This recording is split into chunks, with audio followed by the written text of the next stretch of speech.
break them down. Watch me break them down, break them down, break them down. It's nothing. Watch me break them down, break them down, break them down. It's easy. Watch me break them down, break them down, break them down. They say they competition, but they nothing but some clowns. Watch me break them down, break them down, break them down. It's nothing. Watch me break them down, break them down, break them down. Watch me break them down, break them down, break them down. They say they competition, but them niggas going down. Now these fools got me wondering what the beef is all about. Mama scared to have me home, my homie broke into her house. Now eyes to be the snake, since he wanna be the mouse. Trying to get me for my bread and leave me crumbs on the couch. People born with your spouse, I ain't playing, break them down. Got a truck full of dollars and shit's about to go down. No, I don't make up, hell no, ain't no clown. I play the game on the bit so I can watch the out of bounds. I keep it real in this game, y'all niggas be faking, slowing me down and my time you be wasting. Gotta slow myself down, God grant me patience. Run through the holes like the realm that I am. Calling me a dog when yet you a bitch. Buying up kids and no I ain't rich. I got the best dope, yeah, feel this shit. And the whole neighborhood wanna take a hit. Dope rhymes, yeah, get a taste of the spit. We can swap it out, his and your trip. Got my mind lost, tell me where is my soul. Cut out my own eyes, then hang up the fro. Somebody tell me, man, sometimes do you feel lost? Knowing not the way to go, cause you throw it off. Gotta pay the cost if you wanna be the boss. Is there the free in this world? Everything costs. Somebody tell me, man, sometimes do you feel lost? Knowing not the way to go, cause you throw it off. Gotta pay the cost if you wanna be the boss. Is there the free in this world? Everything what goes around, back around, right back in your face. Staring you point blank in the eyes with no pity or no grace. What goes around, back around, right back in your face. Staring you point blank in the eyes with no pity or no grace. This here don't nobody.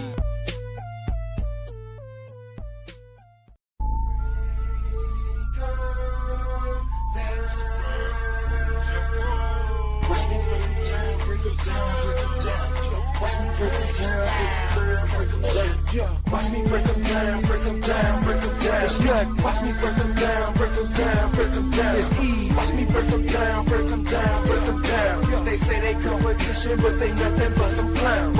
Watch me break them down, break them down, break them down. It's nothing. Watch me break them down, break them down, break them down.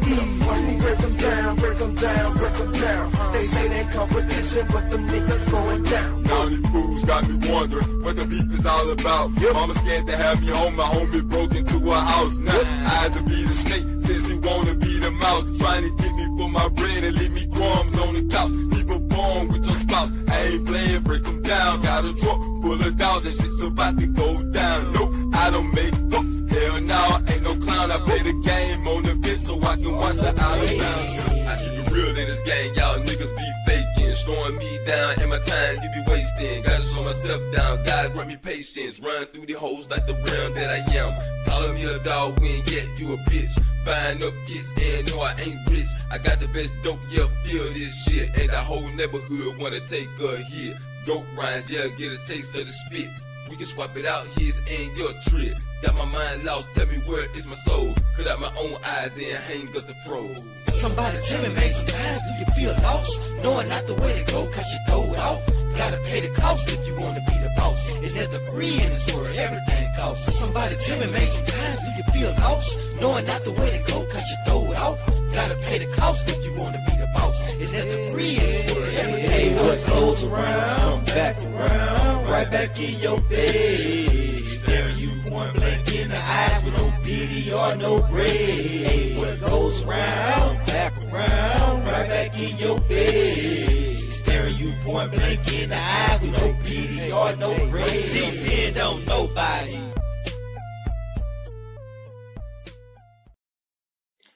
Welcome to the show. Welcome to the show. I beat Dr. Frizzle. Dr. Frizzle Frost. We just gonna go up in this thing, man. Talk about it. We just gonna pull up a couple of things that talk about. Hey, Doug, what it do, man? Appreciate you coming through. We gonna be dissecting some things, man. So I just want to go through some shit and review some things, and we just gonna talk about it. You know what I'm saying? So I'll be dropping a link too if any red pillar want to pull up and explain the routes of the red pill again, because we do got to revisit this. You know what I'm saying? We have to revisit this. Shouts out to Freezing, No Captivity. I was at his show the other night, and they had a very interesting conversation about the manosphere. So we do need to, this thing need to be revamped. You know what I'm saying? So with that being said, I'm gonna hit y'all with the intro so we can get into the thing, man. Welcome to Frostville. I be your tribal leader. I be D. Dr. Frizzle. Dr. Frizzle Frost. Let's suit up. Let's get ready for service. Daddy,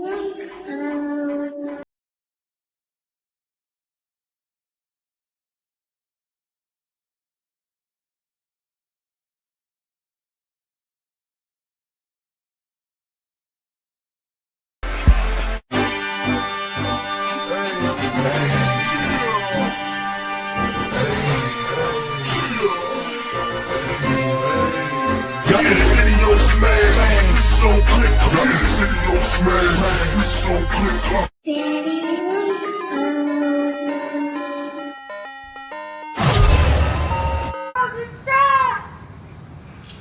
All I know is this, it ain't working for me on time.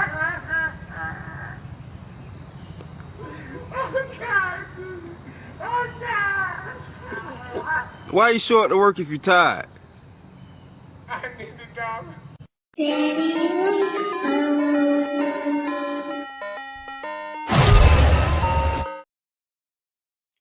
Yes, sir. Yes, sir. Let's get into that thing, man. Let's get into that thing. And we first, you know, we're gonna talk about a couple red pill talking points. I'm gonna go ahead and just let me go ahead, fuck it. I'm gonna drop the link, man. We gonna just in case, because it's some shit we just gotta dive into, man. We may get into a couple things that others don't really get into. Let's see. Let me pin this real quick. Let me pin this. Give me a second. And that's it right there. Okay. That's it right there. So I got a pin. Let's suit up, man. Let's get ready for surgery. Why that damn spray so cold? You come here every week. You know it's the same deal. It's colder this time. It's Frizzle.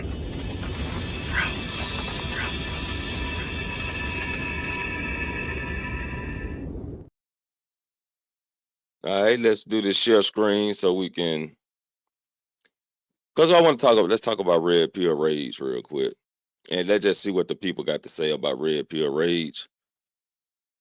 Because let's let them explain it real quick, then we're gonna break it down. So give me a second. Is it muted? I think it's muted. Okay. Prior because you were unaware of them or you didn't know that they existed or they connect out. Would you say that's what the red pill accomplishes, where it explains things that might have frustrated you prior because you were unaware of them or you didn't know that they existed or they connect dots that you might have not seen, right? And I guess obviously, you know, we describe what we call red pill rage, right? You get this stuff and you're like, what the hell? And you're kind of figuring it out. But at some point, right, after, you know, the smoke dissipates, etc., you're able to be like, okay, I can see clearly now. I'm not going to be angry at women for what they are or what they'll never be to me, which is like an idealistic love. Where a lot of guys want their women to love them like their mom, almost unconditionally for them. But the reality is, women love you under what we said before, value gained, or the ability to gain value. See, because I take it as I understand the truth behind how women operate. I never get upset. Have you ever seen me get upset at a woman ever? Yeah. Because I'm like, yo, this is what it is. Cool. At least I know now. But you have to understand them, which takes time, right? But understanding, now I'm truly free because now I understand how women operate. I don't get mad. Yeah. What's the point of getting mad? Yeah, What's your take on that? That's the sign of complete understanding. I made an episode about this called The Truth About the Red Pill. And I do think, as far as I can tell, that once a man becomes more aware of some of these truths and some of these realities, he does inevitably seem to pass through a red pill rage. Yeah. And here's the thing. Red pill rage means that you've swallowed the pill, but you haven't digested it yet. Yeah. Red pill rage means the pill is stuck in your throat. Yeah. And that's what it sounds like. Like they're so angry. They're just like spitting nonsensically. It's like, keep swallowing, my dude. Keep swallowing and you'll digest it and we'll integrate it. And then when you understand, it is what it is. Yeah. And you can just make better choices because you see reality clearly. Yeah. Like a sign that you see reality clearly is that you're successful. You have good, loving relationships with the people around you, men and women. Yeah. Your businesses are thriving.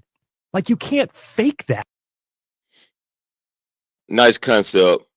Nice concept or nice breakdown of the red pill rage, because from what I was seeing, you know what I'm saying? I guess I was watching the wrong channels and shit. But from what I was seeing, they was raging out. You know what I'm saying? Any small thing a woman do, they'll have a negative response to it. Then they'll be like, see, this why I don't fool with women like such and such. And, you know, motherfucker just passing the fuck out. What's up, Lionel?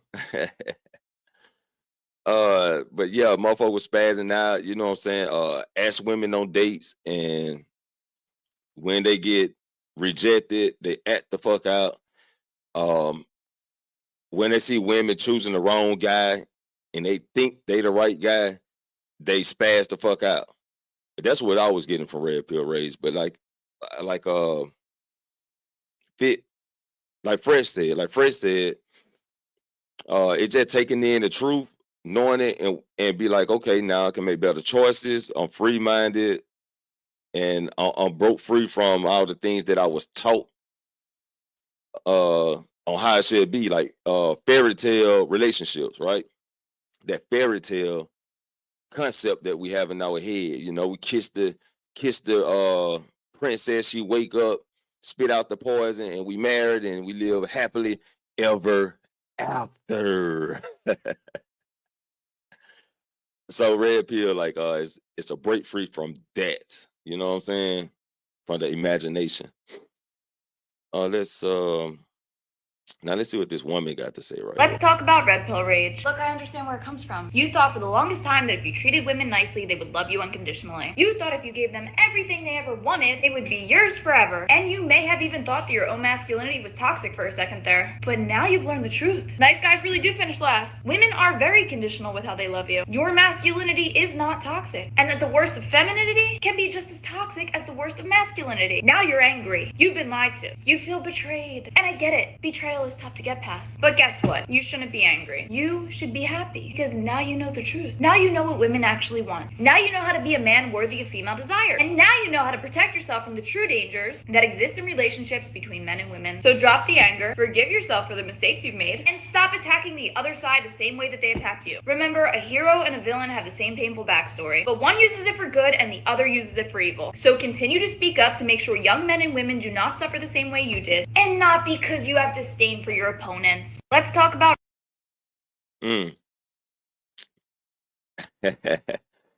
Was she speaking some facts there? Was she speaking some facts? Huh?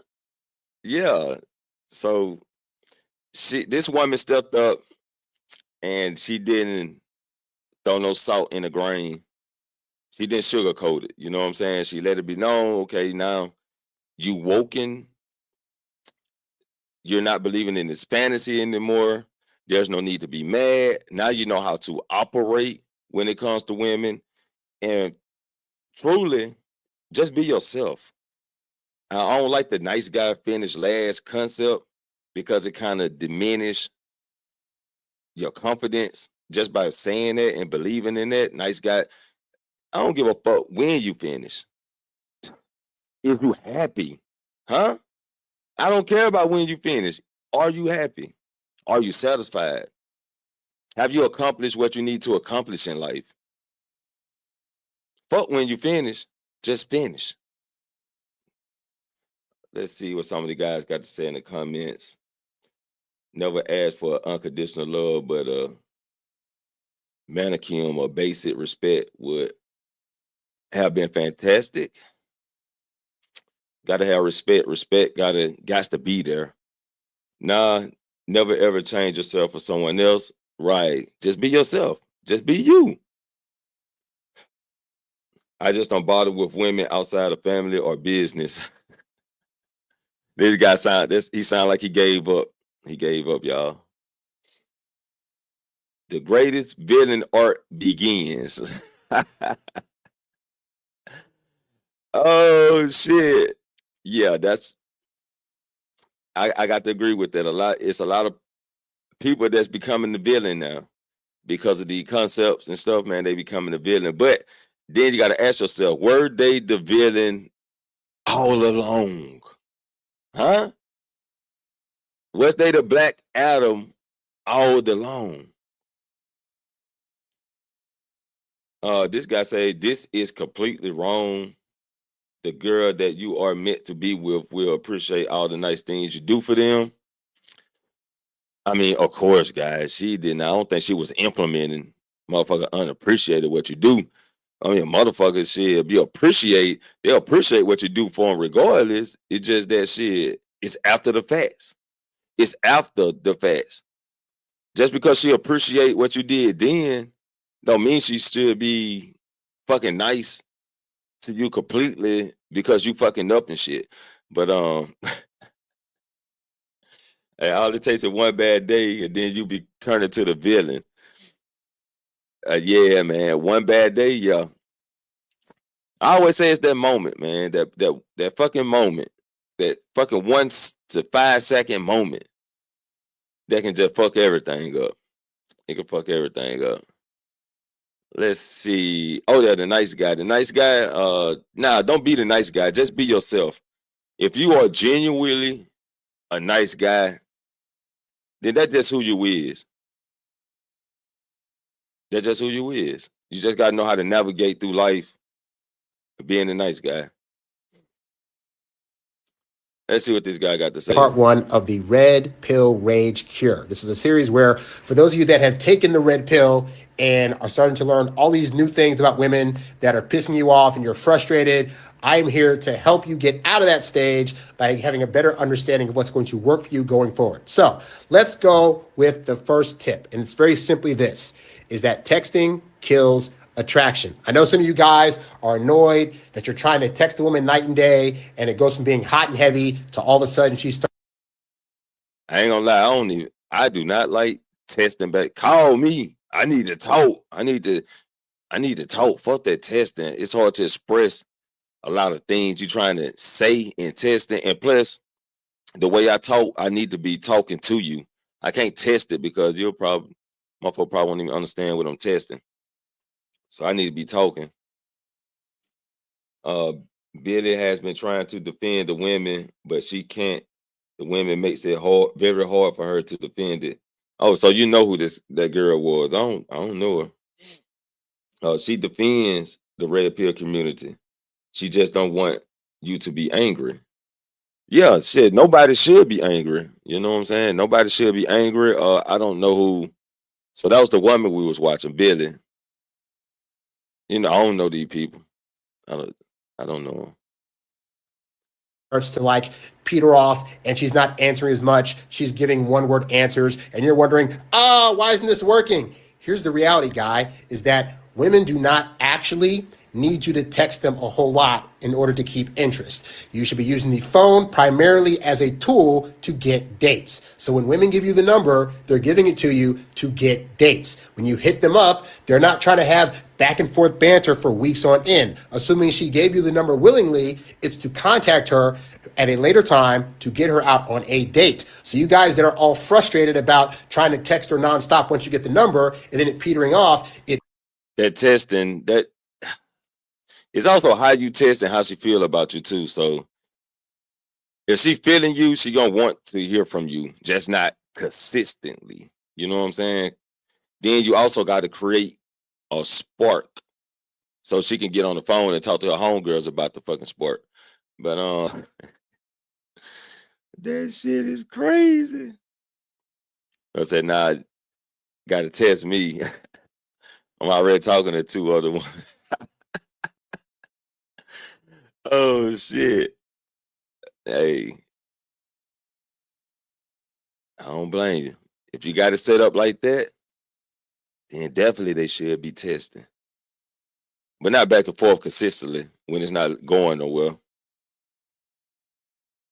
Peters off because she gave you the number with the intent of hopefully having you reach out to get a date. The more that you're not doing that, the less interested she's becoming. You're going to build her interest a lot better if you actually get her in person again, where you're able to have a conversation with her. She can touch you, she can feel you, she can laugh at you. I was tired of hearing his ass already. Every time I get over red pill word, let's go to something else. I had another one in here that I looked up a little earlier. So let's see what's going on with the relationship problems. Let's see what's going on. Taquan, what to do, man? What to do? So I typically test and let her respond when she's ready to. I don't stress over it. Right. That's the perfect way to go about it. You test, wait for them to respond, and if they don't, they do, they don't, they don't. And you just continue to live your life normally. Fought through a lot of shit, and I've done a lot of shit, but I'll tell you this, one thing I would never do is get fucked over by some girl I was just trying to love. I'm a good dude, you get that? And I don't deserve to be treated like this. Fought through a lot of shit, and I Woo.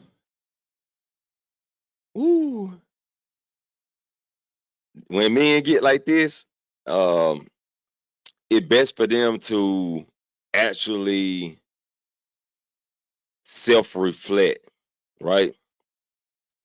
When men get like this, they have to self-reflect. They have to go back to where it started, to how it ended, and dissect that shit. You know what I'm saying? Got it? Because it be sometimes men can fuck up at some points and don't know they fucked up. The women won't say that they fucked up, but just treat them as if they fucked up, right? So it's up to you as a man to really just self-reflect. Get away from social media, get away from people, meditate and self-reflect. So I don't know, bro. Oscar don't test me bad, I might crash. You might crash out, bro. Oscar don't test you back.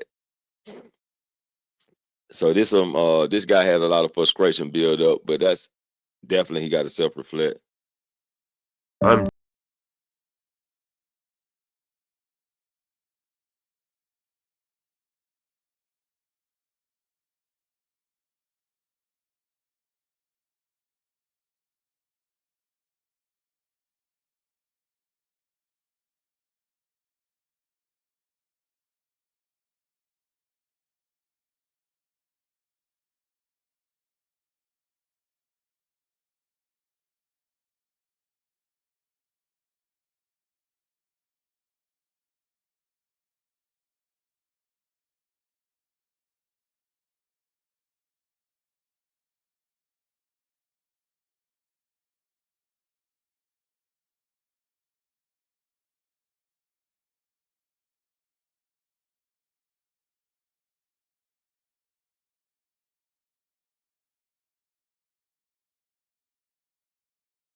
Growth ahead.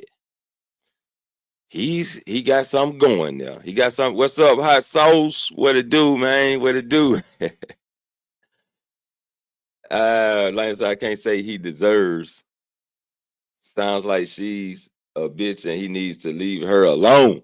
Huh? Sounds like she's a bitch. Bitch. And he needs to leave her alone. Definitely sounds like that. And I think this is where the tug of war begins, right? The guessing game. I do not like the guessing game.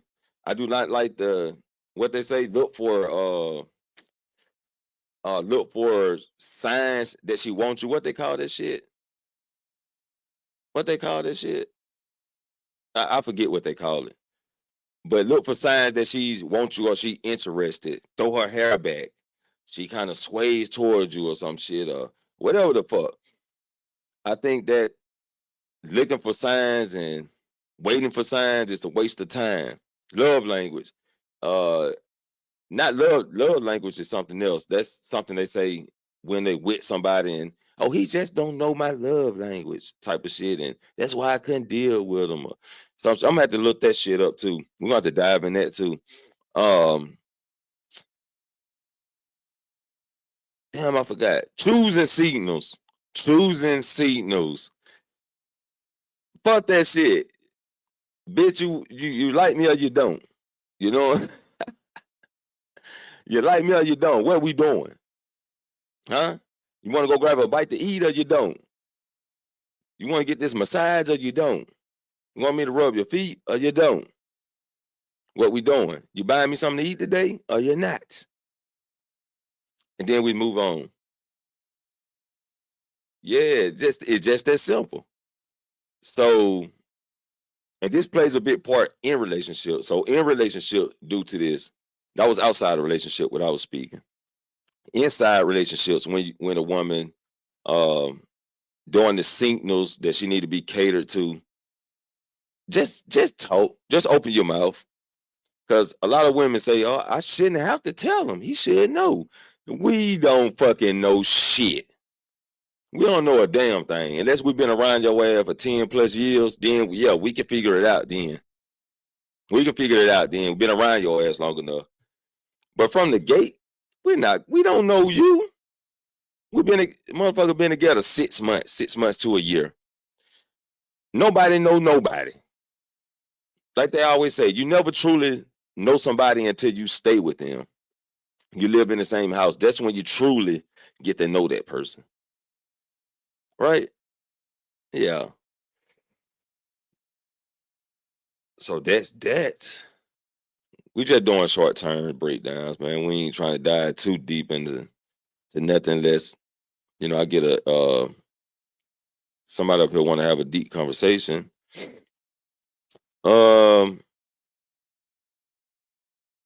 What they say? Stop blaming men for your issues.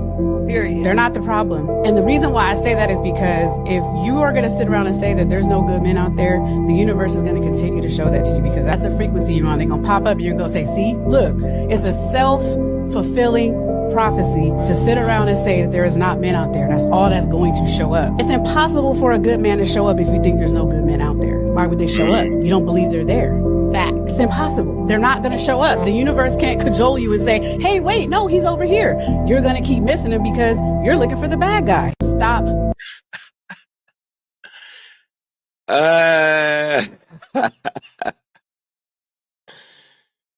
Oh shit. First, even if you live with their right line, you still don't know. Shit, you still don't know. I'm trying to think of this shit I heard from Crit, right? Fuck, what'd he say?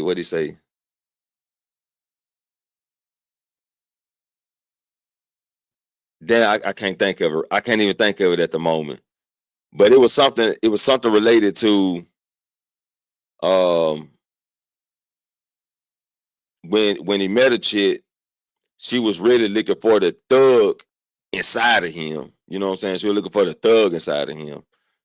Related to that. So if anyone go into a relationship thinking, okay, it ain't no good person out there, it's not a good man, it's not a good woman, their first concept is going to start to look for the negative in you. You know what I'm saying? That's the first step. They're going to look for the negative things that's in you.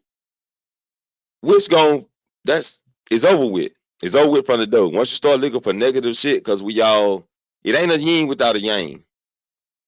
We all going to have something in there that perceived to be negative to somebody, but to somebody else, it could be positive.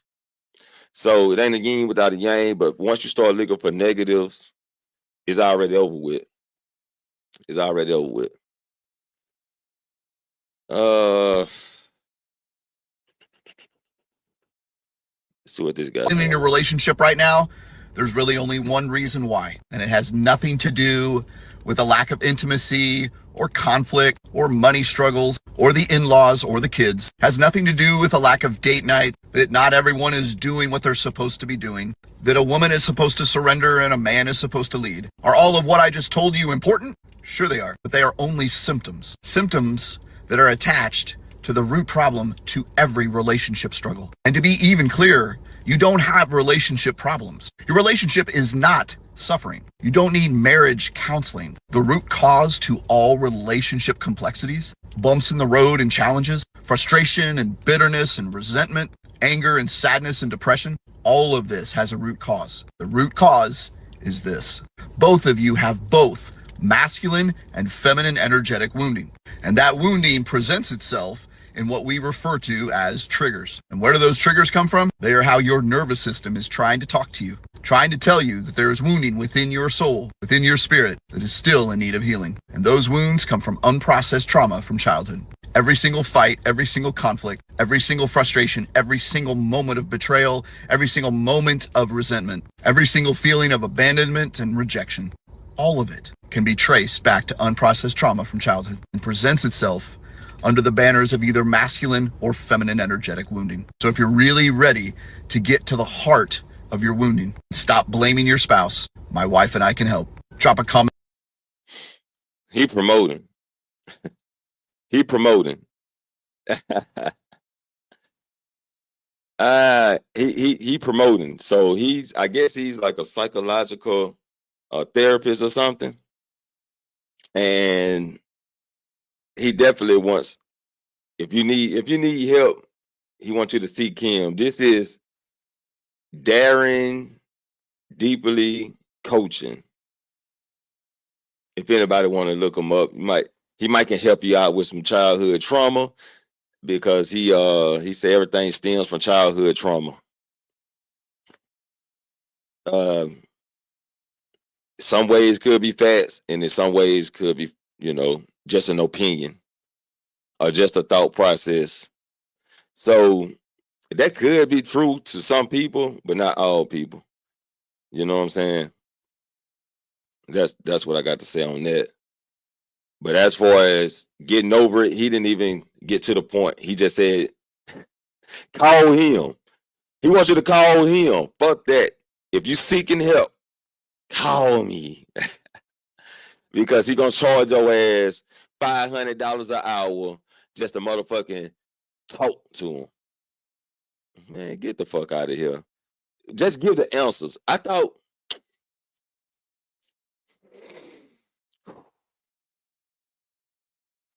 we here to give answers and not put so much of money in the forefront. Now, I understand that these are jobs and people got to get their money somehow, and you got to pay your way. But goddamn, I think if I'm paying my way to talk to somebody, it's just me. I'm probably going to be thinking how much money you just charged me for this shit than I am thinking about the fucking solution. Oh, that's just my broke ass mindset. So, oh shit! But he got the answers. Gaslighting. Are you smiling at that girl in pink? What? No. The fact that you even know who I'm talking about shows that you were looking at her. Babe, I'm smiling because I'm happy. What are you talking about? You're acting really defensive, and why were you smiling exactly where she was? There's so many areas you could be looking at, and you were looking right at her. Do you know her? Oh my God, here we go again. I don't know who you're talking about. I don't know that girl, and you know exactly who I'm talking about. You literally just pointed. You're making this weird. I went out of my way to plan this day for us, and just for you to disrespect me. Like, you know who I'm talking about now. Is she your ex? Babe, there's literally thousands of people here. She just happened to be there, and I'm smiling because I'm happy. Why are you acting like this? Because you're happy because you saw her, and you must know her. So who is she? I don't know her. I don't know her. Just tell me who she is. She's nobody. Like, I'm here with you. I'm here to enjoy the theme park. I just feel like I can't go anywhere with you because... let me stop it. Cause for one thing, that's too much motherfucking talking. It's too much talking. And you at a fucking amusement park. But in these type of situation, this shit happens. See what say money homegirl over here. Money homegirl.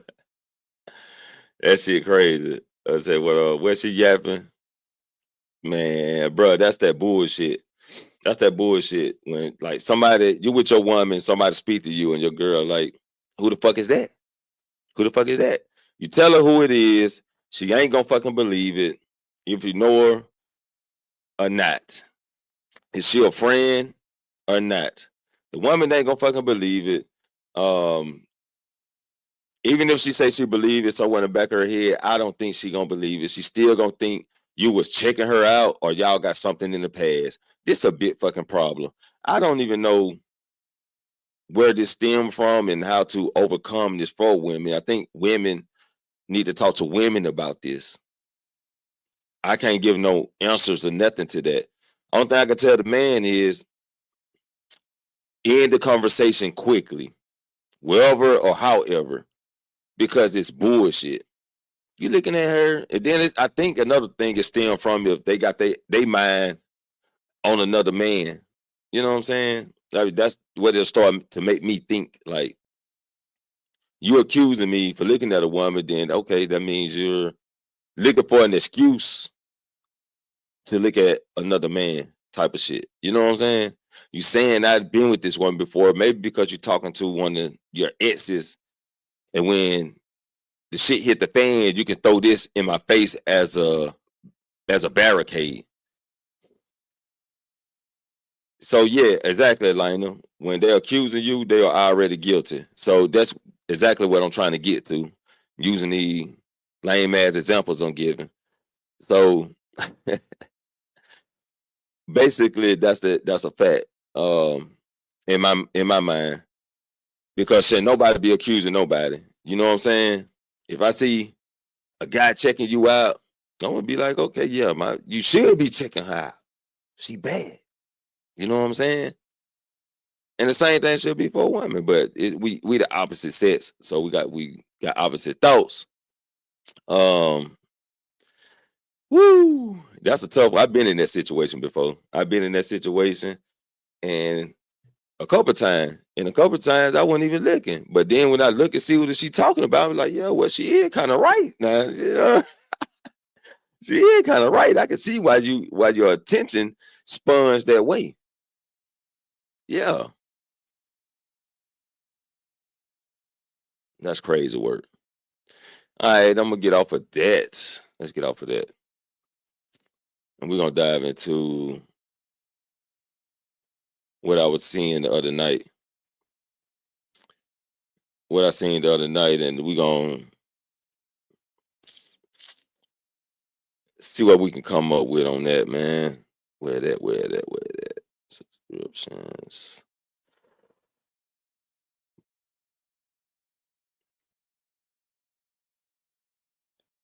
Let's see if he still got it up. I think he still got it up.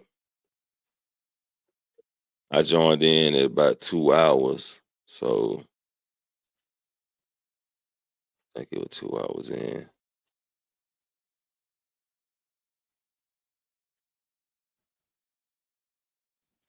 Let me see.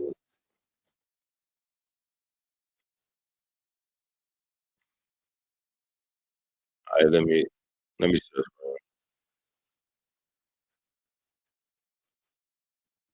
Let me put let's sandwich my sister. Let's sandwich her. That's Jay, one of my favorite people. How's it going? Isn't just Jay beautiful, man? She just buddy. That let's see. In certain areas. And I think men play a huge part in the stab. Let's see. Minute. They're following the buffet line. They're following the dust panels. They're following a lot of junk. They're actually doing it. Submitting, following, money, soul, subconscious mind. They're doing it. That's why the world looks the way it does. Or it's a lot of them are not following. because some people are pitching bullshit at them. You know what you need to do? You should do it. And it might be some junk. So it's combinations of it. But like I can hop on somewhere and somebody tell me 5 things to do. And I know it's bullshit. I ain't trying to hear that. And they ain't following what they telling me to do. They lying.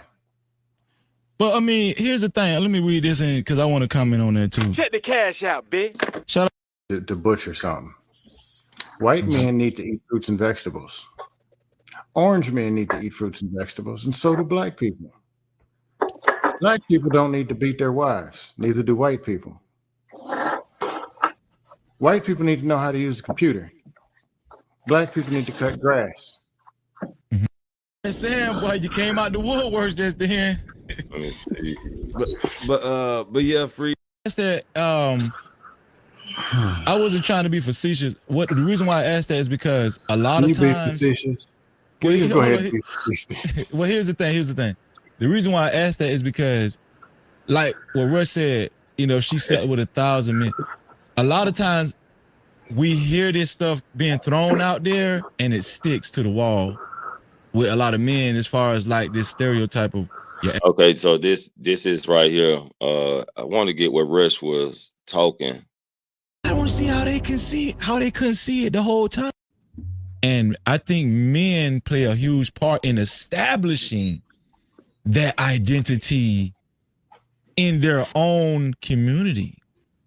Like even in ancient times, different tribes were led by men in their own tribal communities.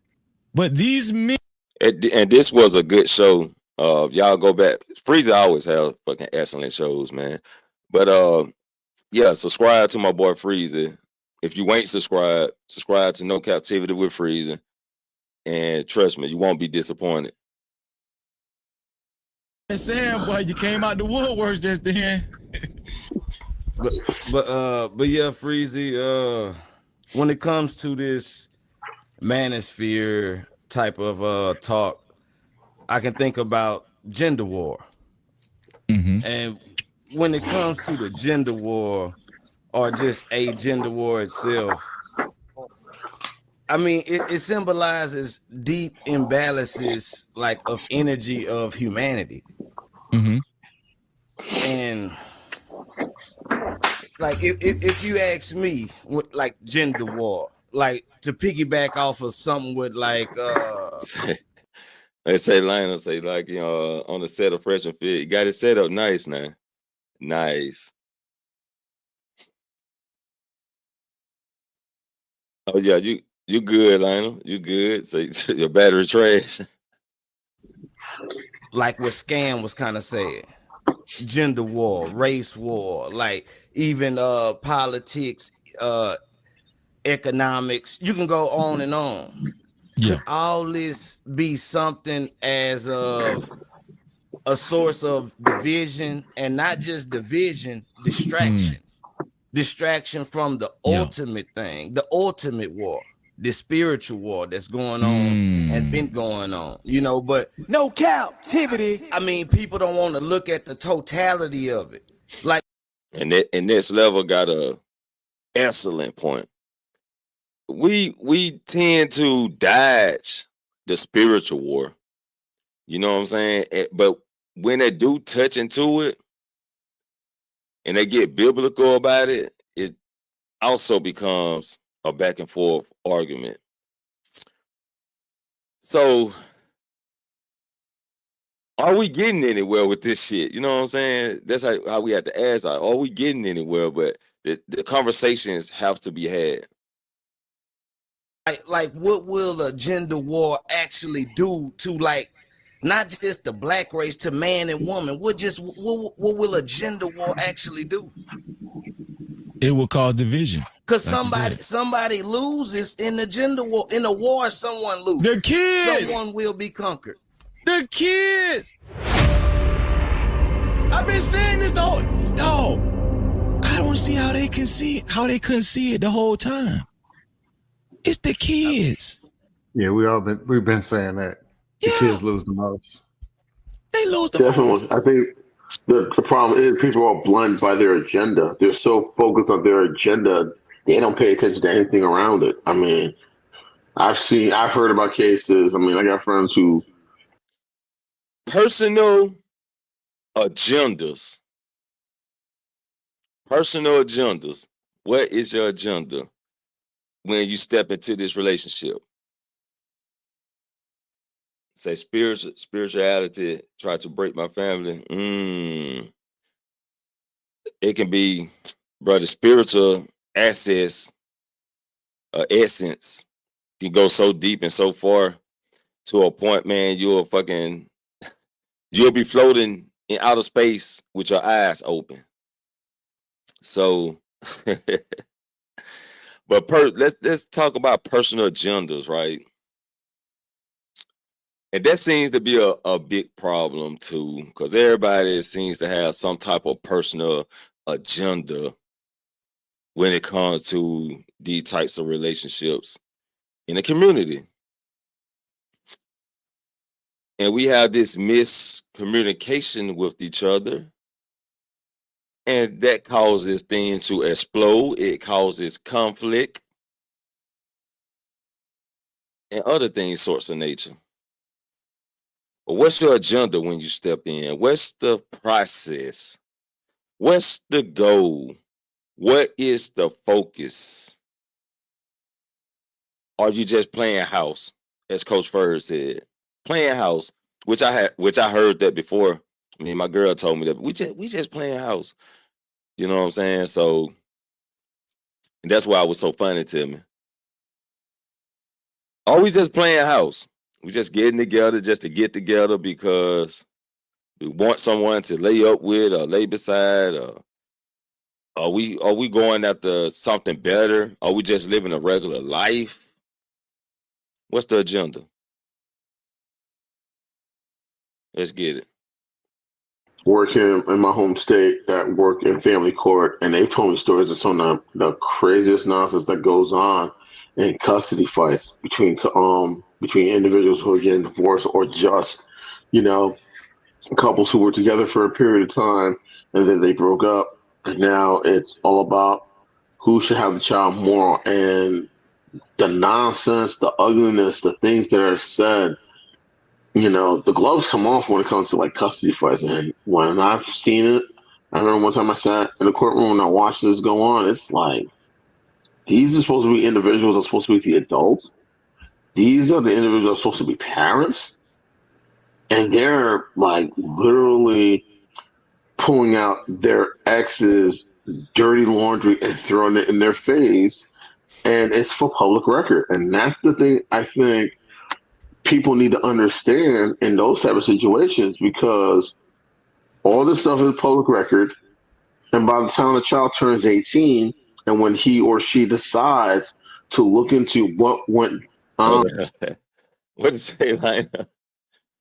So my agenda is, come on, man, up in the band every bit word you put on him. Say my agenda is concept to, I can't even say that word, and immortality. Oh, see, that been your agenda. You Vegeta, immortality. So I can conquer all these sayings.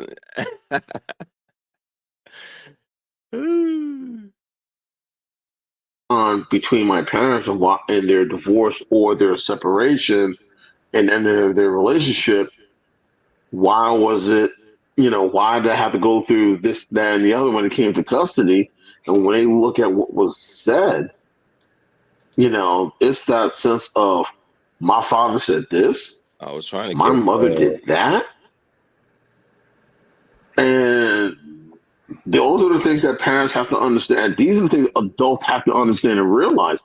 You're so gung-ho on your agenda, you feel like the hell with everyone else. And if things are said and it's made for public record and it could damage the psyche of the child, they just say, oh, it's just one of those things. Oh, it's collateral damage. It just happens. It's one of the things. It's always going to have to happen in court. No, it doesn't. There's some divorces that have been so clean and no bickering to where the individuals are better divorced and co-parenting than they were when they were married. I think the majority of divorces is nasty work, man. I didn't say all divorces were. I didn't say all divorces were easy. I said you have a lot that are ugly, and you do have a few where it's, very little to no scorched earth. Do men still desire to be with women? Some of them. I think men. It sounded so funny. It was sped up. Desire to engage with women in a sexual manner, but as far as them like wifing up. All right, hold on. I think this.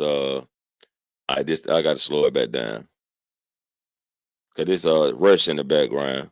Shouts out to Rush though, man. Shouts out to Rush because even though he have his own thoughts, he is his own man and have his own thoughts, and that's a good thing.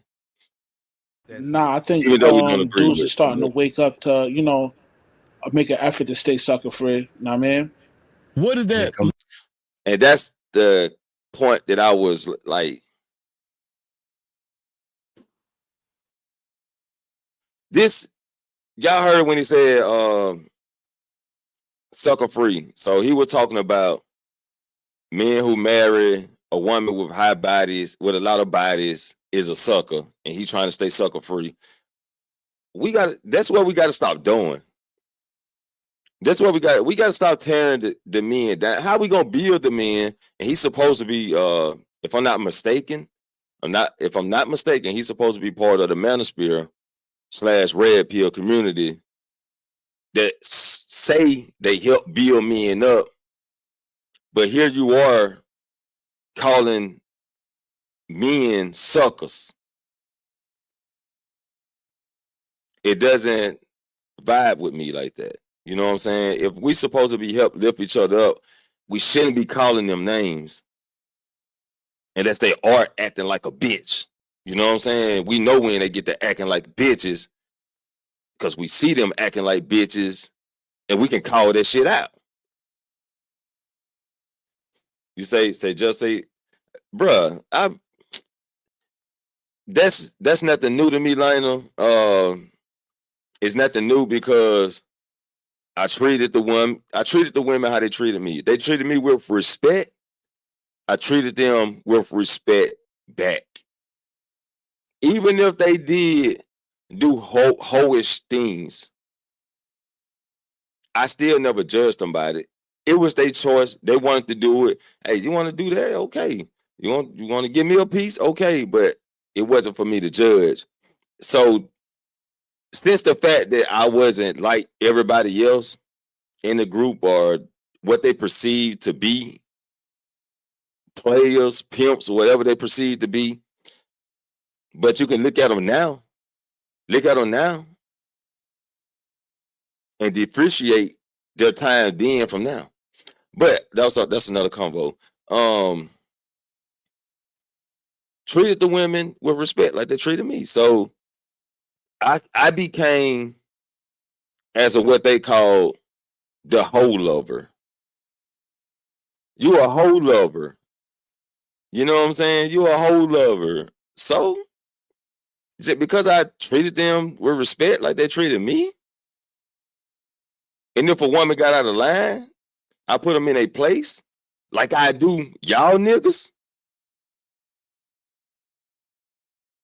I didn't separate each person that came in the building or into my White House. I didn't separate y'all. I treated y'all all the fucking same. So they called me a hoe lover. And yes, I implement that shit into my motherfucking music. I love my hoes. You know what I'm saying? But anyway, that's a whole nother story. So you want to honestly say, I don't care about your past until you bring it up. If you start comparing me to 10 other exes, yeah, that's a problem. That's a problem. A woman shouldn't be comparing you to her exes. She shouldn't compare you to the other men in her life. You want to know why? Because you are you, and you that guy. You're not them. You. And as far as she knows, in your mind, you the fucking guy. Them guys can never be me. Them motherfuckers can't compare to me. That's the mindset you should always have. Every guy should have that mindset. Other guys can't even compare. I don't care if she chose a guy over me. Guess what? He still don't compare to me. Say that's been your experience. These women are quick to say, my ex did this, my ex did that. My ex said this. Man, fuck that shit. I don't care about what them niggas did. I don't care about what them niggas said. But listen to me. As a matter of fact, you should be so in tune with me. Them niggas shouldn't even be on your mind. You know what I'm saying? That's how that shit, bro. Like, whoo. Like I said, I ain't diving too deep on this shit, man. I'm not trying to get too fucking deep. I just want to I just want to get a show started to kind of like I want to dust the rust off of me real quick. You know what I'm saying? So let's see what Rush got to say. Look like being sucker free. So men what do it look like being sucker free is what Freezer asked Rush. Men are losing the desire to be with women. So what does that look like? Well, as far as on a sexual manner, nah, they're not losing that kind of desire. But as far as like, the traditional role where you actually, and this is what suckers do, they court women and, try to woo them and shit like that. And, she done slept with 1,000 niggas and, he gonna wife up a chick that's been ran through like the Lincoln Tunnel, like You those think days most gonna be women over. you think most women have slept with 1,000 guys? Okay, so there was a long conversation on this guy, like saying women slept, they got a lot of bodies. Body count. Rather, he didn't say the word, but pretty much body counts. That's when they started calling me a dictator when I shut that down. I mean, of course they're gonna, if you say something and they don't like it, they're gonna have some kind of comeback for that. And not no reasonable comeback. The comeback is gonna be deception, trying to put you down to make you change your mind. But you got your own mind. Hold your ground in those type of situations, man. Hold your ground. But Okay, I'm kind of embellishing Freezy, but you gotta understand, a woman loses her virginity at a young age, man. No. I mean? The reason why I asked that, I wasn't trying to be facetious. The reason why I asked that is because a lot of times. Can you just go ahead and be facetious? Well, here's the thing. The reason why I asked that is because, like what Rush said, she slept with 1,000 men. A lot of times we hear this stuff being thrown out there and it sticks to the wall with a lot of men as far as like this stereotype of your average woman and her being Freezy, a whore. man, ain't no box brand new out here, man. Come on, man. I'm curious as to why the conversation just got repeated. It's not about box. So what needs to happen is these men should just have sex with each other. Like I don't understand, because their body counts are obviously low, so they should just get together and have sex with each other, and then that way you can get that sexual gratification, and then you don't have to engage with the women that you have a disdain for. To me, it's common sense. It's not a disdain, but listen. Well, if a bird gonna be a bird, let him flap her wings, you know what I mean, and do a thing. You know what I mean? You sound very but some are losing their sexual. Some are losing their sexual desire. People leading with respect, but you lead with the most remedial conversation that's in this space. You lead with calling women birds. You lead with implying that men who want to build a family through marriage are suckers, and you say that it's about respect. No. Men that wife up women that's been ran through, those are the suckers. You say 1,000 niggas, that's nasty. I don't think I mean, it's probably a woman out there that went through 1,000, but come on, man. Sometimes they got to put this ridiculous number out there to make it seem so fucking bad. You know what I'm saying? And I can take it, but if they want to get down to the get down, I can take, let's see, I can take a woman that has a lot of bodies and be like, okay, no, let's run down her STD chart. You know what I'm saying? Okay, she had a lot of bodies, but you know, the STD chart, the rating is low. And take a woman who have about 3 bodies because she was in long-term relationships and she done caught every STD in the fucking book multiple times, dealing with 3 guys she was with in like 5-year relationship type of shit apart. But she done had multiple STDs. So who really the nasty motherfucker? So who really the nasty motherfucker? You know what I'm saying? So you do know chicks that have been infected over 10 times, and that is nasty. Yeah, I mean, and some been affected by the same nigga, the same person. Because a woman will have, let's say a 5-man roster, right? If she got a 5-man roster, pretty much it's only one of them guys out of the 5 that's hitting it raw. Right? So if she caught an infection 10 times, probably from the same goddamn dude. You know what I'm saying? Probably from the same motherfucker. Those are the suckers. You know what I mean? But you was just talking about respect. Like what you're saying doesn't make sense. It's very Listen, I'm speaking the truth. Most of these women aren't virtuous. Okay, what is the definition of truth? See, because now we're getting with this dumb conversation. What's the definition of truth? Listen, you're not gonna understand because you're not a man. Know what I mean? A man takes pride only in the men woman. understand truth, right? So man- only men a understand real truth. man- This is why garbage pail ass niggas You're on shit your own, have bro. a microphone. Wow. I heard that. Wow, cartel kids. Wow. Listen, Wow. do your thing. But some I some apologize. men Go are ahead. losing their sexual desire for women. That's where you see the whole AI thing coming in, where you have people saying they fell in love with Siri. You have people the robots. You having people doing the whole glory hole thing, just sticking their dick in the hole. You know, whatever's on the other side. You know, But they they worried about are. body count, though. But they worried about body count. This is how remedial and idiotic these people are. Such people, and I'm not speaking about the gentleman on the panel, but this is how idiotic a lot of people's thinking is, right?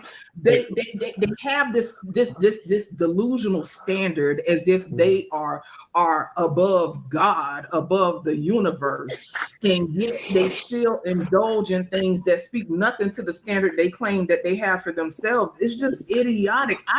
But what's sad is you have a lot of people that Say what that is, Lionel. He messed up his own conversation. Watching too much porn. Nah, he definitely contradicted himself throughout the conversation, and they called it out. So eat this shit up. And to me, it's basic, and it's but you got people that eat this for breakfast, lunch, and dinner, and they be like, "Oh, he's speaking facts. Oh, he dropping gems on them." It just speaks to insecurity. It speaks to a fragile ass brain. It speaks to they dropping them gems. Oh shit! I done heard that in the spaces. Smooth brain. That's what it speaks to. It speaks to impairment. It speaks to goddamn cognitive. Listen, it's a miss. Something is amiss. Okay. Well, here's that's what I mean. She did come with some points to him. Then she came with some points, But the main thing he kept saying was virtuous women, guys who marry women with high body as suckers. Pretty much what's the main point. You know what I'm saying? Like she broke some shit down. But that's where one-on-one conversations really need to be applied, so they can actually get to the conversation. You know what I'm saying? But he was mostly talking about virtuous women. You can't find a virgin, and he just stayed on that type of topic, right? So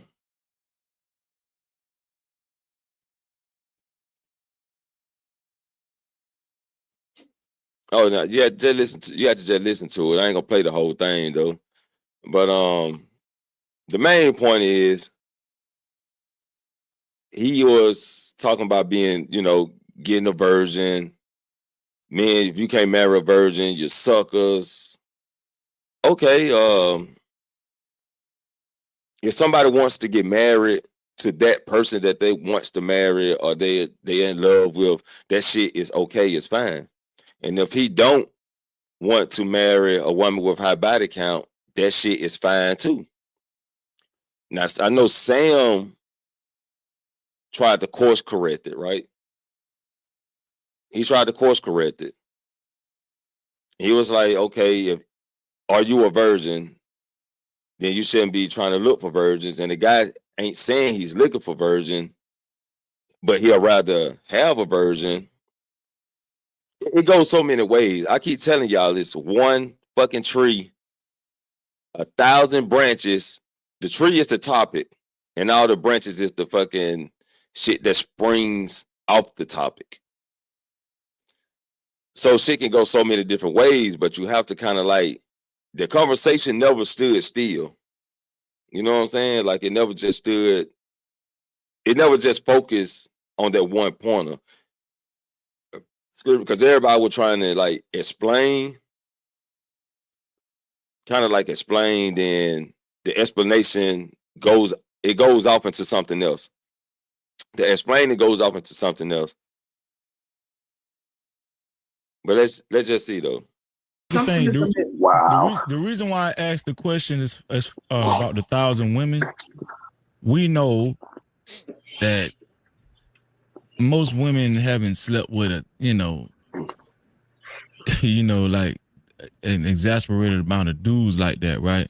Now I understand there's some women that done got around, there's some men that done got around, and I can understand why men feel like it is a double standard, right? What I was asking Rush is, what would you consider ran through? With just her having sex one time? I mean, a lot of these conversations I do want. Listen.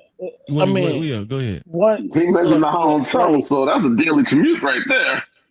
No. I'm just curious. I just want to. I think these conversations, a lot of these conversations, do end up only being surface level, and I just be trying to get people to think further into like realistic, like conversations. Go ahead, Rush. Yeah, man. I mean, one time is too many times, man. Know what I mean? Okay. And the average chick is definitely having more than one mate. This man said one time is too many times. Woo! What's up here tonight? Say it ain't just about female, male, human nature. It's about truth in multiple different ways in life. Yeah, it is about the truth in multiple different ways of life, but everybody focus more on sexualities inside the red pill. That's what they focus more on. So that's the big talk. And relationships, that's the big talk. So it's hard to focus on the other aspects. Like I told Lionel, it's hard to see the facts when you got shit on top of it. Because nobody ain't gonna stick their hand in no shit. You know what I'm saying? And there ain't nobody finna remove the shit and see the facts. So You know what I'm saying? Your average chick in in today's day and age, from the age of 12 and all the way up to her 20s, man, yo, it's easily she could rack up like 50 bodies. And I'm being Next like, level, turn your mic up just a little bit. Next level. Go ahead, Rush. I'm I'm sorry. being generous with that. And I mean, That boy said 50 bodies. I'm being generous at that. I can't say what the fuck these women buy. I can't say. That's why I don't worry about body counts. I can't say how many bodies they got. Shit, I ain't no fucking spy for this woman. Shit, I mean, people got spies on these women. Y'all peeping in through the window. What's that? 50? What's a generous amount, Lena? What's a generous amount? I can't say. I don't fucking try to predict it. I don't even worry about it. You know what I'm saying? 25? Okay, that's a generous amount. Because this shit can go so many different ways. Like, woo, I ain't no spy. I ain't no body count spy. Nah, I was just saying 12 on average. Like most women are starting at 12 on average. Yeah, man. Oh shit. So he say most women got like 50 bodies, right? Was that what? I'm sorry, sir. Did you say like most women got like 50? Rush, I didn't hear what you said. Yeah, Rush, I got a common sense question for you. I'm sorry. Go ahead, Just Jay. Go ahead, Just Jay. Ladies first. You said most women have 50 bodies. I didn't hear the statement. Hello. Yeah, man. They could easily rack up about 50 bodies. So most women got 50 bodies, and you number 49. By the time a dude link up with a chick in her mid-20s, she's already been ran through. Right. But what I'm saying is, she got 50 bodies, and you 49. See, this is what I'm saying. In regards to what? This kind of talk, right? These same people have this standard, right? And see, a lot of them don't read. They have this Madonna complex, right? Because they want the woman that they see. This is. Lionel, I have somebody did say that in the comments. He don't have experience with enough women, and a lot of stuff he's saying is based off what he see from content creators he's been visiting, right? So pretty much that's how he talking off of. But he say he been had this mind thought before Red Pill, which I don't believe it. I think Red Pill influenced his thoughts and shook up his thoughts, and that's what I really believe. And if he want to choose the route that he's going, there's nothing wrong with that. Though I do disagree with what he's saying, there's nothing wrong with that. This is why it's asinine, right? And I'm actually indulging too much because it's idiotic. What dude you know is gonna panel? Could you be quiet for a second? Thank you, sir. So he said that. Yo.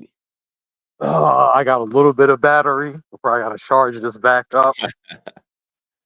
I gotta say, I do not think that he has a lot of experience with women, and he can't. I'm not sitting here trying to tell anybody what the average woman's body count is, because I'm not here to think about that. But like I put in the chat, I've done social work. I've been around women. I've talked with women. These women, first and foremost, I do think it's weird when women are saying, why are you asking me about this? It's weird and shit. Where in my lifetime, women tell me this shit. They just tell me about all these niggas they've been with. Sometimes they try not to include the miscellaneous dicks they've had, but they tell you, I've been with 36 men. I've been with 16 men. I've been with this amount of dudes. If I gave you an average, it's between 16 and 25. That's how many men they've had sex with. Sometimes they count their boyfriends. That's hence what I mean the miscellaneous. They don't count Right. the people they met outside the strip club. Yeah, the one night stands. They only count their boyfriends. So then that shit, that number lowers a little bit. That's why they also be like, I don't know why he's asking. They'll just lie.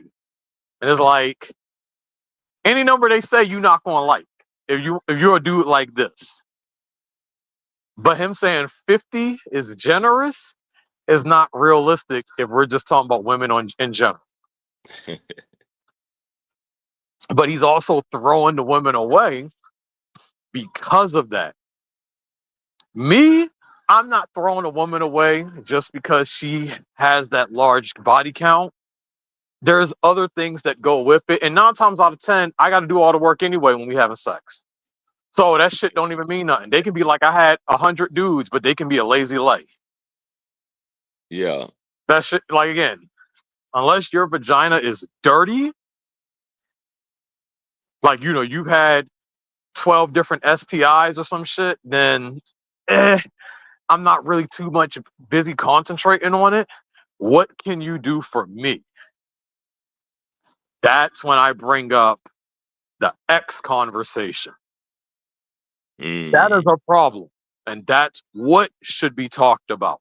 Because no woman's going to bullshit me on this one.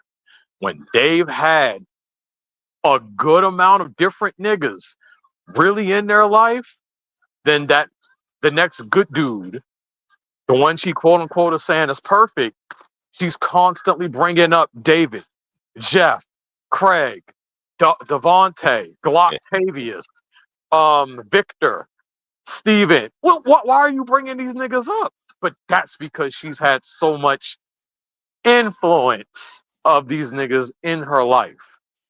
But you're supposed to be your own dude. You're the new dude. You can do everything right as a man. But if she's really racked that shit up, you will hear about these other guys. And you shouldn't. All right. You shouldn't. Like, I've listened to women literally say, these men are perfect. These dudes do everything. They do what they need them to do or what they want them to do, and somehow still bring up Devontae. Or Devontae used to do this with me. Why are you bringing him up? That's really a form of manipulation. It is. I learned that. It is. Yep. Why are you bringing that up? To redirect your focus. See, that's what he's not bringing up. He's so focused on just the fact these women have had a life that they're automatically disqualified from being something of value. That's all he's really falling on. I know hoes, and I'm going to say it like that. I know hoes that actually, they know how to flip money. They cook. They can cook some Thanksgiving meals every night. They can clean up a house better than any Mexican. Might even have a few degrees to help bolster in some money. Some might have a flying license. They can drive your ass around and fly your ass around. They can sew and make clothes. They might even have a little bit of wrestling knowledge. Shit. But that's just like, damn. And I'm crossing them out because they had sex with 27 other guys. That's how they got these guys thinking. But you can miss out on some good shit. Now, my only thing is, in my experience, when I'm talking to chicks that really like me, they have this habit of really, the first thing they're bringing up, sex. That is their initial conversations. That's a turnoff for me, honestly. That's the first thing you're bringing up. That's telling me that's the most important thing that you're worrying about. That's what you're focusing on. Right. Then you're telling me after the fact, oh yeah, I can cook. Oh yeah, I got a degree. I really don't give a fuck now. Because the first thing he brought up to me was vagina. I can go to the corner and get that. Yeah, I mean, it's everywhere. But that's the first thing you bring up to me. So now I have an issue with that. That's the first thing you're going to bring up to me. I'd rather you bring up something else to me. Like, how can you help me reach ultra instinct or ultra ego? How can you get me I'm just saying that's what I want a chick to bring. And someone might say, hey, you asking for too much. No, I'm not. I'm asking, how can you help build me into a Super Saiyan? Right. That is what I'm more concerned about, what you're bringing to my table. Because if you make me a Super Saiyan, I'm damn sure making you a Super Saiyan. Right. Like, but I'm just saying, these are the women who they try to talk about, the educated women, the women who are of quote unquote value, who have the quality, but yet the first thing they bring up is sex. Now, in my head, that automatically makes me think, okay, damn, so you just really been around the hood. And so you just fucked so much that's all you think about. Or if that's all that's what she's used to. That's what she's used to, that too. But now, in that case, now that becomes a conversation of I can't change that. This girl, you're going to trying to change her when that's all she's used to, you're pretty much about to strike out. Right. Because she's going to be stuck in that mentality of that's the most important thing she can bring. That can be a consequence of having a high body count. However, he's not saying that. This guy is saying a bunch of nothing. But he ain't dissecting the topic. Exactly, and that's what I was trying to say. So when I go back to Just Jay, she's calling him an idiot. And I get she's attacking what he's saying, and she should. Because there's no weight under what he's saying. But the whole, if you're a virgin, you should be a virgin shit, I don't really buy that crap. One of y'all should be experienced shit. We got both people don't know what the hell they doing. That don't look good. But I also think when I say steer the right way, it's more so, what is it about that body count that is so harming? What is it about the body count that kills all their purity, that kills their value? That's what I want them to dive into. What is it about the high body count that either scares you so much or is preventing you from meeting a quality woman? They're not going in that direction. Just calling it stupid and trying to contradict him is one thing. Well, he contradicted himself. But what are we doing to course correct this into, okay, I mean, why is it such a negative thing? Because as you heard, I can give you a load of different reasons why it can be negative, but he's not saying that. That makes me think his stuff really is coming from, the angry red pillars. Right. Now he tried to bring in soul ties in it, but we ain't got to that yet. Well, go ahead. We ain't got to that yet. Now, it's I was gonna pull a video up for it, but yeah, he ain't just got to it. But it like I said, he But I know the soul ties argument too. Yeah, I'm gonna definitely break that down. I'm not really a fan of that. Yeah, I ain't a fan of it either. That's why it's gonna be like a short, simple concept of what I'm gonna bring to the table with it. So yeah, let's see. Let me see what else they had to say real quick. Getting married is a part of being a sucker, right? So it's not like you promote marriage. So the women that you No. A man marrying Hold on, Rush. Sir, I didn't ask for your input right now.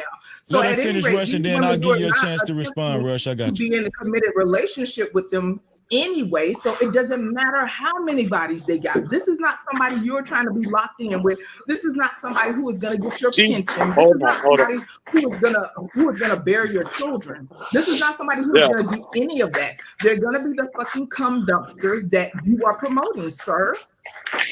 So what you're saying is idiotic, and it makes no sense. Like I said, you number 49. Okay, I think sis is done. Go ahead, Rush. You want to respond? But you messed up what he was Yeah, saying. like I got you, Scam. I got you. I got let a me little back and clarify forth. what a sucker is. A sucker is a dude that wipes up a chick knowing that she's been passed around. You know what I mean? He wasn't getting what he was saying. I'm not an advocate for marriage, but I'm sure not like, against it, against it to the degree where, So that's when he broke it down. You're a sucker for marrying a chick with high body Yeah. count. That's the thing. She wasn't responding to what he was saying, though. She reinterpreted what he was saying, hence why he was trying to interrupt her. But she took offense to that. But It's because she been in the same. She done heard this shit so many times. oh yeah, I've seen Just Jay in some other areas. So that's why she would just intervene, just saying that the conversation is fucking stupid. That's all she was really trying to get to, because she done had it so many times, the same blah blah blah red pill rhetoric. You know what I'm saying? But that's now a problem now, and I got to be fair. That is a problem. If you've had this conversation this many times, you absolutely should be a pro at breaking this down. I've seen Just Jay on some other areas, and she one of those black girls that lives in Utah, which is weird, but she's cool. I like her mindset. But when you have this many conversations about it, it should just be natural. If you asked me how I felt about the Divas era versus fucking current WWE women, it's gonna come off like a snap. I'm about to break down the whole history every time. Like I've never, like I constantly do it. You ask me about where I work at, anything here, I'm gonna break it down like a fraction really quick, because I keep having these same conversations with dumb managers. Like, if you've had these conversations so much, it should be easy to break down the stupidity when you hear it. Okay. I get what you're saying, because they also had this conversation later on in this series. They also had that conversation about just having ground level conversation about it, to having did that shit deep and really get into it. Because you're a rapper. If I start asking you questions, I expect you to just start being able to answer me easily about how you flow, how you break down stuff. What separates you from a nigga like Jadakiss? You should be able to just tell me the art, the production value, all of that. Because you got music videos, you got all of that going on. Right. So that's what I expect. You've talked about Dragon Ball. I've brought up Dragon Ball several times. And you know how quick you jump into that shit? You'll even defend that clown. And it's like, God damn. But you just jump into it because you're used to having these convos. So when these people are having it all the time, them being tired of it shouldn't be an excuse to why they can't articulate themselves properly in order to completely debunk something. Okay. I see it. I see exactly what direction you're going. And things should be easy to break down if you've been in this space long enough.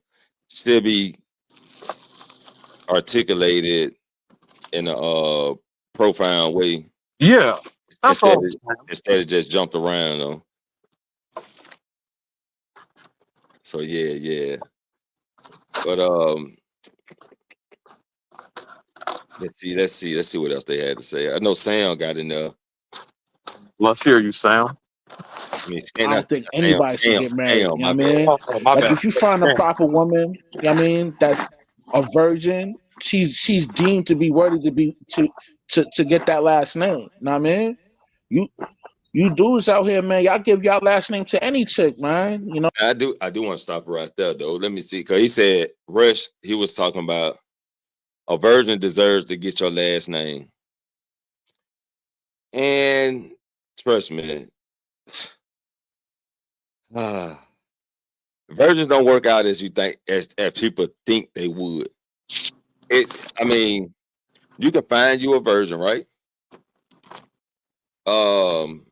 Treat her good, shit can go right, but shit can also start to go left. I always had this picture when they talk about virgins. The picture in my mind is when they say, "Get you a girl overseas." You know what I'm saying? I relate. Now I'm finna break it down. Now I'm finna break it down. When they say get you a girl overseas, what the first thing they tell you? Don't bring her to the United States. She won't get poisoned. Okay, so if you find a virgin in the United States, ain't that the same concept? Yeah. Ain't that a related concept? It's related. I ain't gonna say the same, but related. She's still in the United States, which means she still can get influence easily. And that virgin can file divorce and cheat on you too. And I actually sent a super chat to freeze on that.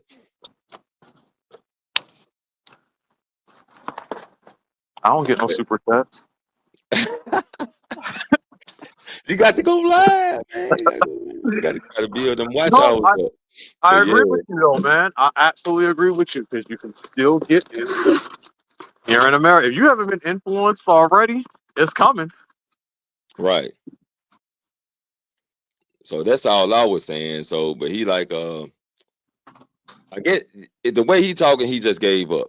He giving up. You know, China. They come. China got something coming for y'all, and those AI bots. He's definitely gonna have an AI girlfriend. Now, see, when I hear people give up in that context, it's because they still want a female bot, most of them, and they haven't given up on women. They've just given up on physical women or real women. Right. They want, they want that AI woman now because they don't want to argue. They don't want to argue with them. They don't want to. I mean, the argument's gonna come. That's human nature, Damn, man. with the robot? No, not with the robot. They want the robot for the absolute control. But yeah, you know what I'm saying? But will that backfire?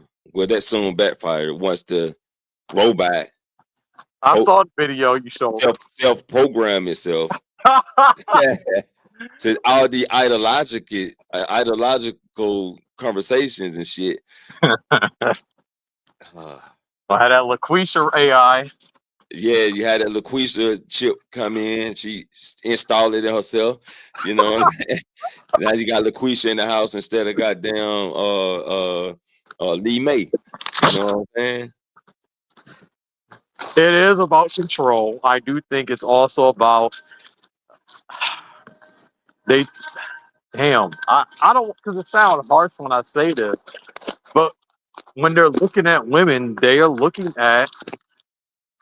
the challenge. They don't want to level up. It falls on that line because they know they can't just be lazy with the girl. You can't, no matter what a girl say. She don't want you being lazy. She don't got a problem chilling with you, but at some point, she gonna be like, that shit done. All right, it's time for you to get a better job. It's time for you to get a better car. It's time for you to level up in your career. Why are you not doing nothing more? It's eventually going to go into that. And niggas don't want to hear that. That's what they're technically saying. And again, the other part is control. They want a sex doll. Yeah. Pretty much. And that's all I can say. I get some guys may not agree with that, but they don't hear how they talk. 59 say virgins stay loyal longer depending on the situation. Short term, long term is all the same thing in the end. Yeah, it's definitely the same. You definitely think about it. You get a virgin, she's being loyal to you, quote unquote, for 5 years. Then she cheats on you. that shit gonna hurt just the same as if the other chick did it. It probably hurt worse because you thinking, because in your head, you thought you had it. Yeah. You was the mother. You found the fucking gold inside the motherfucking haystack. You know the you found the needle in the haystack. And now this shit's special. And then You she know gave what I'm saying? somebody else. Shit, You don't even have to be doing nothing wrong.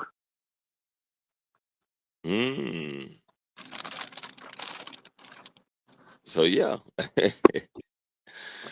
Oh shit. But, take a chance with a chick who been heartbroken too many times.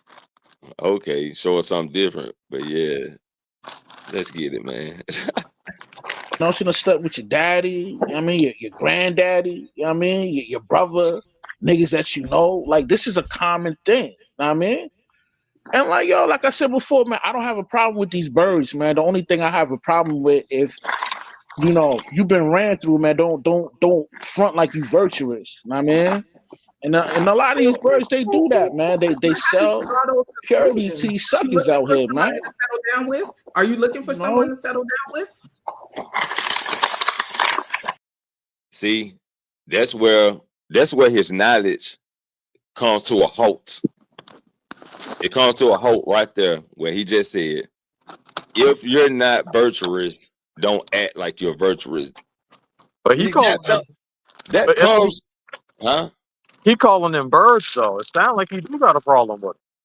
Yeah, he probably do got a personal problem. But what I want to say is, just to break down that concept of a woman not being virtuous but acting like she virtuous, or acting like, you know, she a hopper but she acting like she not, and that comes with the pie. That's what the red pill is supposed to teach, right? The nature of a woman. Yeah, she's not gonna act like she's out there if she think that you the guy that she can, you know, marry in the future, or she thinks you're the sucker that's gonna play her game. You just got to tell the difference on what she's after, or go back to the agenda. What's her agenda? On top of that, you got to know what the fuck you want and what you're looking for to separate that too. Because what you're looking for and how you operate can cancel her out the picture with one conversation.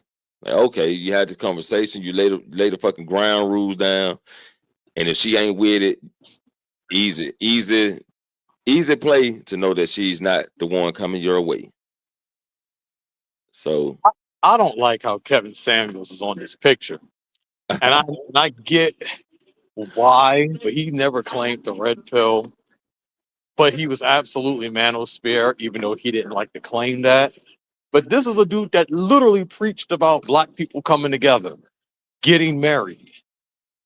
He was all about getting married. He born again quotes. Like, that's all this dude was about. I mean, yeah, he was about, you know, telling people this and telling people that, by, you know, trying to get people married. I think he got like 2 or 3 people married. No, he got more than that. He got quite a good amount of people that literally thanked him for his advice on and pushed him to get married. He was doing something. Right. But that's why I was like, why is he on this picture when this dude quite literally, I mean, he held the men just as accountable as he did the women. Oh yeah, well he was. It do say manosphere on there, the manosphere. Yeah, yeah. And So just when you put him next to like Fresh and Fit, those his boys though. Shit. Nah, that was his boys. Literally, short term, but yeah, like short term. But then he was like, nah, these niggas full of shit, and he left them hanging. He left them with their feelings hurt. They actually they had a whole video. It was Angry Man, some white people, Fresh and Fit. A lot of them got together to have a talk about Kevin, and they weren't like knocking him at all, but they were saying he left them behind. Basically, the bigger he got, he didn't try to help any of them, and they were feeling some type of way about it. But I'm sitting here like, a lot of y'all were full of shit though. Right. Like, I can listen to y'all and be like, y'all kind of extreme. Versus Kevin, Tommy Sotomayor, he got a huge issue with Kevin Samuels. Right. Because he felt like he was saying the same thing that he was saying, but people weren't giving him his due diligence. But Tommy, he playing now. Because he was literally saying all black women are trash. He literally sounded like he hated women. Mm. And he wasn't exactly holding men accountable. Like Kevin spent 3 years holding men accountable. Right. Before he popped off, he was And doing it. then he started holding the women accountable.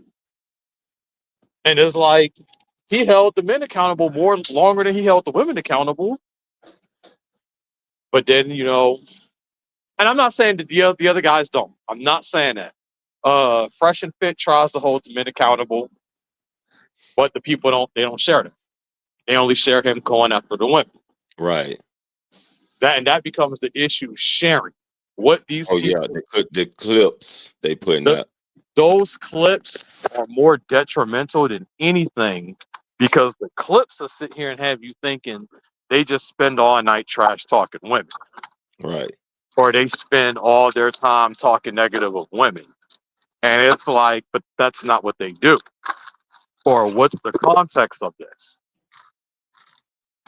People love to talk about how Kevin Samuels was coming at the women.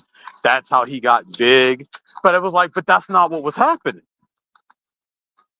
He got big because a chick not interrupted, but a chick wanted to be rude in a sense.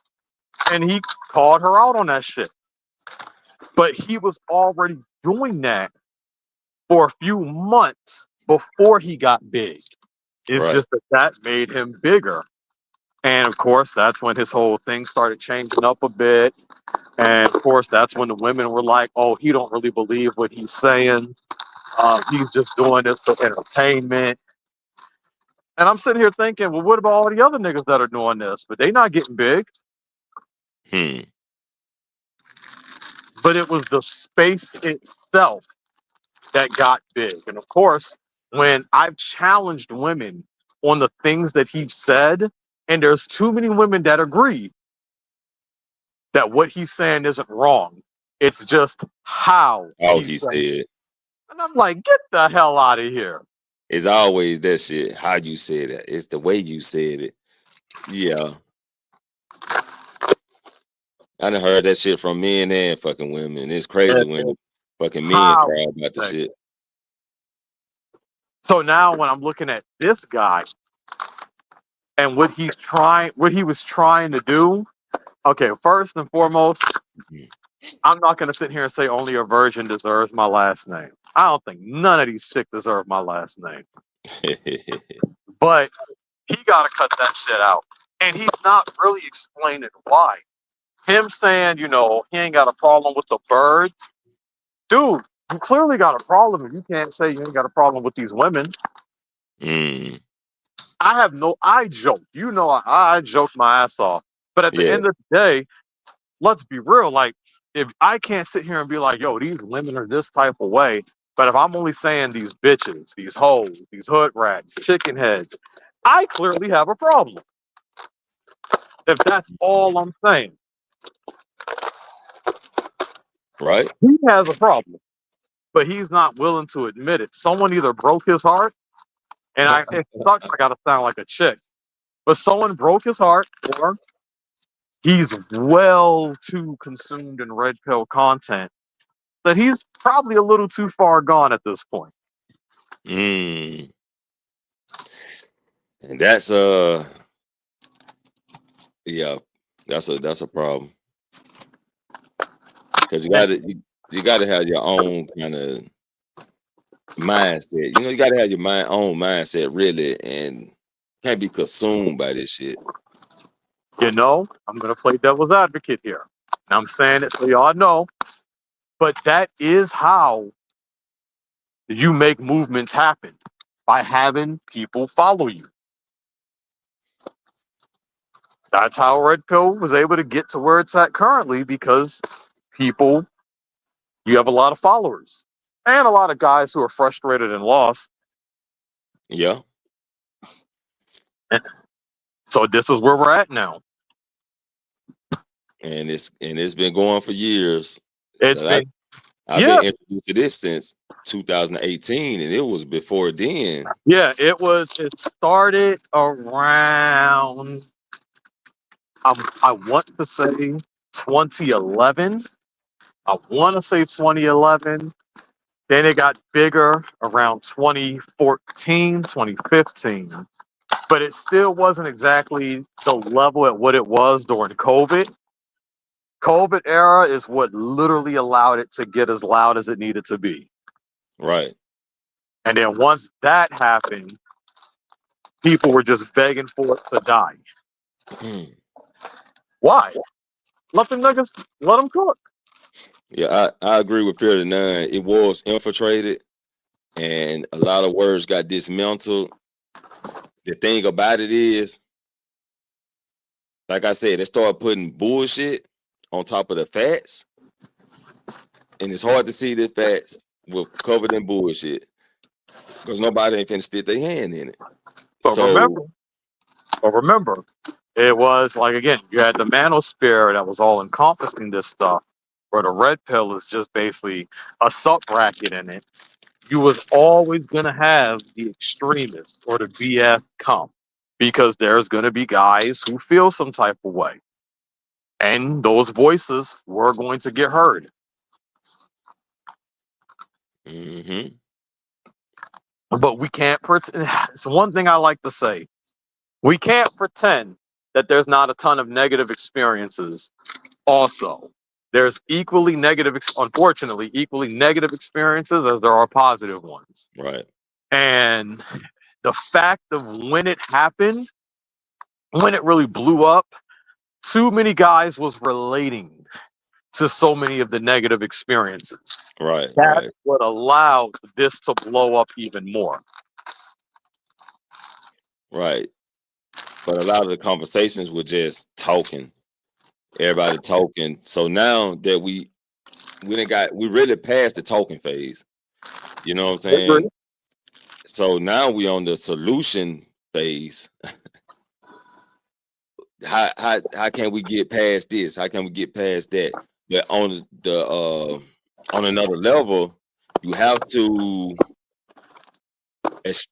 have conversations with guys on a one-on-one note, because a lot of guys just be in the chat talking, then they talking to other people in the chat, and that's not really helping. It's the counseling that really is required. Where are the question is, where are the guys? We need the guys with the alternative experiences to what's popular. That needs to be heard more. Hey, I've been married 20 years. Me and my wife, we fight here and there, of course, but we hold it down. We need more of those experiences. Hey, my wife helped me flip all of this shit, turned me from that farmer with a power level of 5 to Super Saiyan Rage Trunks. You know, damn, how'd she do that? You know, we build like legitimate legacy builders. You know, and hey, I'm not trying to knock on what anyone thinks is a legacy, but tell me what you built, what the value is, what do you think it can bring, what it is bringing, some real conversation like that. Tell me what's going on, because in real life, if I'm telling you my experience, I'm going up and down the East Coast, I'm on the West a little bit, I'm looking for girls to help build with me, truly build conceptuality and immortality with, but they just want to bring me their pussy.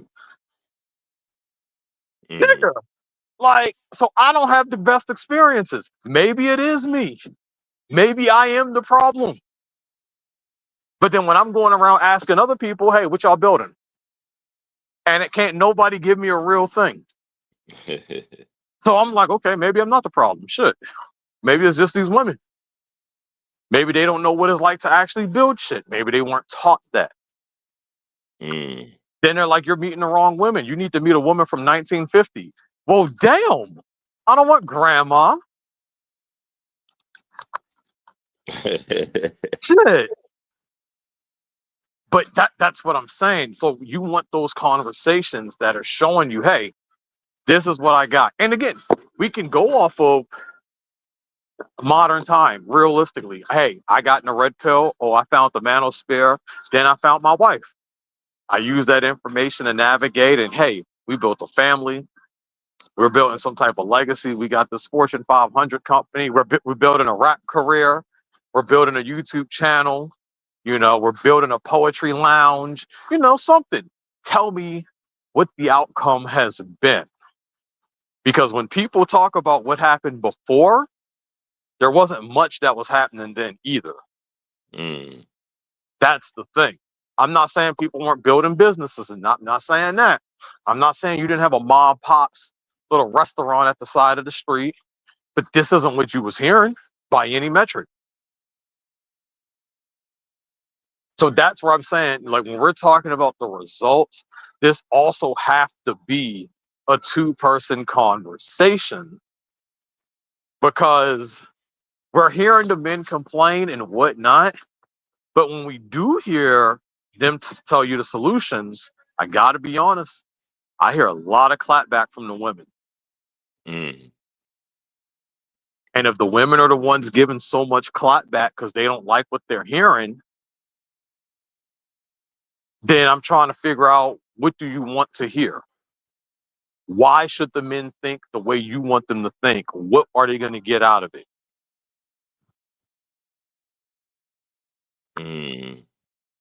That's the thing. These guys, and that's why I said they have given solutions. It's just that they don't like the solutions.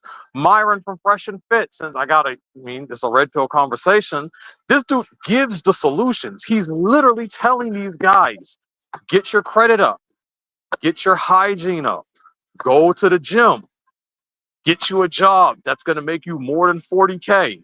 Took that from Kevin, except he would argue, get your stocks in place. Make sure you have everything. But he also tells you women want a nigga at the finish line. I'm not going to say that's always true, but he's definitely not completely wrong. And she's going to want the winner. You got to compete with the other men and be the best version of yourself. He's not saying nothing wrong. That's building a dude up. But in the same vein, we'll sit here and say, oh, he's not giving solutions. He's given a concrete solution and an evolution of you if you're not where you think you should be. That is a solution. Be a better version of yourself. F all the women. Because he tells you point blank, he got 3 girlfriends. And he'll be rotating. Right. Now, he's saying that's not for everyone. But hey, if you want to become a high value man, which means everything he's saying plus a 6-figure salary, then if you want all those women, you can get that. Now, I disagree with him, because literally I've seen niggas who are working at Family Dollar, making $10 an hour, literally getting a roster of women. So he can't just be like, hey, but I think he also means the quality of beauty of women, but I think that's also full of shit. Because, and maybe that's because of where I live, but there's a lot of women here who look like damn in a good way, and they with a lot of niggas that look like damn in a bad way. But I know they ain't got no money. So that's also not living in reality. When I say that, you can literally go outside and see a nigga that's a 4 grabbing a girl that's a 9.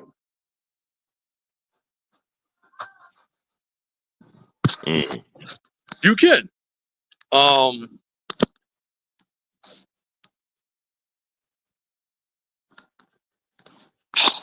You gotta. I do agree with the comment earlier about the dismantling, the infiltrating, because they do have they have a list, and they are coming after people that talk on manosphere concepts. They demonetize them. Right. Can't be talking all this shit. But Yeah, until they put it in the main screen. And I'm like, why are they blocked? They're not saying nothing wrong. Or it's too hurtful.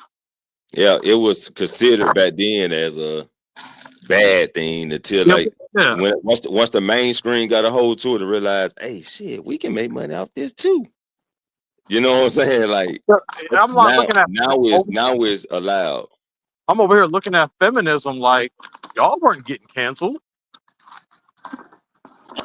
Y'all was saying all type of shit. You got whole stories of women talking about they've been raped, but yet it's a lie. Like, the solutions are there. I do think certain things should not be worried about unless you're like a health dude. If you're someone that's literally about cleanliness and hygiene and you're all about maintaining this type of situation, like, okay, a chick with a high body count, I can understand that. That's not appetizing to you. I got you. Don't shame nobody for it, but in the same breath, I get that standard. If you are someone who you want to build something, Jeff might want a whole act where he's rapping with his girl. She come in like Foxy Brown, just spitting. Make that a reality. Work on that shit. But people be getting together, and that's just be it. They just be getting together. There's no goal. Right. I gotta be honest. Like, they just want to be in each other's comfort. But they don't understand that's the intention, just to be comfortable with this person. We're having these talks. The guys who aren't approaching the women, who gave up, the guys who've given up on the women. Well, China has a solution for you. China, but these guys are getting shamed at the same time for that solution. I don't think they should be getting shamed for it. There's a ton of chicks. More for me. Fear the none, that's definitely facts. Too much truth is not being allowed, even through the mainstream. Yeah, definitely. I agree. Facts. That's to manipulate the people, keep them below. I mean, we saw what happened with Andrew Tate. They was quick. They started banning him all over. Yeah. He wasn't allowed to talk.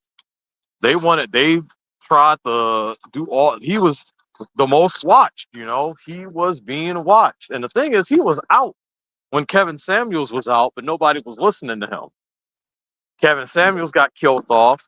Bam! Now everyone else can blow up. That's actually probably why his picture's there, because he really was the face of it for a good minute. Yeah, he was in the forefront. And then they got him out of there. And now everyone else can blow up. Just Pearly things. She got bigger. Yep.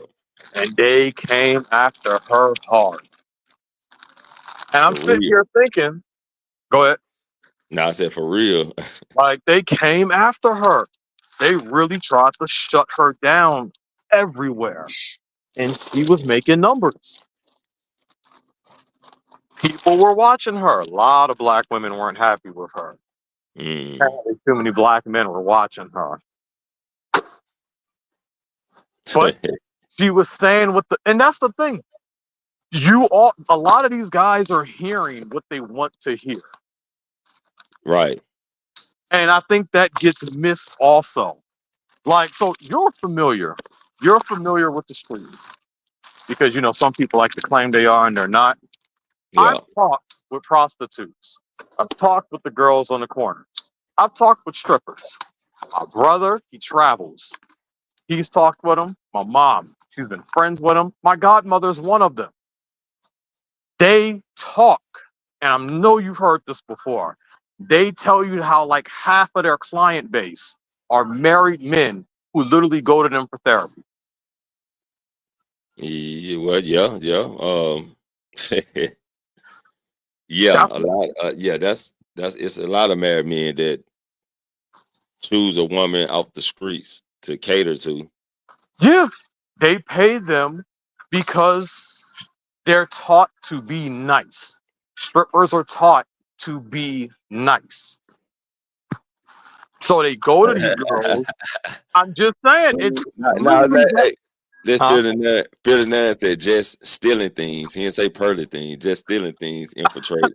No, just pearly things she was if anybody don't know, she got most of her concepts and ideas and shit from Donovan Sharp. So she was groomed by Donovan Sharp, actually. That's why her words and shit sound just like the manosphere. But she also did the work. If we go back, I gotta give her some credit. I'm not a fan of just pearly things, but I do know some of her story. And the fact that she's gone to the Fresh and Fit show multiple times to learn from them. She's done the calls with Kevin Samuels.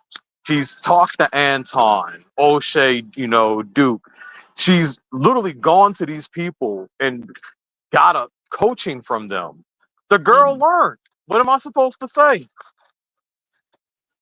And I've literally seen her out in the streets, real time, out in the streets, asking these questions, questioning the people, going to the feminist rallies, challenging their point of views.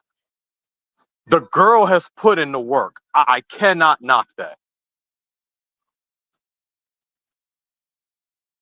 Yeah. When you put in the work like that, there's nothing left for me to say. Like, she know what she's talking about. But she also gives solutions, although her solutions are for women to just submit to the men. Yeah. Stop being so argumentative. Yeah, they didn't like that. Stop demanding so much. They ain't like that. They like, oh man. I mean, she has some women that did agree, but yeah, it's not many. From where it showed, it was more who disagreed. There definitely is a lot of women that disagree with her. But again, she is saying shit that men want to hear. And I don't understand why that's such a problem to tell these men what they want to hear. Is it hard to be nice? Because a lot of married men, apparently, that's what they're saying. Their damn wife ain't nice. So Donovan Sharp is drowning, trying to play both sides of the manosphere. I haven't tuned in since that last time I got on his ass, but I haven't tuned in since then. Some shit pop up. I see the title, I tune in and be like, okay, let me review that. You know what I'm saying? So, but I ain't been. Damn, he playing both sides now. He don't know what the fuck he want to do. He kind of getting in a confused mindset of his content. You don't know if to put out the right content or put out the content that's gonna actually keep people around. So let me ask you a question now, and this is about Steve Harvey. Steve Harvey was on the show, and he was defending the women, and he was saying he doesn't appreciate guys who don't put their all into everything. Basically, if you're going to get married to a woman, you need to put your all into it. You shouldn't be asking for a prenup. Why are you trying to protect yourself? Why are you trying to operate with 1 foot through the door? You need to just put your all in it. He's been married 3 times, putting his all in it. Is this a nigga we need to listen to? Oh shit! That was a bad stepping forward to the situation for him. He should have just stayed in the background. But yeah, that's what he's preaching. Agreeing with the girls, basically saying if it don't work out, oh well, pay the alimony, pay the child support. Nigga, what? If you've been burned already, it would be wise enough to, protect yourself after the fact. Right. But he's telling men not to. Meanwhile, we watching his girl cheat on his ass. Right. Like, dude, I don't know if you don't want to be giving advice to. And this is where they would call blue pill. I watched an episode of Dr. Phil. This episode featured a woman who claimed this guy sexually assaulted her 15 years ago, only to find out that he did it. He tried, he was doing everything he needed to do to get, for them to look into it. We found out she lied. And when they went on there, it was the girl who started to cry. And I'm scratching my head. I'm like, why are you crying? And then you had Dr. Phil defending her like she was the victim. I'm like, wait, but the nigga was the one who was in prison all this time. I know he didn't have a good time in there. Right. But he's treating her like she's the victim, like she was the one. And when the dude apologized to her, I said, get the fuck out of here. Dang. Why is he apologizing to her? She's the one that lied.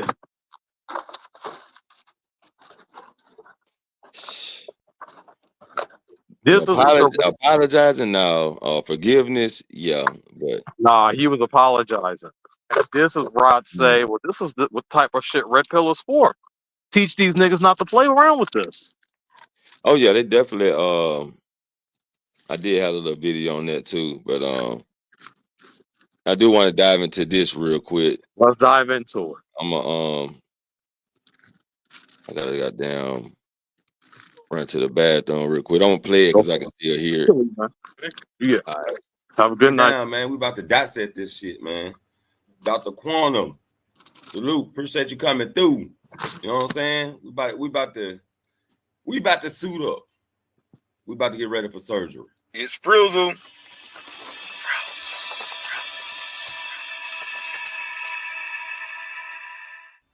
It's Frizzle.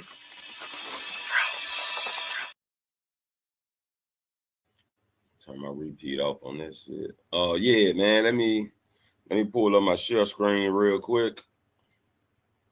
Let's hope everything is everything. So first of all, we got to define soul ties. And soul ties is a concept often used to describe a deep spiritual connection between two people, typically formed through emotional or physical intimacy. The idea suggests that when you form a close bond with someone, especially through sexual relationships, a part of your soul become intertwined with theirs. But this the thing, there are positive and negative soul ties. First off, let me know if y'all believe in soul ties in the comments. The positive soul ties, there are healthy connections that bring support, love, and growth. They might form a relationship where there is mutual respect, love, and care. The negative side, there are unhealthy connections that can be draining and harmful. They may form a relationship where there is manipulation, abuse, or emotional dependence. I don't like that word, dependent. being dependent on dependent on somebody. I don't like that, but in some spiritual or religious contexts, it is believed that soul ties can affect the person's emotional, spiritual, and even physical well-being. People might seek to break negative soul ties through prayer, counseling, or other spiritual practices to reclaim their sense of self and emotional freedom. Okay, so that goes back to what I always say. That goes back to what I always say about knowing yourself, being self-caring, being self-loving. So if you are all of those, more not so often to become soul ties with somebody. Cam the Real 57V. What it do, man? Appreciate you coming through. Dr. Quantum said just had to cut some cords recently. Oh man, hey, that's what you got to do. You got to cut people off. Like, cut them off. You know what I'm saying? Like Teddy say with the lights, cut them off. You know what I'm saying? That's what you gotta do. Yeah, that's what you gotta do. And Hassan in the building and Counter Real 57V. Y'all, what's up, man? So we about to go over the positive sides of soul ties, and we about to go over the negative sides of soul ties and how to overcome it. So this gonna be a little ride, y'all, because I got to read this shit. Had to read that shit. So basically, I don't even know where I was in that shit. When I did talk about this, it's not just related to the opposite sex. When we talk about soul ties can be something. It can be in a form of materialistic, or it can be the form of family and friends. And like some people just can't seem to stay away from somebody knowing that, okay, this my homie. I've been knowing my homie since fucking 3 years old. You know what I'm saying? We was sharing the fucking diaper bag together. You know what I'm saying? Our parents shared the diaper bag together with us. You know, that type of shit. But one friend is toxic, the other friend not. But the good friend just can't seem to stay away from this motherfucker, though he always intro. You know what I'm saying? So it was like that too when we talk about soul ties. And people they always want to implement soul ties into sexual experiences. Oh shit, you comment, he commented, then she's soul tied to this person, and she soul tied to all the niggas she done fuck. They want to put it like that. You know what I'm saying? Type of conversations. Not knowing that you could be soul tied to almost any and everything you put your hands or surroundings in. So that's basically what the video about. I don't want to just get deep into the video because as you can see, you go to my lives, you go to my channel, go to live, and fucking select the video. Let me see. Oh, I can't, I did minute player. Yeah, go to my lives and just find soul ties. There you go, right there. And you can just watch the video. It'll break it down. But Lonnie, you had anything that related to that? Oh, soul ties. I gotta believe in the soul, first of all. Well, that's the first part. I'm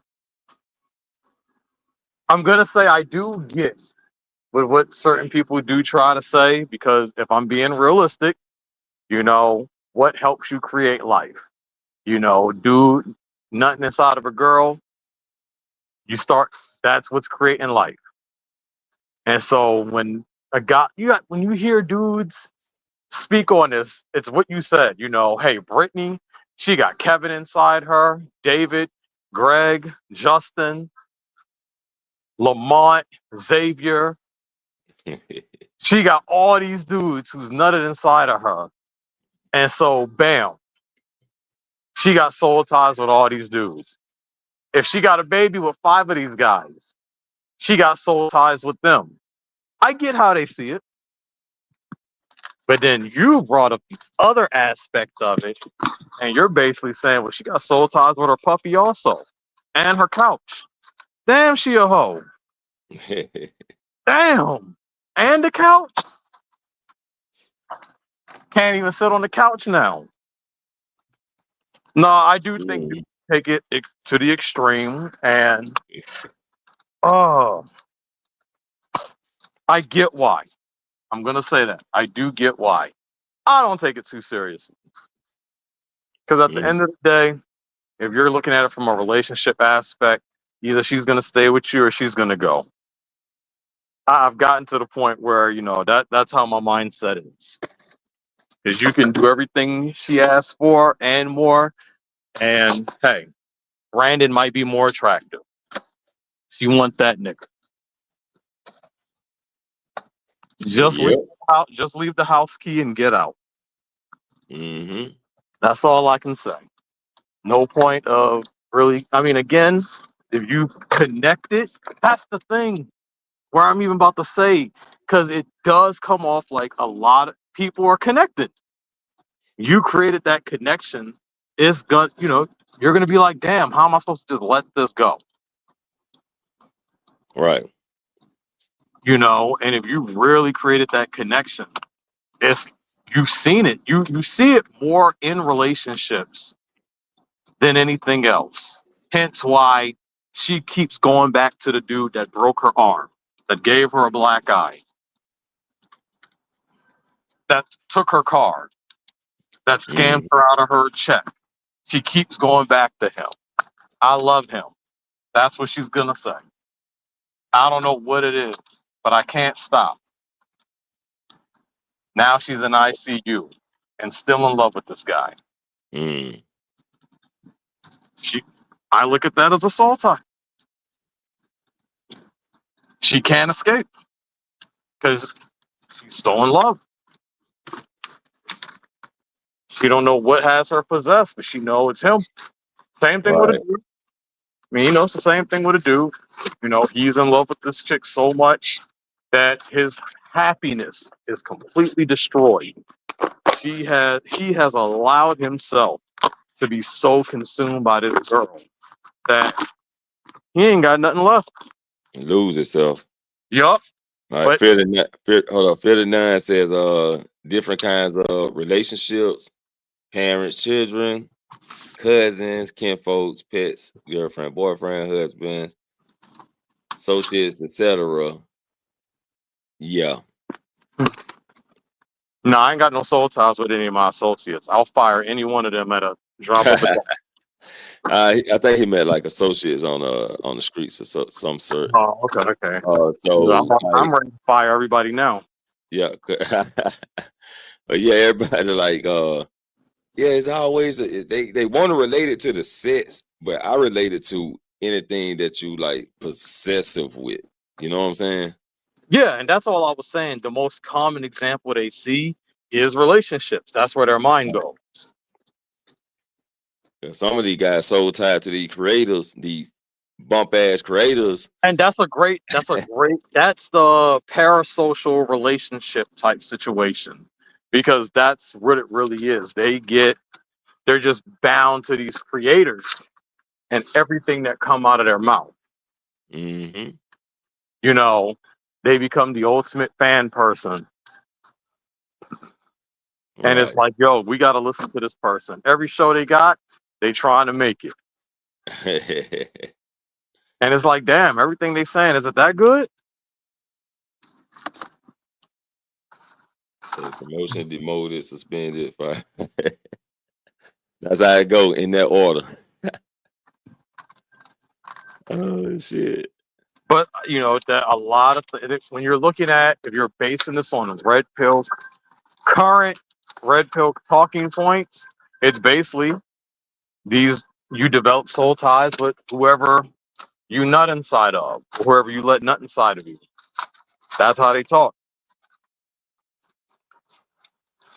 So when they're looking at the girls, the women, it goes to dude's talking point from the freezing video, like, you've had 50 bodies, well, you got 50 soul ties.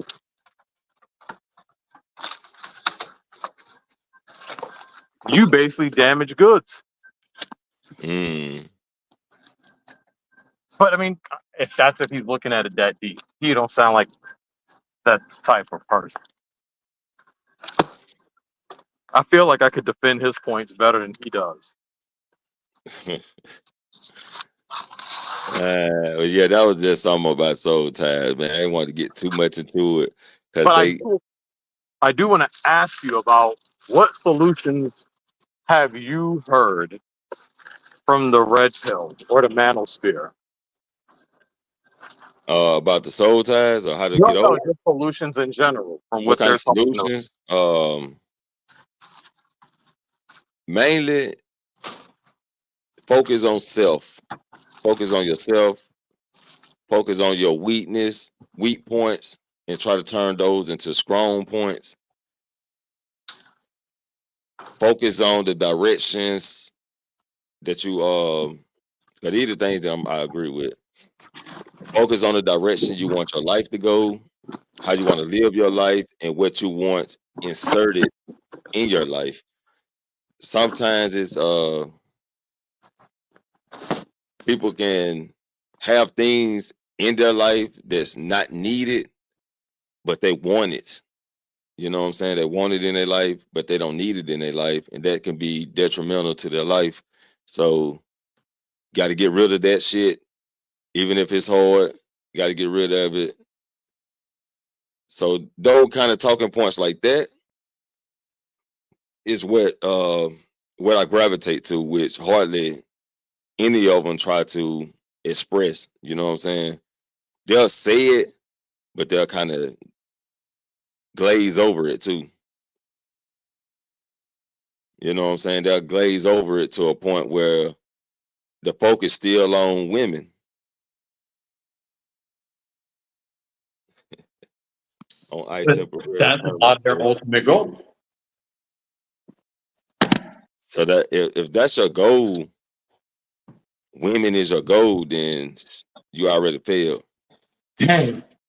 But I mean, don't people have different walks of life?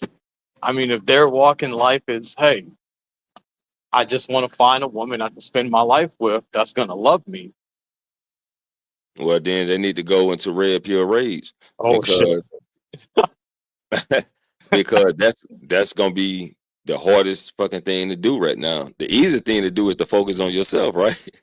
So now, when you say that, now I gotta ask: if we're telling them, if they're saying to focus on themselves, but they get themselves an AI girlfriend, they're still technically focusing on themselves. They not messing with these chicks out here. Right. But it's getting shamed on for these guys to get an iRobot. But yet we're also saying be selfish. Focus on yourself. Now, you know me, I'm gonna make jokes about it, but shit, order that motherfucker. You know what I'm saying? Like, I ain't got no problem with a guy ordering an AI robot here. Let me try that motherfucker. Shit. I said the same Shit, thing. you know what I'm saying? Just to lay shit down on the fucking table right now. Shit, fuck it. If that's what you got to do, that's what you got to do. You know what I'm saying? For your happiness. We ain't talking about what people gonna think about you, what people gonna say about you. Shit, some motherfuckers ain't even ashamed to have a blow up dog. They letting you know now. Hey, I married a blow up dog. We got blow up kids. You know what I'm saying? And they ain't ashamed of it. Get like that person. Most You of know the what I'm saying? shame, most of the shame, not all, but most of it that I do hear is coming from chicks who are sitting here like, what's the problem? Why you got to do that? You can't get yourself a real girl. And when I hear that, my immediate thoughts are basically like, that's not what these dudes are saying, though. But the women are quite literally saying, hey, you can't just settle for some type of chick. Yeah, my comeback with that is, first you got to ask them a question. Are you wife material? Oh shit. You know, you got to ask them a question back. Are you wife material? Are you the type of woman that's gonna take care of her man? Okay, then why don't you be my girlfriend then? Cause don't you kind of hate? And I had this happen a couple nights ago. She was like, do you have any friends that's like you? No, ain't none of them niggas like me. That's what I said. This what I say. None of them niggas. As a matter of fact, ain't no nigga on this earth like me. You go. You better off just choosing me. What we talking about? You know what I'm saying? Yeah. So let's not indirectly choose the person you want out of the person you don't want. You know what I'm saying? If that's the person, just choose that person. If you like the way this guy groove, you like the way he think, you like the way he move, why not just choose him then? There's just something about it's too much of that shit. You and know what I'm saying? they think they got options. Guys be the same way. You got do you got any friend girls like you? You know what I'm saying? Shit, fuck it. Choose her. You know what I'm saying? And if a woman got a problem with a guy selecting this over that, then why don't you be that woman for him then? Because think about it. They don't like it when the guy is going overseas. Apparently that's a problem. So you can't go overseas to get a girl. You can't choose the AI girl. You have conditions for the girl you want. They're mad that the guy don't want the girl that got 8 kids. I'm kind of trying to figure out, okay, so damn. So the dudes can't have standards apparently. he can't have options. Because that's the biggest clapback you hear. Even this dude who wants himself a virgin. Hey, if you can find it, go for it. But they're gonna make it a problem because there are a significant amount of men who also want a virgin. I don't get the hype, but that's an issue. But yet when y'all want Tyrone, we just like, it is what it is. That's who she wanted. Some guys might bitch a little bit, but at the end of the day, these dudes accept it. Yeah, I admit. I mean, I agree. Ferdinand. No, long as these guys ain't complying no fucking mass shootings and shit on innocent people and all this and trying to get revenge, let that man have his AI roll back. I agree. Yeah. God damn it.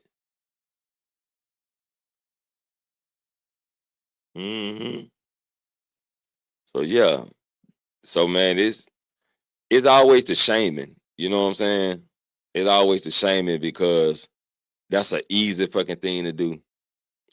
An easy thing to do is to shame, blame, and come up with excuses. That's easy.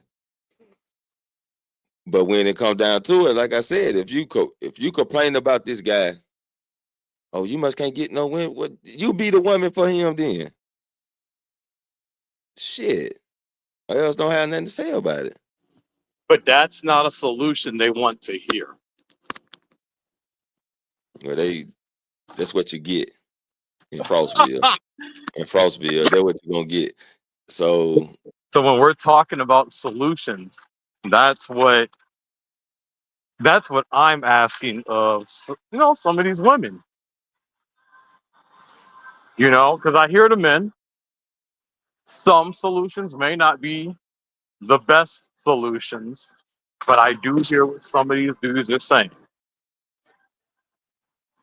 Some of these guys aren't happy, and if they're not happy, maybe that AI make them happy. All right. Just saying. Yep. Because they can tell the AI especially with China whipping up, they making it that they feel like real people, real titties, real booty, got the fleshlight vagina in. You good to go. Yep. So that's we can't point the fingers at these guys and laugh at them. You know what I'm saying? Oh, I'm definitely not. So I get it. If that's the route they want to choose, then that's the route they want to choose because sometimes they're dealing with, people in general. They're dealing with people in general. That's not even talking about relationships. Can be frustrated. They be frustrated. Shit. But then they try to act like that's not the reality. They try to act like, oh, it can't be that bad when it is that bad. But that's why I bring up mental health, because mental health experts are literally telling us it's bad. Oh yeah, I can definitely see that though. Like the mental issues now these days is on a spike. People are just sad. They are legitimately sad. It's on a rise, and so I think that's the next era we're actually heading into. Fucking mental. We're already in it. We're literally already in it. Yeah. That we already in mental health. People are just that sad. They are miserable. Just so let's, every time. I do want to play this because my boy right here. Y'all know I always had to go to Miss Lucario. Y'all know. So he gonna give her 5 ways she takes advantage of you when you have no game. Trying to get over on you because she's trying to use you specifically just for her benefit without giving anything in return, then what's going to happen is that she's going to see you as somebody that she can use for time, energy, resources, or whatever it is, and then just kind of toss you to the side, right? So I'm going to be talking about these 5 ways she takes advantage when you have no game. And some of these ways are very, very dangerous. You understand what I'm saying?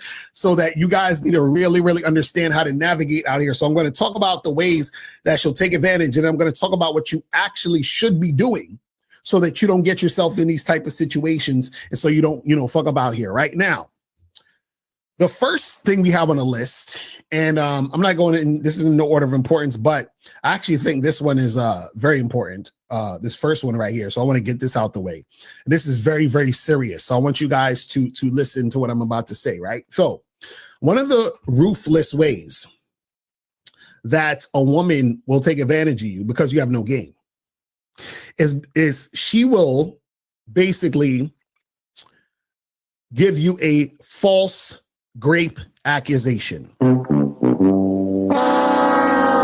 Now, you know what I'm saying grape because we're on YouTube, but you know what I'm talking about. False grape accusation. Now, the reason why a woman will do this is because women can get ruthless. But I'm going to tell you why women will do this in certain situations, and I'm going to show you how, in most cases, it's your fault.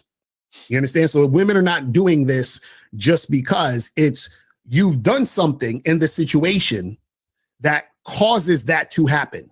Right now, one of the things that happens when you get a false grape accusation is you are dealing with a woman who isn't highly sexually attracted to you. You understand? You are dealing with a woman who isn't highly sexually attracted to you. So what happens is that you end up dealing with women who aren't really that interested in you sexually, and she's showing you signs that she's not that interested in you sexually, but you keep going, right? Like, for example, a lot of guys who listen to the PUA stuff, the PUAs will tell you, bro, she's just giving you a shit test. You got to just keep going. Bro, she's giving you last minute resistance. Fuck it, just keep going. And so what happens is that you are in a situation where you're with a woman and she is being kind of wishy-washy about being sexual with you, but you keep going and you're not paying attention to the fact that this woman is not really feeling you and not cooperating. And then what happens is that she agrees to have sex with you, but she agrees to have sex with you under the premise of, well, shit, I guess I should because I'm here already. We're in this position and I don't want to say anything or do anything to get him mad. So maybe I should just go through with it. So she goes through with it, even though she's basically doing it without you forcing it. But what happens is that based on the situation, she feels bad about doing it because she didn't really want to do it. But you weren't paying attention to the fact that the girl didn't really want to do it. So now after it's done, right, she feels some type of way, feels bad, and then she'll falsely accuse you of doing something to her. You understand? Shout out to my dude K Zaggett in the building. Exactly. He says some women feel like you took something from them. So now they'll say, oh, well, I was forced, I was coerced, and all this other stuff, right? And this is why it's important to only deal with women who have high interest, only deal with women who are cooperating. This is why, for example, if I'm on an online dating site and I tell a woman, hey, let's meet for drinks Friday, 8 o'clock. And she says, well, actually, I would prefer us go to dinner. I don't really want to just get drinks. Unmatch or leave on red or whatever it is. We're done. Because if you're resisting me by me just telling you, hey, let's go get a drink, and you're already resisting, then that means that you are not cooperating. If you're not cooperating by just a drink, then you damn sure ain't really cooperating when it comes to sexual activity. Do you see what I'm saying? So what I'm saying is that a lot of guys, even in the PUA community, what they do is that they're trying to get sex so bad that they're willing to continue dealing with a woman who's giving them resistance. And then what? Yeah, you know how I speak on that type of shit. Bro. If she don't want you, just let it fly. There has to, like, when I tell you, I see these situations on the opposite angle. Please don't think I'm exaggerating, because I've been in a situation. Now, this was 15 years ago. I feel old. And I was with a girl. This is my girlfriend, actually. Right. I mean, this chick was always at my house. We dated for half a year. She was always at my house. She was always trying to get sex. But she's the type of chick who wanted to wait till marriage. And I was trying to be respectful and cut it down before we really gotten far. But eventually that shit just happened. And I kid you not, this girl was just like sexually hungry. 2 weeks later, she tells me I raped her. And I'm like, wait, what? She told me. She said everything he said. I took something away from her, all of this stuff. But every condition he said, that was not my situation. Yeah. She was literally always on me, clingy as hell, dressing how I wanted, always compliment. I mean, the girl was hung. And then, bam, she hit me with that. So these situations are common. Like, it's just not spoken on a lot, but they are common because I mean he talked to a lot of guys off screen. Yeah, I got you. Right. So then he also in New York, so a lot of shit go down, and yeah. So a lot of this stuff is really uncovered. It gets swept under the rug because not too many conversations are like this. Like, guys don't even, I think they are embarrassed to like tell the stories about it or something. But you don't hear that many stories on this type of stuff. You know I'm not. I talk. Y'all ask, I'm telling.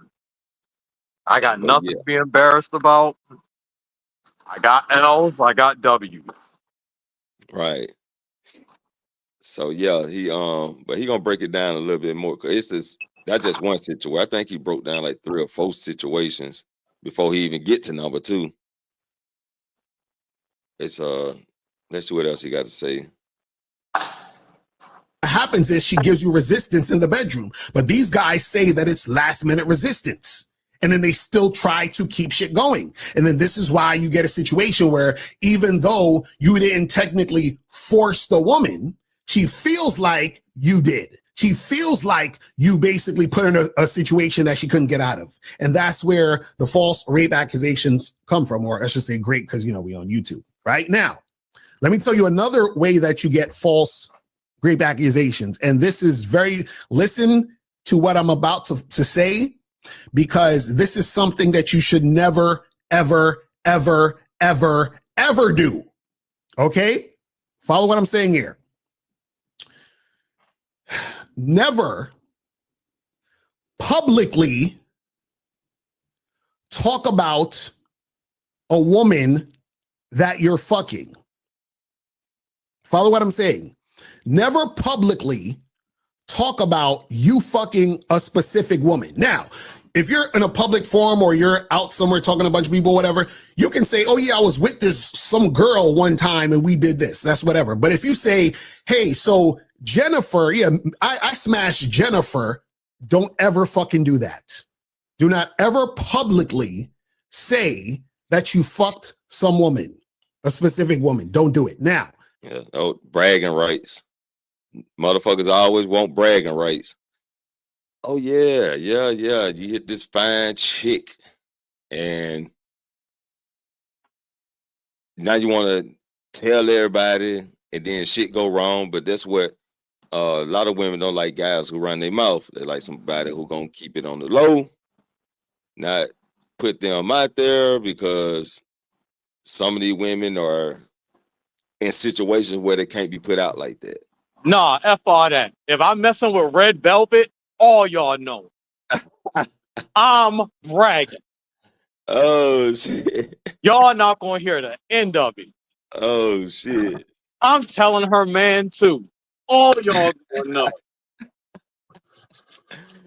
Oh, but that's the thing. They don't want that type, because she could have a man. You don't know she have a man, which she gonna say that too. But like, and then this thing, oh, he forced me.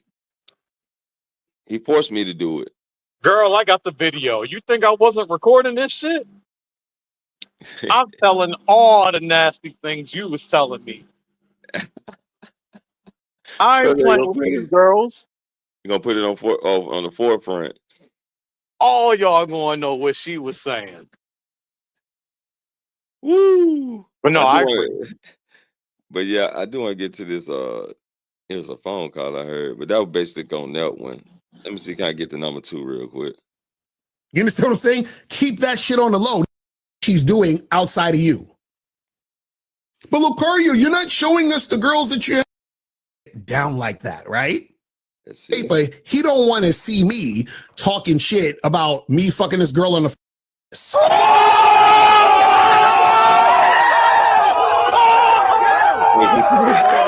She will use you to try to make another motherfucker jealous. Right? And the way that women will do this, let me see. They'll throw you under the bus so that she can get that paper from the simp. And this is why you have to do shit on the low. You see? This is why you got to do shit on the low. So that's the first thing. The first way that she takes advantage of you when you have no game with her being ruthless is she will say, she will give you a false grape accusation because of your doing. You understand what I'm saying? Because of your doing. Right now, let's move on to number 2. And guys, you want to call up, the call-in number is 844-672-7300.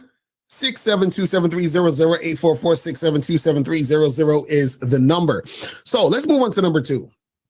So the second way a woman takes advantage of you when you have no game, because women can be ruthless, is she will use you to try to make another guy jealous.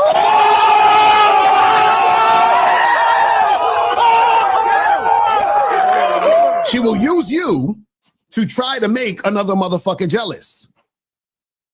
Right? And the way that women will do this is they can do this when they are the ones, running the show. Right? So when the woman is running the show, she can easily orchestrate a situation for her to use you to make another man jealous. Right? So an example of that would be you trying to make something happen with a girl, and a girl tells you, hey, let's say, for example, you say, hey, let's go get drinks this weekend or some shit, right? And she's like, oh, hey, there's actually this like really cool event that's happening Saturday evening. We should go there. Now, the reason why she's suggesting you go there is because the nigga that she's trying to make jealous is going to be there. You understand? And so what will happen is, because your dumbass follows women, you're going to go where she's telling you to go. And so what's going to happen is that while you're there, your whole purpose of you being there is for her to parade you around so that the guy she's trying to get jealous can see her with you. You understand? Ferdinand said he's married, out of touch with the modern day females, the modern times. Lucario he definitely updated. He's not only married. Lucario has a wife and a girlfriend and other women. So, and his girlfriend will verify all of this shit. He say. Also, if he's still out here dating, and he'll tell you his stories, and he done had some fails, you know what I'm saying? He taught the high game, but he also tell you, hey, shit, I've been in a situation where women cancel my ass out. You know what I'm saying? So he take L's too. So he definitely out there. That's too much real talk, man. I'm not about to be dealing with that many women. I really do have shit to be doing, to be having all these women around me like that. That's a headache. Oh I yeah, don't care oh yeah. how compliant they are. It's still a headache. Having all that, I got books that I write where I got a harem of women and I don't even see these women. I keep them in different universes because I know they headaches. Damn. In the comics, Doctor Strange, he married, but to a woman in a whole other universe that he don't even go see. He don't got time for that shit. I fuck with that. This dude, nah, that's too much. I love vagina, but damn, I'm okay. Yeah, so I mean, I'll talk to 2 chicks at once. I mean, shit, I ain't gonna say. Well, he only deal with 2 women. Oh, good. You The made it other one, sound like he had a harem. nah, he don't have like a roster now. He got his wife and his girlfriend, but he still go out and meet. You know what I'm saying? Like if he want to shoot his shot, he shoot his shot. But he let the woman know his situation.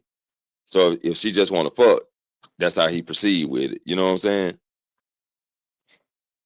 So that way she's not in the blue. So they just having a one night stand, or she want to have a second go around or whatever. He let it be known. That's too risky in modern day also, man. When I'm hearing about these cases, they creating new strains of gonorrhea, new strains of different STDs. Keep me away. Yeah, that's why I say, man, it's a chance, really. You know what I'm saying? Just being out here dealing with different partners or even one partner, still all of it is a risk. I agree. It's just what you want to do. You know what I'm saying? If you want to deal with it, you deal with it. If you don't have to. And you can order your robot. Like Krillin. Yeah, Android 18. You know what I'm saying? That's what you can get. And there's nothing wrong with that. But let's see what else he's gonna break down on this. Somebody had a call in somewhere in this thing. I want to definitely get to that. Understand? So she doesn't necessarily like you. She's just using you as a way to make the other guy jealous.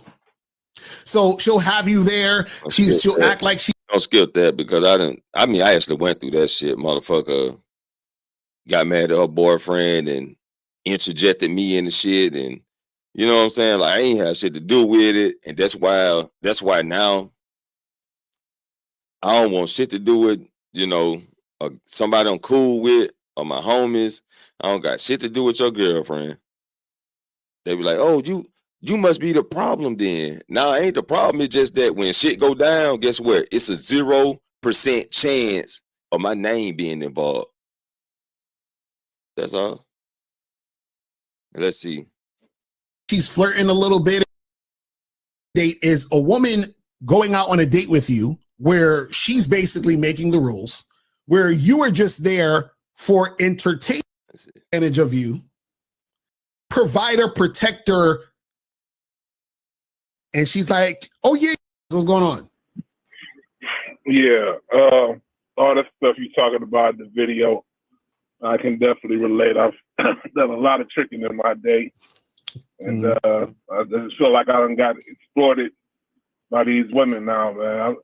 I right now feel like I won't ever have the confidence to turn away from that, from all the deals I've taken in my life. Wait, you say how you think I should bounce back from that? You say you don't have the confidence to do what? To bounce back from that and turn to a different path, away from tricking. So are you still tricking now? No, I'm not tricking now because I'm Okay, Lionel. Yes, sir. 39 said around 80% married men supporting OnlyFans. Chicks with money. Shit, hell yeah. That's another topic we have to dive on. That's a whole nother breakdown. Fucking OnlyFans, these motherfuckers. Woo! We definitely got to break that shit down because god damn, Lionel sent me a video and it was brain shaking. This the second motherfucker, and I can imagine the ones who ain't told nobody about their movements. So, woo! That's a deep dive. But let's continue with the caller who lost his confidence. I look back on it, I'm like, I done got played so much, like I'm done with it now. Okay, are you seeing any woman now? No. Okay, when's the last time you was fucking with a chick that you didn't trick off on? About 4 months. So if 4 months ago you messed with a girl that you got with and there was no tricking? No, it was tricking there. No, that's what I'm saying. I'm saying, when was the last time you've been with a woman and you wasn't tricking? Never. So you've never been with a woman without tricking? Nope. Damn. And how old are you? 40. 40. So your whole entire life. 40 years old. His whole life. His whole life. He been tricking. He been paying for what he want. Man. How can he break that? How can he break that cycle? Woo! I don't even have an answer for that. I have to talk to him one-on-one to really give him answers. That shit is hard. That's rough. You've only dealt with women through tricking? Yes. Okay. So this is the thing.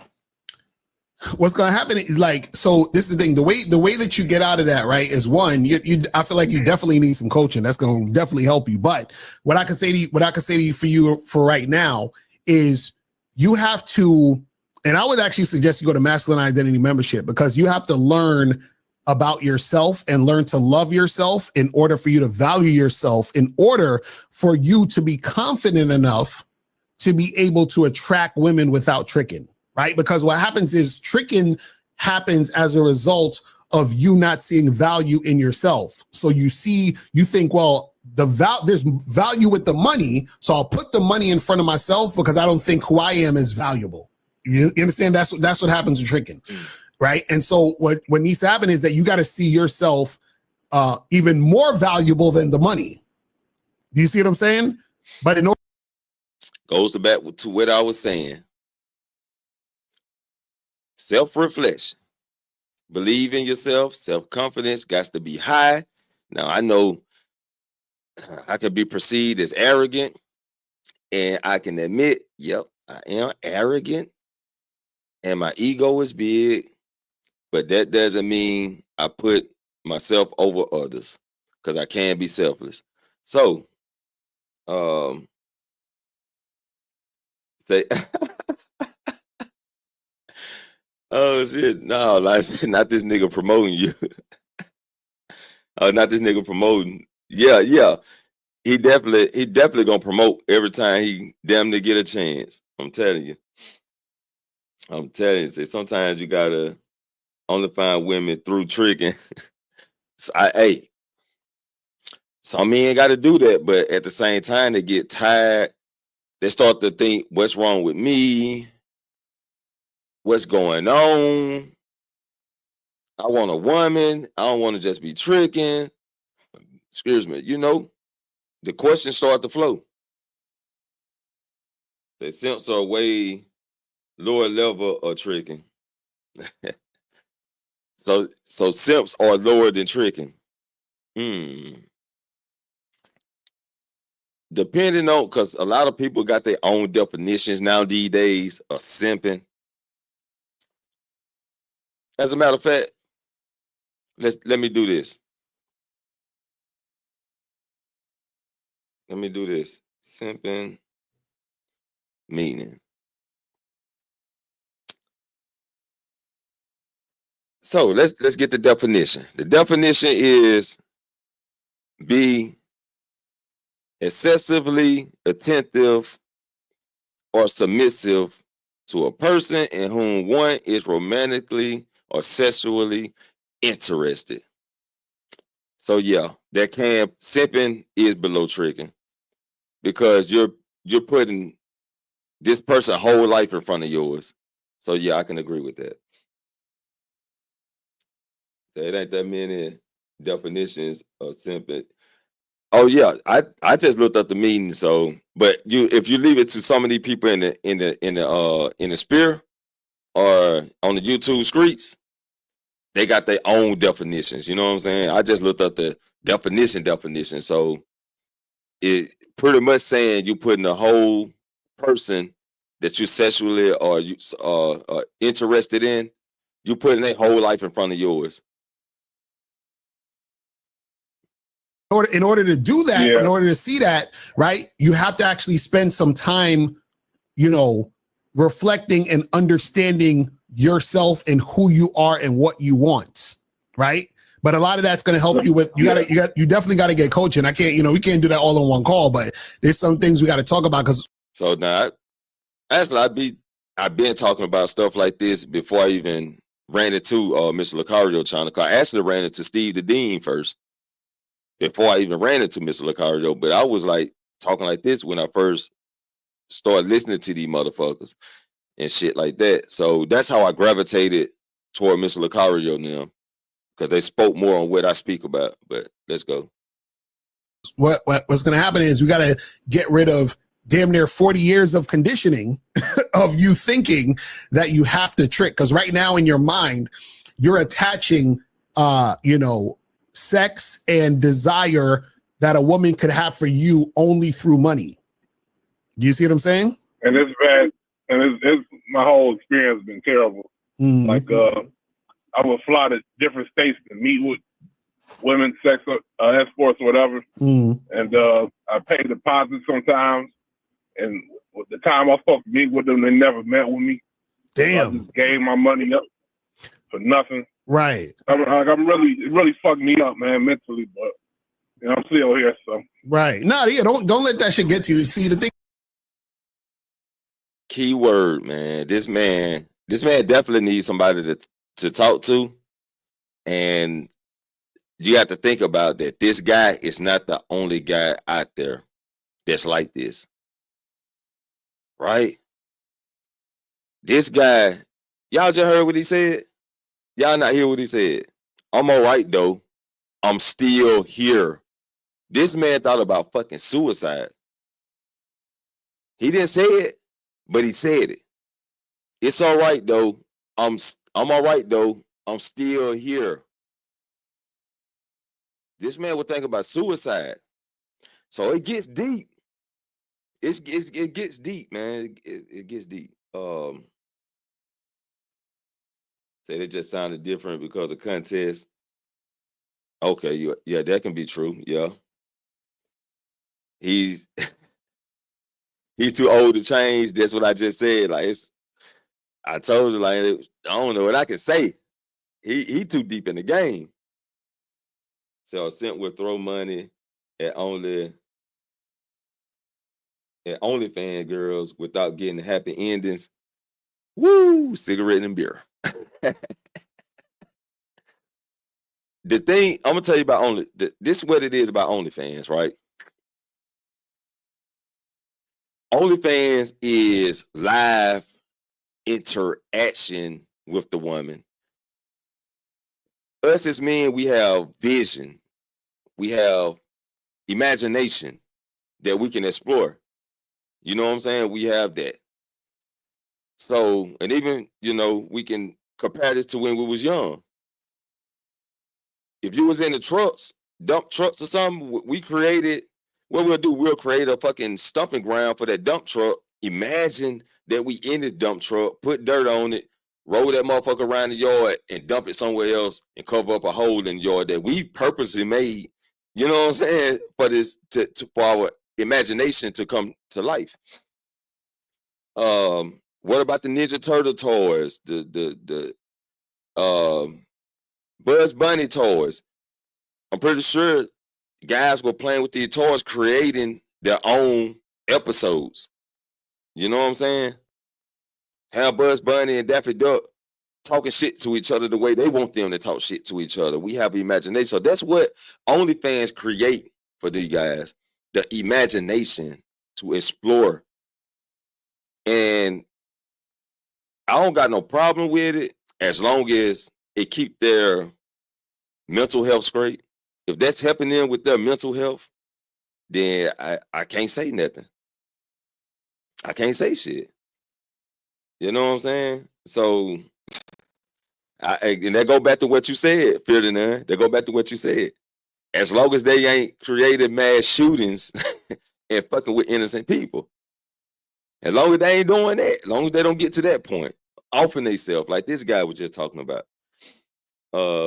Like I said, I don't think throwing money at OnlyFans is simping, unless you're trying to get the girl literally.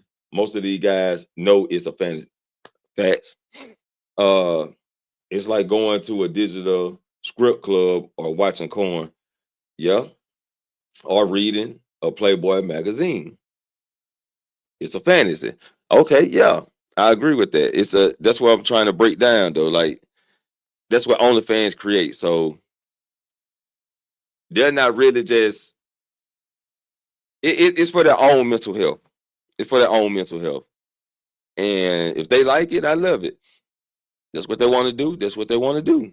As long as they ain't out here hurting nobody or hurting themselves. Thing is, it's just look at it as a learning experience. Like, okay, I learned that this isn't really the thing that's going to serve me in the way.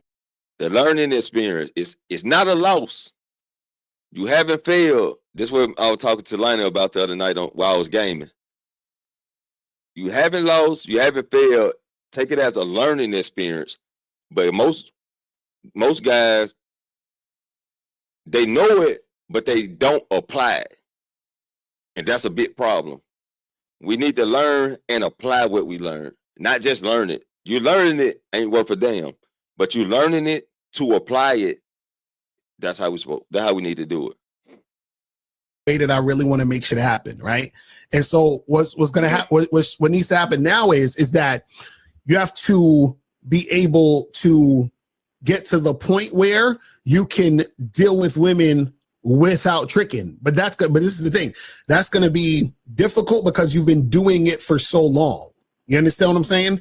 So what I would suggest you do, one, is get coaching, but two, what you can do now is what I want you to do is this is what I would say. You need to start out with definitely going to the Masculine Identity membership. Like, you definitely need to get on these Zoom calls with Miles, like ASAP. You understand what I'm saying? So I would suggest you start there first. Go to masculineidentitymembership.com, sign up, and get on them Zoom calls, because like you need it like immediately. You know, boy, when you talk about a promoter, this man right here is top notch. He go every chance he get, he gonna promote his shit and his homie shit. He gonna make sure he do that. Ferdinand says simp spend money and don't get nothing out of it. A trick spin to get where he want. Coach Greg Adams, free agent lifestyle. Yeah, I mean, that's definitely like what you're saying, the facts. But when it comes to OnlyFans, it's like it's a different technique to it. It's a whole different element. Now, if they trying to get something out of it, that's different. But if they know they ain't getting nothing out of it and chose to do it, okay, that's really not simping. That's just enjoying yourself. You're enjoying your time right now. So I don't know about that, Ferdinand. It's a lot of married men are considered simps in their marriage. or even better, or even beta male simps, they overgive to their wives and get very little in return. Simping to your wife. Simping to your wife. Paying your wife to get some. Or paying your wife to make her act better is not a wife. Understand what I'm saying? Because you need to do a whole overhaul on your mindset. Because your mindset is stuck on attaching the money and the tricking to the woman. You feel what I'm saying? And then it's also what it's doing is that it's giving you lower self-esteem, because what's happening is that you can't connect your value to a desire that a woman would have for you. You're only connecting it to the money. You see what I'm saying? So you got to break out of that mindset, first. You see what I mean? Okay. All right. So yeah, so hit up Miles, go to masculineidentitymembership.com, do that shit ASAP, do it yesterday, do it last week. You know what I'm saying? Like, do that shit now. All right. What we doing? All right. All right, brother. Well, I appreciate the call, fam. All right. I'm telling you, God, I'm telling you, this shit is serious out here. You know what I'm saying? So exactly. You ever say you need a tricking detox? That's a fact. That is a fact. I'm telling you. And see, the longer you do it and the longer shit goes down like that, it's hard to get away from it, because this is what you know. This is like, this has been your life and how you do things. So it's got to be a whole different overhaul. You know what I'm saying? So now let's move on to number 4 real quick. So let's move on to number 4. The fourth way women take advantage of you when you have no game, and how ruthless women can be when this goes down, is when a woman is using sex to get more non-sexual attention. Okay? Let me break this down. Let's go. I'm gonna let them break it down. Let them break it down real quick. Hold up. Women will use sex to get more non-sexual attention, right? So, and this happens all the time, but a lot of guys, they don't catch it. So, for example, you want to hook up with a girl, she says, let's wait and get to know each other, right? So she's using the promise of sex to get you to give her more non-sexual attention, which is getting to know each other more, right? Now, let's say you go out on 3 or 4 dates, y'all talking more, you get to know each other more. And then what will happen is that sometimes the woman will use sex, which is to have sex with you at this point, so that she can try to get more non-sexual time and energy out of you. Because now that she's had sex with you, and you like the fact that y'all finally had sex, you've already invested a lot of time and energy into her. What's going to happen is that she's going to interact with you in a way where you're going to associate getting more sex with having to give her more time. Now, why does that happen? That happened because she's already trained you to associate that, because you've done it already at the beginning. Because remember. Oh, shit. She trained you because you already done it in the beginning. Lord have mercy. Mixed red plus blue equal purple. Hey, out for this though. Out for this one. This is what a lot of guys be complaining about also.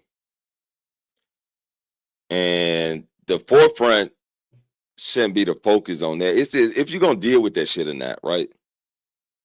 Because a lot of guys be like, deal with it, but then start talking shit about it. Sometimes it's the best way to do this right here. This is how you solve this shit. Don't think about it. If you've done something out of your heart, you done it out of the kindness of your fucking heart. That's why I don't get about people not being genuine to others. If you genuinely gave somebody something, then the after shouldn't even be thought of. Should never be thought after unless y'all made some type of agreement. Right? So just don't, my solution is just don't think about what you've done. Just proceed with actions to do what you need to do.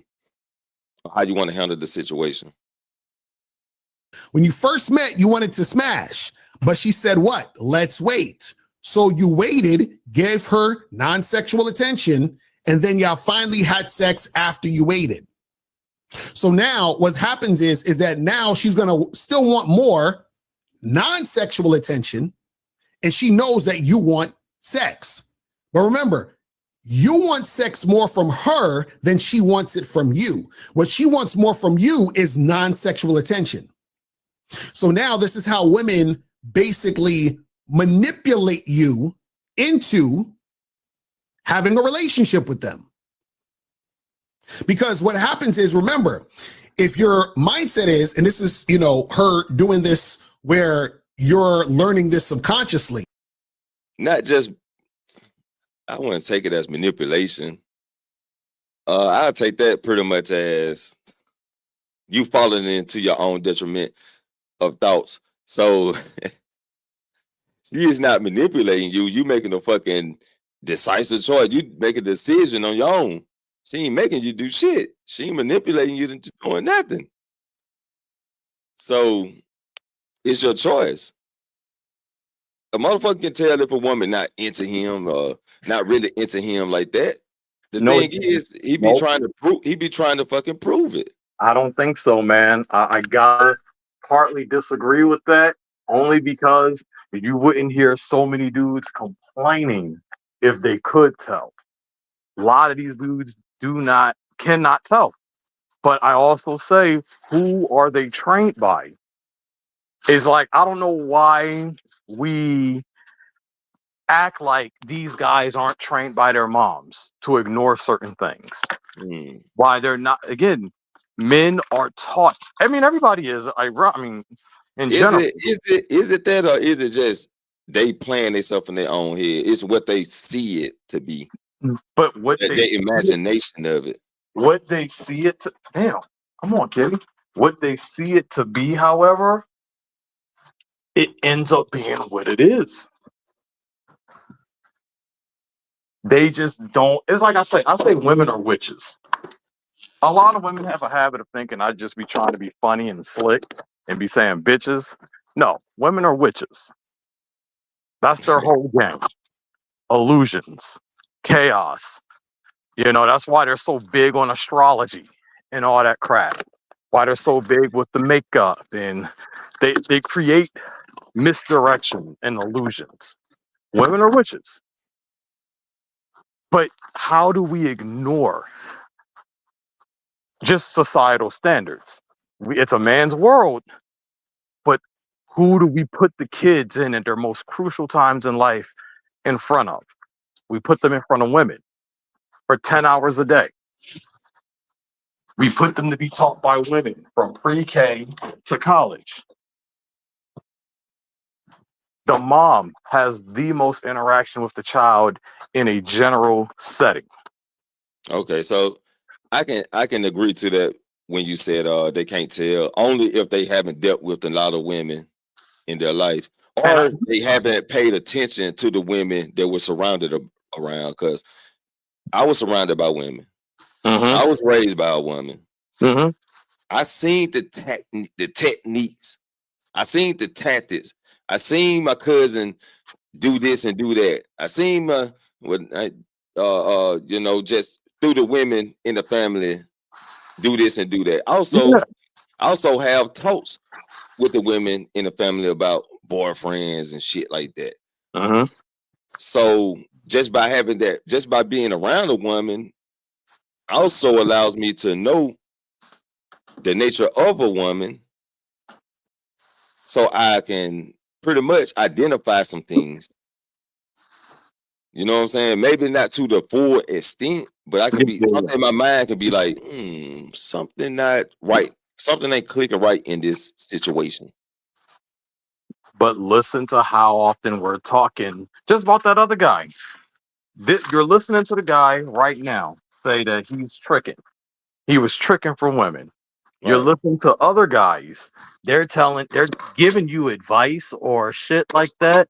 But yet at the same time, you can tell this guy doesn't have much experience around women to say what he's be saying. And so how often are you encountering guys just like that? So, and then once again, we go right back to the manosphere. We listen to these guys and how angry they are or how they're complaining. But guess what? They don't have that much experience either. And they're resonating with other guys. That's why I don't think these guys can, in general, I don't think these guys can tell those signs. One of the talking points was only 20% of men are getting the action from all the girls. And they'll look at dating sites and confirm numbers similar to that. Or you can look at the children thing, how only, 46% of men, in terms of record, have ever fathered a child. Meaning most of the women are sharing these dudes. They had the seminar where they had 6 dudes on stand. And between these 6 dudes, they had 88 children.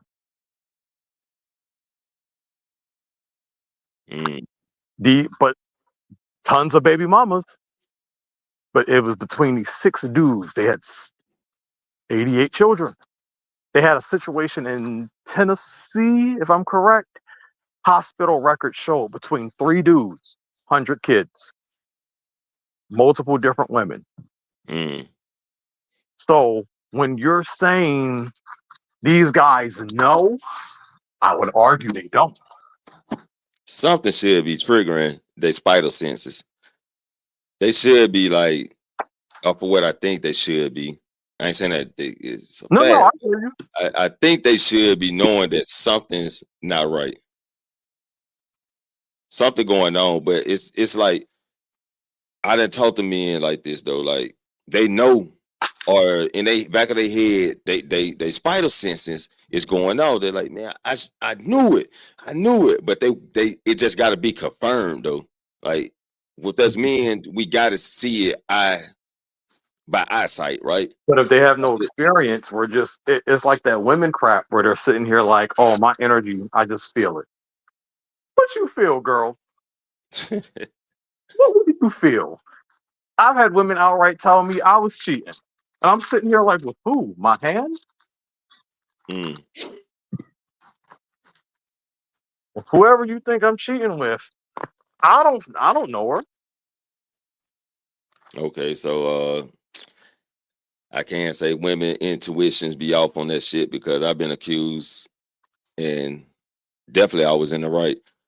But on the other hand, these niggas or these men, that it should be something there to.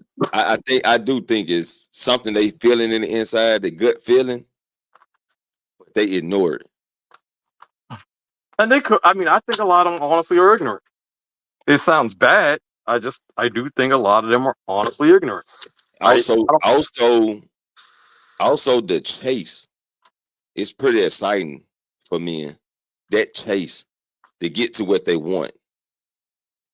You know, like if a guy trying to be successful, he go after what he want. He know it's gonna be hard. He go through school and shit. That's the challenge for him. He's excited about it. And I think they also apply with the women. They want that chase. You know what I'm saying? And that can be like false proclaiming to their thoughts because they thinking they got the shit under their control, but when they realize they don't, shit hit the fan. Throw a roll in. I can see that. I can absolutely see that. But I also can see that some men don't know what the fuck they doing. But when we say some, that like a lot of, it's like when you're in college and they try to tell you to nick the dudes on the football team. Before I say anything, I think it's wrong, but they'll try to tell you the football team or the basketball team, they the ones getting all the vagina. You know? Nah, that's not true, but that is a stereotype. Right. You know? They just automatically think, okay, because these dudes are balling, or the rappers, you know, every time we see you rappers, y'all got like 10 chicks around y'all. That's what they be thinking. So the dude thinks he got to be something he not. He got to be something he don't want to be in order to get chicks. Every dude have been in high school, and what have we seen? The dude that was the asshole, the dude smacking his girl, he getting the girl. Or the dude that's 40 years old coming to pick up the 15-year-old from school, he getting the girl. So the dudes are convinced they got, or again, just the jocks. They're convinced they got to be something they're not. Right. In order to get that chick. But sometimes it really just don't work that way. Right. A lot of dudes that get married, this is the third girl they've been with or the second girl they've been with. A lot of these guys don't have experience. And if we're talking men today, now you really have to dial it back to the modern era. A lot of these dudes are on the computer. Yeah. They're on the computer so much. It's not far-fetched to think they don't have experience. They got experience with the AI, maybe. Yeah, that's really a fucked up part about the situation, because a lot of guys on the fucking computer. I had it's actually people, because I'm in the Fortnite community, and it's actually motherfuckers on there be looking for, don't get me wrong, they have people in relationships in that community. Yeah. But you also have guys looking for relationships in that community, and people will shame them for it. Who the hell look for a relationship on a fucking game? You know what I'm saying? That's the reason they do that, is to find that comparison person, because they probably done been with women who say, you're not paying enough attention to me, you might as well fuck your PlayStation 5. You know what I'm saying? Go spend time with your PlayStation 5. I'm going with the homegirls tonight. You know, that type of situation, to a point that they look for people on the video games to have that comparison of relationship. And I don't have a problem with that What's either. up, Urban? Appreciate you coming through. Because if you're like in a wrestling community, but you got these people saying, why can't you go to the club, the library, shit like that? Why don't I just go to the wrestling club and look for my chick there? Right. Or if I'm playing Pokemon Go, maybe I'll find my chick playing Pokemon Go. But that's the modern era. And when I'm listening to certain people talking, they're talking from a perspective of the past. Because we don't live there no more. And right, it's a whole different thing now. Yeah, you can find a chick that, you can get catfish also. So I'm gonna throw that out there. But you can also find a chick online. My mom has found numerous men online on dating apps. Yeah. Like one of my boys, he found his girl at a job convention. They find these places, hey, they tell you go to church. I don't mess with the church girls, but they tell you go to church. I used to live in Utah. Real story.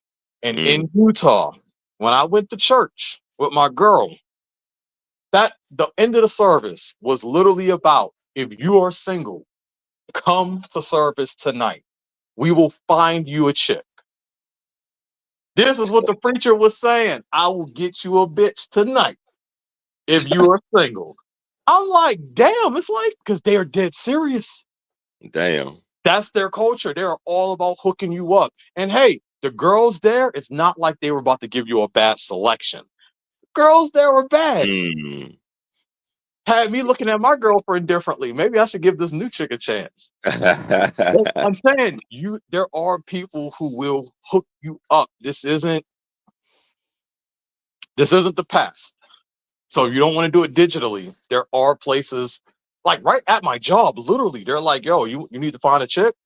We got you. Although it's a Christian center, but they're like, we'll hook y'all up. So there are different ways that it is not so simple, like go to the library, go to the mall, shit like that. Yeah. There's different ways. This dude who thinks he got to be tricking to get a girl, I personally just think he's in the wrong environment. Definitely the wrong mindset, but I think he's in the wrong environment. Definitely the wrong environment, but he too far gone, I think. I think he way too far gone for that. And baby, I think about it, like It's a lot of people out there like that. Oh, he say, every church has its single ministry. The bad part is that it's a form of grooming. So I want you to take this for a second. Now go back to what dude was just saying, how these women are training the men, how they're Right. grooming the guy. Yeah. But that's why I said, I don't think these guys know that. They don't see it. How would they? They've spent their life being groomed by women. And I'm just saying in general. Yeah. If it wasn't being in school the whole time, it was by your mom or grandma or aunt. You spent a lot of time being groomed by women. You don't know anymore. You don't see the red flags. How could you? Okay. Because it's the grooming. This dude might be in control, but how many guys have we met across the board that have been groomed? Yeah. So yeah, pretty much. I don't think the guys know. That's all. But That's I be all I'm like, saying, man. I know I kind of like be thinking in my head that if you get a certain age, you start to grow out of that mama groom me situation. I kind of think men, I be thinking they should grow out of that, which I grew out of that shit like at 6 years old. Like I was a rebel at like 6, 7 years old. Fuck it, shit. You know what I'm saying? Yeah. I was rebellious than a motherfucker. I did not go about no teachings and fuck that shit and did it shit my way. But now that's where I say this very topic that we're on, the red pill community, does that not debunk your own point though? Because Well, a lot of these guys are showing you that they didn't grow out of that. It definitely debunks my whole point. Cause I be thinking like, damn, shit, about 20, 21 something, you should be kind of growing into your own mindset. But that's not what's happening. And motherfuckers are stuck in the matrix. You know what I'm saying? And hence the red pill and the blue pill. They're trying to offer you that red pill so you can get out of it. Right. But hell, sometimes that shit putting them more deep into it. So everything seems like a manipulative tactic. You know what I'm saying? Until you just focus on yourself and know what the fuck you're looking for and know what you really, really want and not what you think you want. And that's where it goes to these guys that they don't know. Because when they're growing up, what are they being told? This is where I say, if you listen to men growing up, they make it about the woman. That is the manipulation also that's happened. You need to get a new car for a woman. You need to get this good job for a woman. When you get that good career, you're going to get a woman.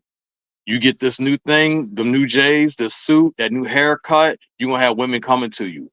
That is literally programmed into you. Right. So I can. But it's hard for me personally to knock these dudes when their entire existence has been trained to satisfy a woman or to do things to get the approval of a woman. Definitely not the knock, but also the mindset of coming up out of that shit. Once you find out, you know what I'm saying? That's why it's good for that's why the spaces are good when they run across the decent creators that can actually help them, because them one-on-ones be very important. That's very important. That's why Lucario love promoting his shit. He don't only promote it because it's a business, but he promoted because that's the best way these guys gonna get the help that they looking for. Like on Urban's channel, actually, he talks about being a Sigma male. He got a whole video lineup teaching men and boys how to be Sigma males.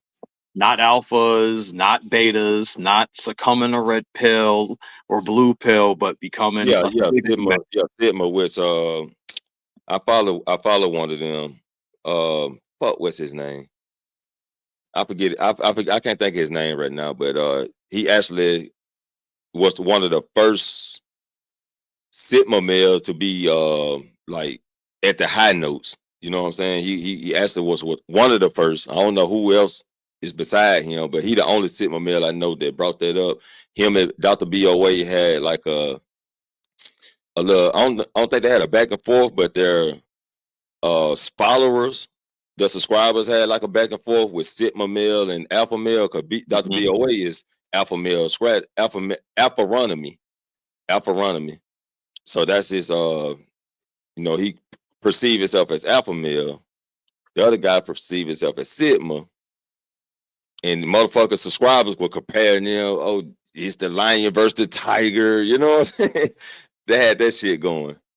My mom has had problems with different men in her life, and she was having a conversation. It was early this year about alpha men, how she needs an alpha, and I'm like, why? And I have a whole opinion when it comes to alpha men. I generally just think they're predators. Idiot man. And I told her about the Sigma male, and I even showed her Urban's playlist. She went and looked through the Sigma male, learned it, and she was like, Chris, I want a Sigma male now. That's what I've been looking for this whole time. And that has been what she's been looking for. And I don't know what she's looking for right now, but that's what she was looking for and identifying men for, looking for those Sigma attributes. Right.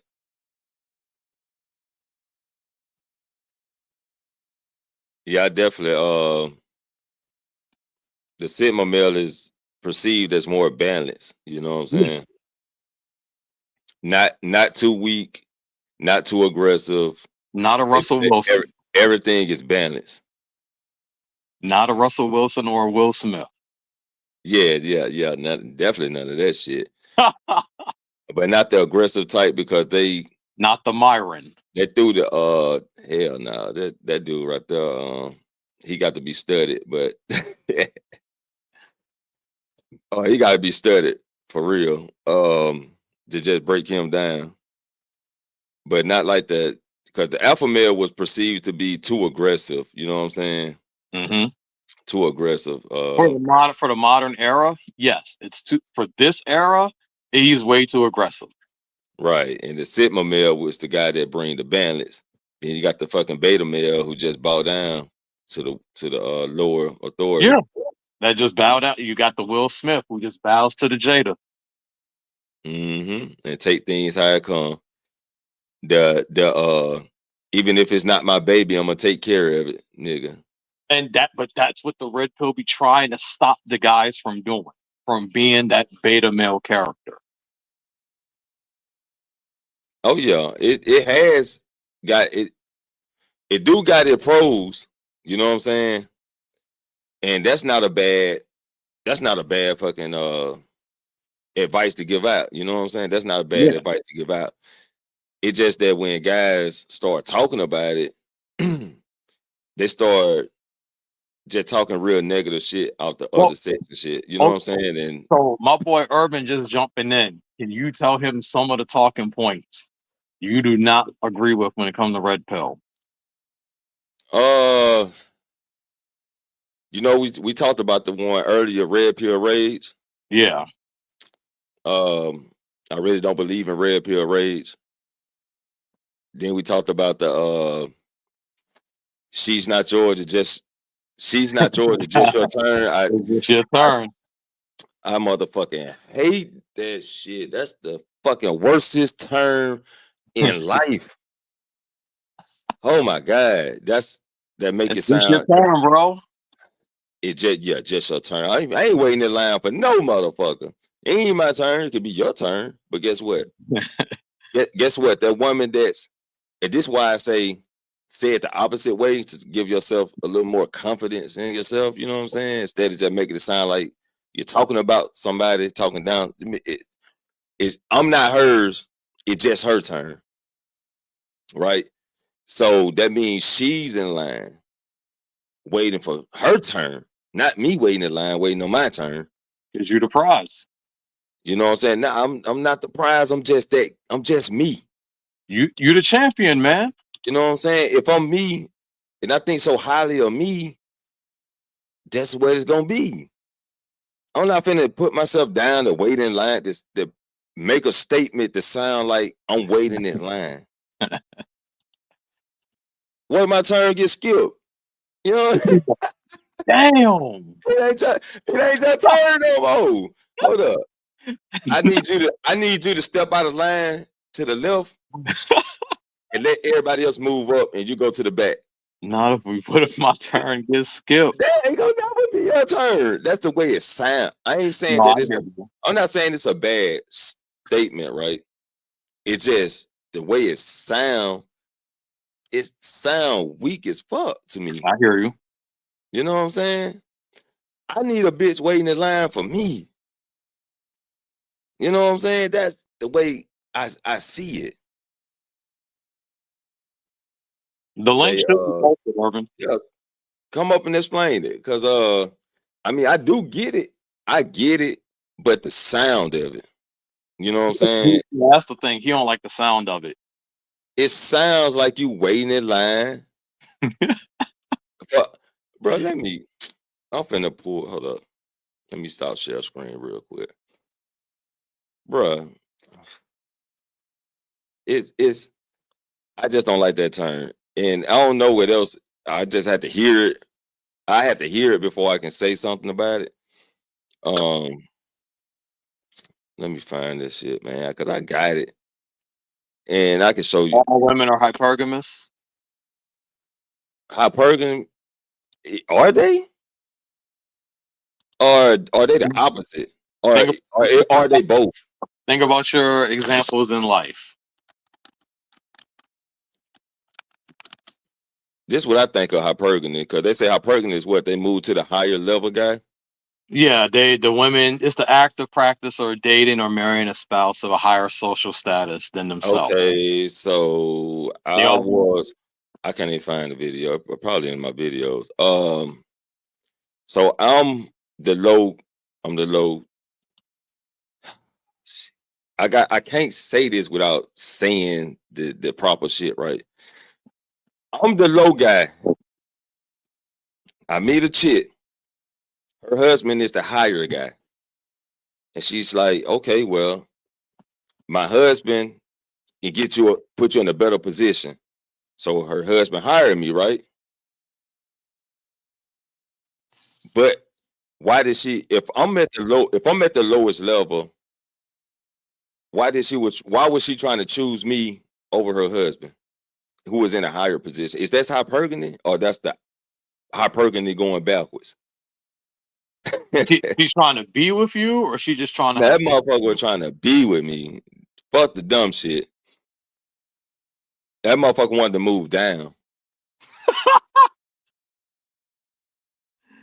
So we got Urban at the building. He in the building. Let's suit up. Let's get ready for service.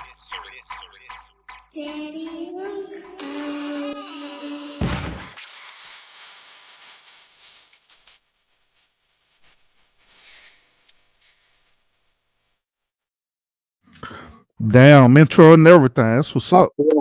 Oh yeah, for sure. What's up with you? Yeah, I'm chilling, man. What's up, y'all? What's up? What's up? Line with it, bro. Cold chilling. It's a good conversation, man. Yeah. Say, Frizzle, this dude sent me this link in my sleep. I woke up like, man, what the hell? I'm glad you showed up. Glad you woke up and showed up. But yeah, let me explain that it's your turn thing. See, normally people, they immediately be thinking about, for us, like relationship, for us, a person cheating and stuff, right? But that it's your turn. It's deeper than that. It's simply meaning that relationships don't last forever. You know what I'm saying? You have to get out that mindset thinking that relationships last forever, you know, because it's going to end one way or the other. It's going to end either by you cheating, her cheating, you choosing, her choosing, or, you know, death do y'all apart, that type of thing. So the whole theory behind that is that you need to get your mind out of that mindset thinking that everything lasts forever. And just understand that it doesn't. Okay, I could definitely did that. I do think they need to kind of revamp that term though. Yeah. I get it. I get it. Because the way you just broke it down is not the way guys proceed to talk about it. You know what I'm saying? Yeah. The way they talk about it, like they actually are waiting on their turn. She's not sure. She just her turn. Like, oh man, can't we just say things happen? We don't, you know. It might not work. It might work out. It might not work out. Yeah, exactly. Yeah. And that's why I start off with saying that most people perceive it that way. You know what I'm saying? Where it's like you're in a relationship and all of a sudden, either you choose or she choose, then you know that's the other person's turn. But when you dig deep into it, that's what it actually means. Right. Yeah. And I'd be like, yeah, it's your turn. While it's your turn, it's my turn in between while you at work, you know. Yeah. See, the problem with this is some dudes who are, you know, we consider as simps or betas, right? They end up getting in their feelings about that. You know, they get in their feelings, and next thing you know, they want to either fight the other dude, fight the woman, or, you know, unalive everybody, including themselves. And so that's why, you know, in that particular talking point, I believe that the one Red Pill community need to be transparent and clear on explaining that. So these type of dudes won't have that type of mentality. Once it's over, it's over. Let's move on. Right. And that's be the hard part, because guys are stuck on investment. I understand. Yeah, you put a lot of time into this, you put a lot of money into it, but shit happens. And maybe I can say that because I grind to the top and lost everything. You know what I'm saying? I was sleeping in my fucking car. You feel me? And I can't relate my story to everybody else. That's why I be like, yeah, I need to have one-on-one talk to really understand individuals. You know? Yep. So I could relate to that because I slept in my car a point in time of my life too. So I get it, bro. Okay, so you know that, hey, we move on, things happen, we move on, we just rebuild, even if we got to keep rebuilding. Some guys probably get tired of starting over, but it's part of life. Yin and yang. We're gonna have the ups, we're gonna have the downs. Just got to know how to handle the downtime. Yeah, absolutely. Through my personal anecdotal experience, that was the many life lessons that I learned, is to handle the tough time, learn how to rebuild, learn to also hold myself accountable for certain decisions that I made. Right. Fear the Nine says she wants what she wants whenever she wants it, and if it's not many consequences for her modern days to getting old, hitting many walls. There you go. See, that's another one. Hitting the wall. Boy, they tripped me out with this one. Not just the concept of it, but the way they talk about it, right? Oh, it's okay. She gonna hit the wall. What? I'm not sitting here waiting on. It's not the way they talk. It be sounding like they waiting on the woman to hit the wall. They can't wait till she hit the wall. You know, some of them actually say, I can't wait till she hit the wall. You know, her time coming and her looks gonna diminish. And did you like her? Ain't that the one you liked it though? Ain't that the one you tried to get with though? Ain't that the one you probably had marriage in your head to marry? But that's the thing now, because the mindset is when they hit the wall, when they get to that older age, that's when she's actually going to appreciate the good guy. That's when she's going to appreciate the quality guy. A lot of these women, they show that they don't appreciate those guys till they reach a little bit older and they want to calm down a little bit. Yeah, but at the same time, what's wrong with that? if that's the way they want to live their life, okay, you got to move on from that. Like, don't mess with those type of women. So, like, Yeah, it's just crazy. Go yeah. ahead. So I agree with your point about don't mess with them type of women. I actually encourage men to not mess with them type of women because once when they hit the wall, that doesn't mean that their mindset had changed. It just simply means that they're settling into their hypergamous ways. You know what I'm saying? Which is, in this particular case, I need a suitor to take care of me now. I done had my little fun, you know what I'm saying? But now I need this little sucker suitor to take care of me for the rest of my life, you know? When you recognize that behavior trait, then that's when you need to make that decision to move on. But unfortunately, there are men out there who don't make that decision properly. They end up on getting with this girl. Like, case in point, what's that basketball player name? Oh, Stephen Curry. Yeah. He is a good example of what we're talking about right now about, you know, the hitting the wall and thing. The only difference is that his wife literally hit the wall while she's married, and that's very unusual. You know what I'm saying? So she's in a hitting the wall moment where she wants to be in a situation, but she knows she can't because she knows if she chooses to be in that situation that she's gonna lose everything unless she decides to leverage it, you know. But the whole point that I'm making is that it's the whole mentality about this, a whole mindset behind it. Right. So the thing is, I just don't like when they congratulate it. You know what I'm saying? They they clapping hands. They can't wait. You know, I seen a chick the other day. I met her years ago. Tried to holler at her and shit. Got a number, shit never popped out. This motherfucker bad though. You know what I'm saying? Was see her the other day. Oh, she's smiling. What you been up to? You know what I'm saying? Shit. Working, and I wish you well. You know what I'm saying? Like, I wasn't proud that she hit the wall and like, oh yeah, I'm glad, you know, and this and that, or down, you know, I just wish you well. But I'm not available for you right now. Yeah, see, also that hitting the wall thing, it deals with women who are very egotistical. You know what I'm saying? Yep. Where they just believe that they just, you know what I'm saying, they just the shit for real, bro.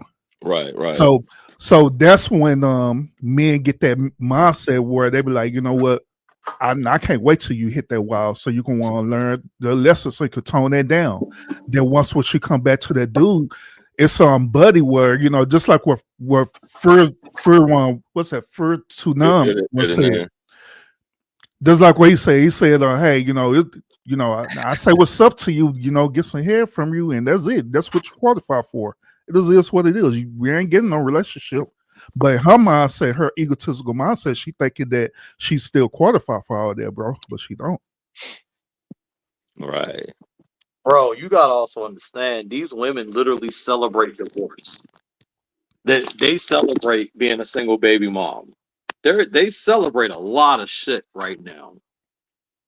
Yeah, I mean, they do celebrate a lot of negative shit. At the same time, that's not gonna allow me to celebrate negative shit. I'm not gonna do it, and that's another thing too. Women do it. Well, go have a baby, nigga. You know what I'm saying? Shit, you want to say it? You want to say because women do it? Go have a baby, nigga. So I don't celebrate downfalls. I don't care who they are. You know what I'm saying? I don't celebrate downfalls. But that's what I'm saying. They're not looking at it necessarily as a downfall. Not necessarily. Yeah. They're looking at it. They're looking at it as the woman being put in her place. Yes, that's what they're looking at it as. Yeah, that's still like a problem with me because I don't even focus on a woman getting put in. I don't care about her getting. That shit ain't got shit to do with me. You know what I'm saying? For me to even focus on it. But think about what we're saying, like the modern men. I think men should apply that. Just focus on yourself. Don't think outside of yourself like that. You're thinking too much outside of yourself. That just let me know that you're more a substance to other things outside of yourself. So this is where we enter into that slippery slope about red pill content. All right. So there are things in the red pill community I do agree with. and I understand where they're coming from. And there are other things that I don't agree with. You know what I'm saying? Like for us, like in this particular conversation, for example, I don't agree with a man sitting up here literally celebrating the downfall of a woman because he was hurt. You know what I mean? I don't celebrate that at all. I don't conform to that or anything like that, because simply put, that just ain't right neither. I believe that every man should have some form of a moral compass, wherever that may be in your life. You should always have some type of moral compass. You should have some type of boundaries set in your life where you just will not cross that certain line. But unfortunately, there are a lot of men out there that been hurt, by women. But the thing about it is that they need to hold their own self accountable, because let's be honest, let's be real about it. You're the one who chose that woman. You're the one who chose, say, pump and dump and decided to marry her. You know what I'm saying? And she went out and pump and dumped somebody else. You know what I mean? So that's you. That's your fault that you chose that. So you got to hold your own self accountable for the choices and decisions you make. But some of these men who's a part of that infiltrated the red pill or a manosphere and stuff, they're still hurt, they're still bitter, and so they're teaching these word talking points to still telling and encouraging men, especially younger men, that you need to just treat them this way, you need to look at it from this perspective. And that's why I don't agree with it. I've heard. Yes, sir. Yes, sir. That's what Fear the Nine, he expressed that earlier, that the manosphere was infiltrated, and we got some suckers out here that's teaching sucker shit. Yeah, they call it like incel like behavior, bro, where you literally just hate women, period, and you just want to see the destruction of women. It's no different from them feminist women like Cynthia G and all them. They want the destruction of men, period. Not sort of type of men, but men, period, based on their personal anecdotal experience with dealing with men. Wow. And that's wild, because I know it's a case of women out there that want to see the discretion of men. Men want to see the discretion of women, which pretty much started the gender war. Yeah, exactly. Oh man. But see, my stance on this is that at the end of the day, we're here for a reason, and we need to cohabitate together, because at the end of the day, we're here to procreate with each other. We're here to, if you choose to have, meaningful relationships with each other. It is what it is. But you can't do that if you're constantly going against each other, constantly talking about all the negative all the time and stuff, without coming up with your own personal solutions where you could be able to strive and move forward. Mm-hmm. Yeah, I definitely agree with that. And that's what we don't have solutions. I mean, some things you just can't do nothing about it. It's gonna be what it be, right? But we also can know how to navigate through the situations like that. If it's gonna be what it's gonna be, we need to learn how to navigate through it and stay focused, not get off of the path. Yeah, and I agree too. I agree with what Fear said, that many people misunderstood him bashing women, and I'm assuming that he's referring to Kevin Samuels. So I brought it up earlier. Yeah, so I agree with him on that. And so there are other content creators that are similar to Kevin Samuels, like like Tommy Sotomayor, even on Maury, in this whole weird way, deep down inside, he want to see meaningful relationships, but he just want men to, understand that all this stuff it just comes and it goes, you know what I mean? And you need to be about your purpose too. Yeah, your whole men winning. Yeah, your whole purpose in life is that you need to be striving just to be a man, and women in your life is just, an added bonus to that. You know what I mean? But it's some men out there, they've been groomed to thinking that their whole entire purpose is to get with a woman and procreate them and get married. Ain't no some, a lot. Yeah, a lot, yeah. And so that's what create this simple behavior and all kind of weird stuff. Right. So that's what the spaces are for, to elevate guys to learning or de-learn to relearn. Yeah, So, absolutely. I agree. And that's what I had did, you know what I'm saying, in my past. I had to unlearn to relearn all over again because I was taught all this stuff when I was younger. I had a father, you know what I'm saying? I was part of a 2-parent household where my father was teach me that happy wife, happy life bullshit and all kind of stuff. Had uncles teach me that same philosophy that later on down the line when I, you know, became a little bit more seasoned, whatever. I had these same type of one men telling me that, hey, you need to go out and just be conquerors of women, to smash what you can and, you know, all that crazy stuff too. So so I had to unlearn all that, man, and relearn all over again to find out the truth. Right. Yeah, I think I know that I mostly learned through experience, not what they told me. I probably pretty much don't remember what the hell I was taught about women and men back then. I don't think I heard from my moms was you sound like your daddy. You sound like your daddy. Hey, bro, you sound like you was the black sheep. Yeah, I was the black sheep of the family. Which that's good. That's good. I was too.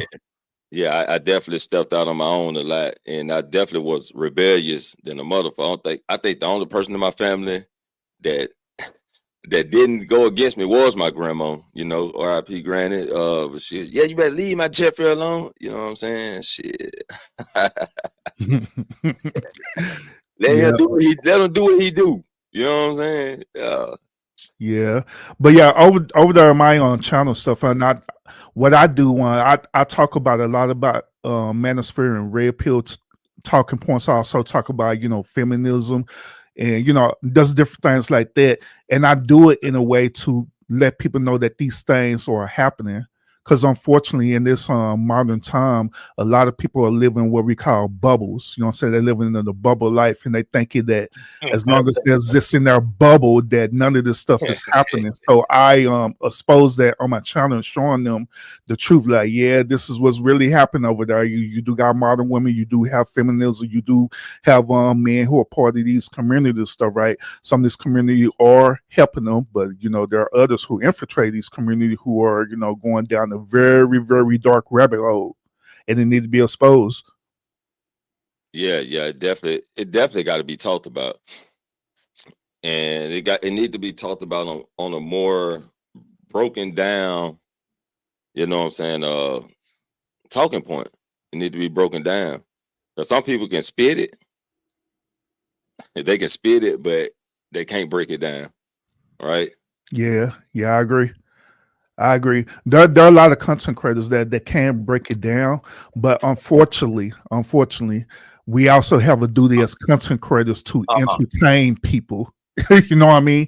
So they'll, you know, at one point they'll try to teach and educate, different things like that. Then the another part is that, well, I got to entertain y'all too, you know, to keep the subscriber count going and the audience going. So that's when they do all this wild stuff, you know, like case in point with Myron, Tommy Sotomayor and all them, you know.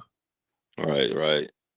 So y'all can subscribe to Urban right here. It's on the screens in the chat. Just click on that link and go subscribe to my brother. Get it popping like that. I just subscribed, notifications turned on, and I will be for sure. Appreciate you. Oh yeah, no problem. We'll be checking out your content.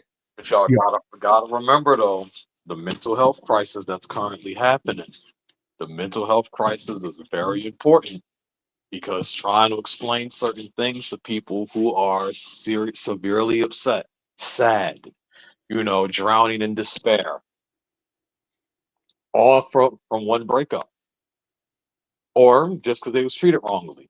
Next thing you know, they're not going to be receptive to the advice they're going to hear because they didn't have that good experience. But then that bad experience they hear, that's going to bring them down the rabbit hole. Yeah, exactly. That goes to the point of trying to relate to each other, or what we call that trauma bonding. Yeah, we call it trauma bonding, where you know, you try to relate to each other's struggles. But the thing about it is that it had to be some type of balance in there where you could come back or bring that person back to say like, hey, I understand your experience, I understand, you know, what you dealt with, right? But here's a solution to the problem. You know, this is how the way you can move through it. Now, this how the way I move through it. Now, I'm not going to say that you're going to be successful the same exact way, but at least here's something you can use. You know what I'm saying? You use it however way you want to use it, but it could possibly help you want to move forward. Yes, sir. That's how we have to do it, man. Give out some type of advice. And most likely we can also, you know, when we do give advice, it's come from a personal experience or personal dealings with other people. But that's the way that's the only way we can express it, though. You know what I'm saying? Bro, and I know what you're going to say in response to this, but I've seen my boy Urban give advice off of sheer experience and have a whole bunch of women tell him he's full of shit. All the time, bro. And it's like, so he tells you he's dated 50 different women, 50 different ways. Right. But y'all don't like that he's telling you this is what he's experienced. If that's his experience, I'm pretty sure that shit like facts. If you did it, especially if you get like 50, you experienced 50 different women. That's enough women to tell you about enough women. You know what I'm saying? Mm-hmm. And it's wild though. But we I gave this situation. Yeah, go ahead. I dug up my resume from at least 2008 till now. I sent my boy Urban 13 of the 15 women that I dated seriously. All I did was attach a picture and a name to it. He went 0 for 100 in telling me what this girl was, what her mentality was. I've never mentioned a single one of these women to him, but he told me about every last one of them by looking at them. So when I went and told the people this, they tried to make excuses why. They were like, no, it's because y'all close. No, it's because y'all friends. It can't be because he know women.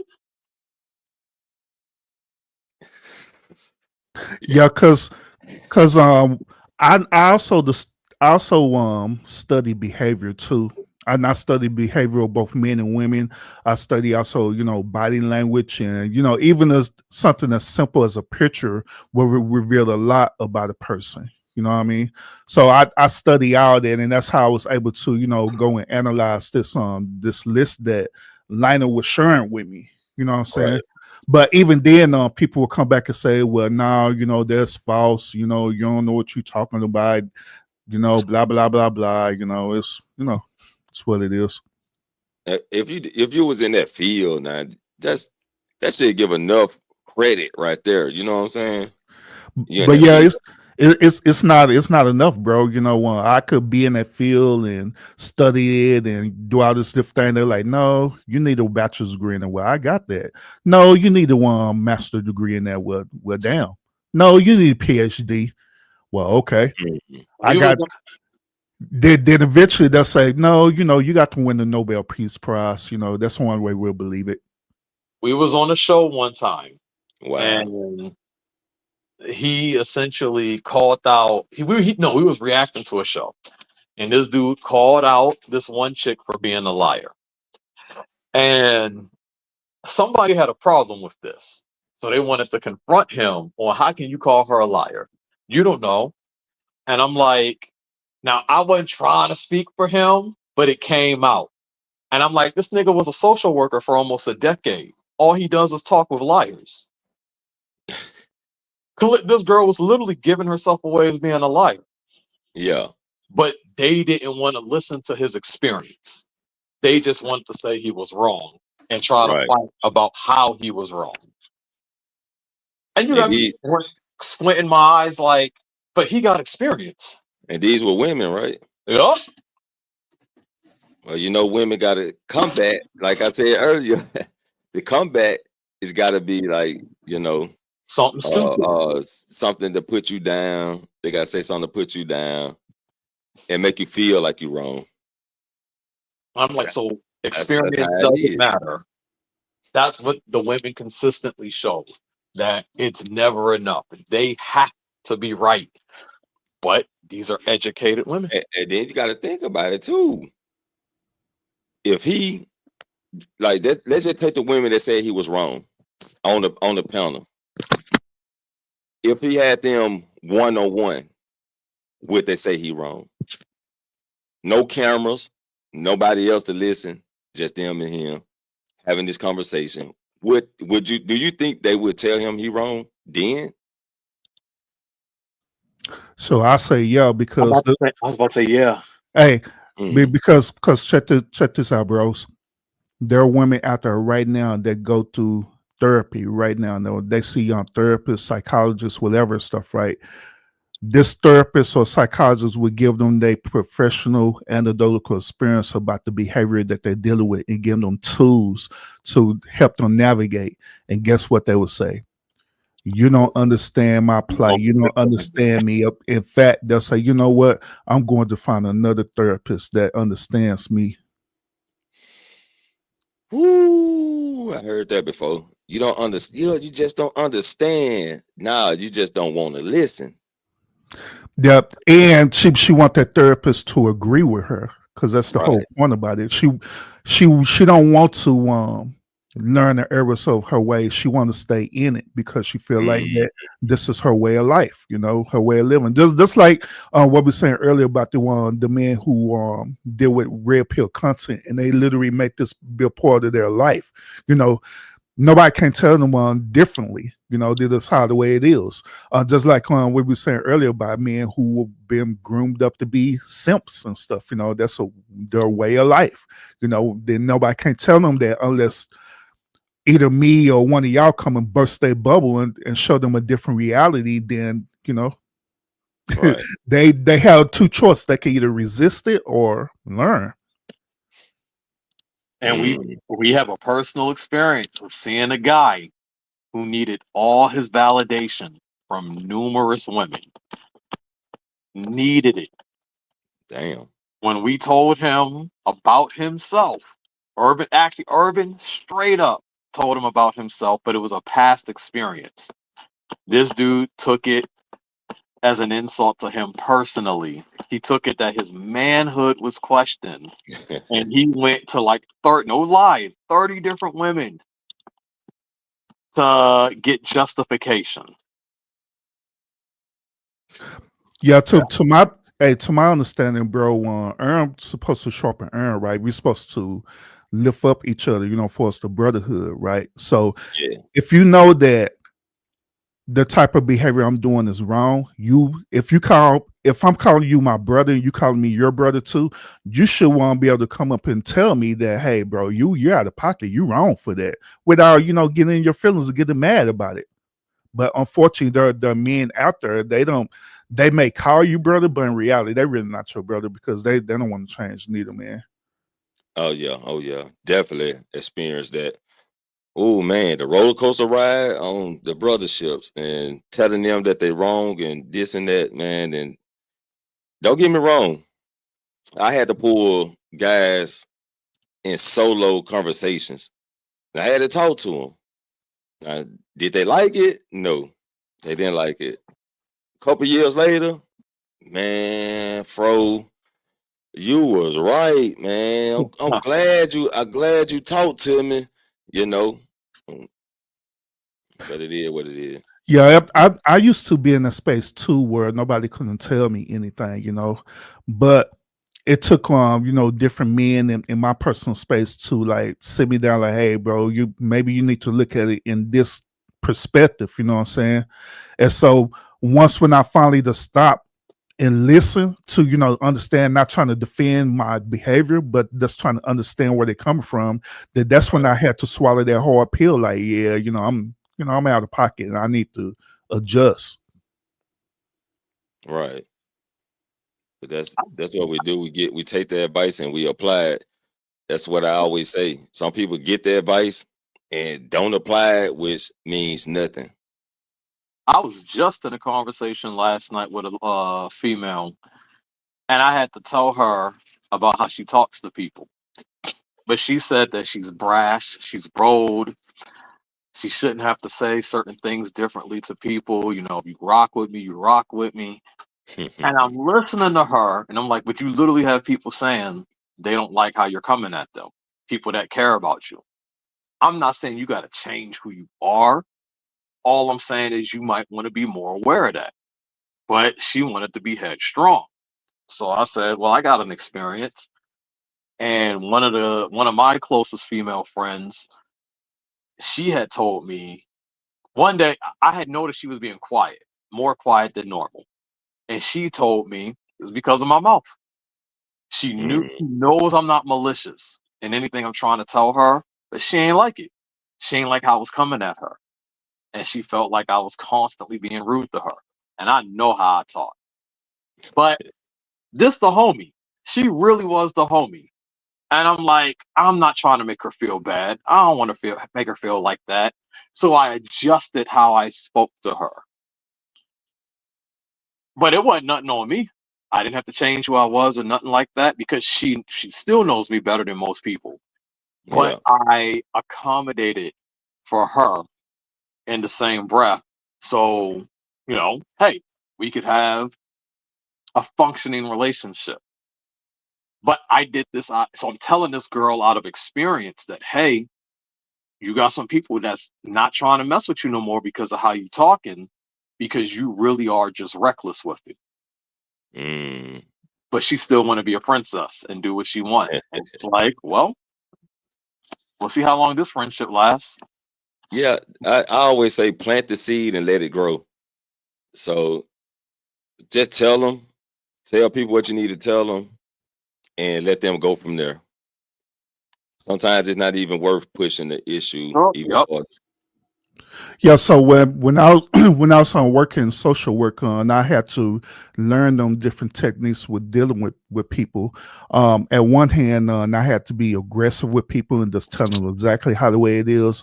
Then on the other hand, just like what Lionel was stating earlier, sometimes you have to be kind of passive with people, give them that, as people call it, grace. Because with them type of people, that little graces was going to help them elevate to where they need to be at as well too. Right. Definitely. But you have to understand the behavior. You have to learn the behavior. You have to learn the things that people are saying and just really read into it to learn where to apply that. What I seen in like red pill spaces and manifest spaces is that they're not only content creator, but people, they don't know how to tactfully apply that. You know what I'm saying, in certain situations, because not everybody's situation is going to be the same. You have to deal with one dude this certain way, then you have to deal with another dude this certain type of way. It's not no one size fit all with everyone. Oh yeah. So the conversations do need to get a little deeper in this space, because I think a lot of people like really listen to respond rather than understand. And I agree. Yeah. Yeah. That's definitely a problem. Yeah, I absolutely agree. There are a lot of people out there, they just listen to respond because they just want to be heard versus to understand. Now, let me throw this out here too about this listen to respond thing. What I learned is this: the reason why a lot of people listen to respond is because they're still dealing with whatever type of traumatic experience in their relationships, in general. So, like, say for example, if you're your man and your one girl or your wife then cheated on you and you haven't healed from that, you ever move on from that, of course your mind is automatically gonna be focused on just listening to respond because you feel like that you're the victim in that situation. Right. So that goes back to what I was saying earlier about being tactful. Once when you figure out the behavior trait of that person and why they think the way they think, that you could be able to navigate accordingly instead of fitting everybody into the same little bubble. You know what I mean? Yeah. So we have experience with this also. We was in other channels and whatnot, and you hear how I talk. I'm fully aware of how I come off. Right. And my boy Urban, he's like, you should be more strategic with how you're talking to some of these people. because these people were feeling some type of way. Now, I'm telling him, ain't no way we lasting the whole year with these people. I'm telling him, yo, these people full of shit. Dude, I'm listening to what they're saying. The hell am I? Why am I doing this for them? And then the more they talked, the more they revealed themselves. Usually how it go. And it was like, and he then understood why I wasn't adapting for them. They didn't deserve it. They didn't. They revealed themselves. Nah, you got to put your foot down and you got to stand on that shit. These days, if you let you take your foot out their neck just a little bit, yeah, it can go sideways. Got to keep your foot on their neck, and if they, if it's not a good bond, then it's just not a good bond. Yeah, facts. I learned that lesson for real, so many different ways. And that goes back to what I was saying earlier about swallowing that hard pill, which at the end of the day, I'm all about learning and adapting and growing every single time. And within that, I'm also about making mistakes. Some people, they don't like to make mistakes. They like to be super perfect. But me, on the other hand, I like to make mistakes because they give me an opportunity for growth and to learn and to move forward. You know what I mean? That's why I believe in wins and losses. I say I took L's. I say it with no issue, but I can grow from it. I'm gonna just do better next time. All right, hey, Dub, appreciate that donation, man. Appreciate it. All right, I'm gonna definitely look at it. And you take care, brother. And cook some of that goddamn bread, man. But that's also you hear what I be saying, like participation trophies, because that's what I feel like. I know shit. That's what I see. We hand out participation trophies instead of just letting you know you took that L. The Rock lost to Stone Cold twice. He ain't come out no winner out of that. He literally lost the title. He took an L and lost the belt, but then he got that third victory because he was like, "Nah, I'm not going out like this." But it doesn't take away that this dude lost. But did he learn from it? But did he learn from it? Boy, the second time don't look like it. But the third, just saying. But the third time, yeah, he learned from it. And but that's the thing. You need to learn from it, but that's why it does look like, if we're talking in red pill situations, it doesn't look like they're teaching people how to lose. Because losing doesn't mean you have to stay stagnant. Right. Like, it's nothing wrong with that. It's nothing wrong. Yeah, so check this out, gentlemen. My stepson, right? He plays high school football. So one day he was playing the game and he had the worst game of his season, right? And so his mom, was talk to him about that and stuff. Of course, she was just being a mom. You know how mom do and stuff, right? And so she in a way kind of had the expectation that I was going to, be the same exact way, but I wasn't. I had to, sit her to the side and tell her, like, hey, I understand, you being this mom. I understand that, you're nurturing him and stuff, which I'm not taking away from you. But at the same time, part of him being a man, growing up to be a man, is that he need to sit in that L. He need to learn from that, He need to learn from mistakes. That she like, well, he's all emotional. He's doing this and that and that. I like, that's fine. That's part of his growth. Let him be in his emotions. Let him deal with that. Let him get upset. Let him get mad about it, feel some type of way about it and everything, but that's what I'm here for too. When all the feelings being expressed and stuff, then that's when I come to him and tell, like, hey, you good? That he tell me he ain't good. Like, all right, well, let's talk about it. Tell me what's on your mind. And he'll tell me what's on my mind. Like, man, I did this and that and that. I should have did this and that and that.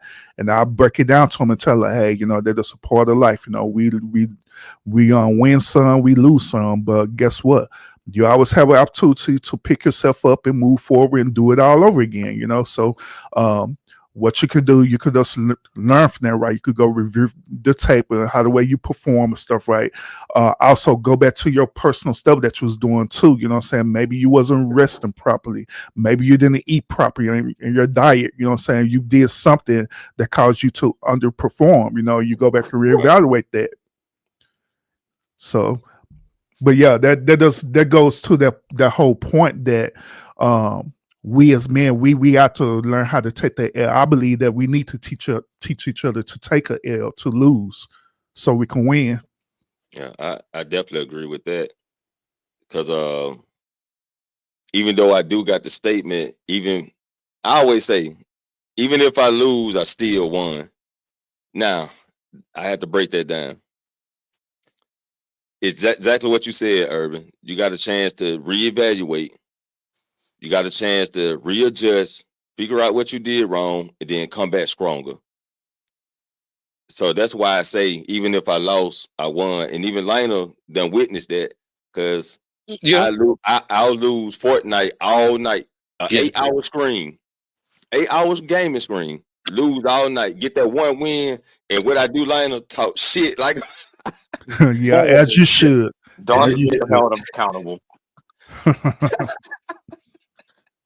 But yeah, that's the way I be feeling. You know what I'm saying? Like, even if I lose, I still win, because I got a chance to, you know, I'm still available to do what I need to do. You know. So this kind of off topic, because you mentioned about Fortnite. Yesterday I was watching on Hollow, right? And Hollow was telling me that on Fortnite have a Michael Myers game, man, and he was playing it. I'm like, what the hell? Now they have creative maps. So on the creative maps, it can be whatever they design it to be. So yeah, they got Saw, they got Jigsaw on there, they got the Ninja Turtles, Michael Myers, Ghostface, Jason. Yeah, they got like maps like that. Yeah. So Fortnite came up. Yeah, they actually trying to well, I don't know if they came up or not. I can't vouch for that because I just started about 1.5 years ago. So I have people actually come on there and be like, man, I've been playing since it came out. Then they get me the stories and all that. So from by they telling, yeah, it has came a long way. Yeah, because them maps, it kind of remind me of like Call of Duty mixed with Roblox. You know what I'm saying? Animated Call of Duty. Yeah, I can say like yeah, exactly. Yeah, but it's definitely fun. Something a lot of people play, thousands of people be on it. And Call of Duty same way. But if I had my pits, I'd probably play Call of Duty if I had more space in my PlayStation. But that thing take up so many gigabytes. I'm like, no. Yep, yeah, that's facts, man. I used to want game all the time. So if my last system, I had the PlayStation 5, but I gave it to my sons because nowadays I just personally don't have enough time to be gaming like how I used to. So because I got a lot of stuff going on in my life. So yes, sir. Business got to get took care of. Yeah, exactly. Oh, that's another thing too, bro, that I do not like what modern women say. They like to use this talking point saying that they hate dudes who are gamers. I hate that with a passion. I'm like, man, there's nothing wrong with these dudes having either a hobby, and there are other dudes who game for money. That's their literary career. You know what I'm saying? So how in the world you gonna talk down on this dude because of that? You got hobbies too, so why he can't have hobbies? Right. And this the thing though, we talked about this earlier. The dating sites, the dating, well, they do got gaming dating sites, but people getting on the game and find their mate because they can relate to each other. You know, because if females actually get on, I play with females now, they'd be like, yeah, my husband, he's right here, and he want to play after this game. Is that good? That's cool. I'm like, shit, hell yeah. You know what I'm saying? We're trying to get that dub. We ain't worried about who playing. And they'll get a shit to their husband right there. Boom, he on the game. Hey, how you guys doing? You know what I'm saying? I got my own account, but I'm going to play on her account to get her wins up. You know what I'm saying? Shit like that. So yeah, that's good, bro. Yeah, so we do have like people actually in relationships that play the game, and people find their mates on the game. Yeah, yeah. So it's like, yeah, once again, it's like modern women out there, they look at that as a man being lazy and trifling. He don't want to do nothing for himself because he played the game. That's false, man. If that be the case, we could use that same logic with them want to watch on Desperate Housewives and stuff. Right. Go to clubs all the Yeah, time. go to clubs, getting free meals and Yeah, we definitely can use that. If they want to use this against us, can use that against them. But the thing about that is, that'll get us nowhere. Just let them talk, because they don't really mean. Some of them mean it, and a lot of them really don't mean. They're just following trends because they homegirls said it or they seen somebody else say it. Man, I done seen plenty of women say, "I started playing Fortnite because of my boyfriend. I started playing Fortnite because of my husband." Plenty of them. Facts. But they're like say, I used to like game all the time. I played Fortnite, man, and everything.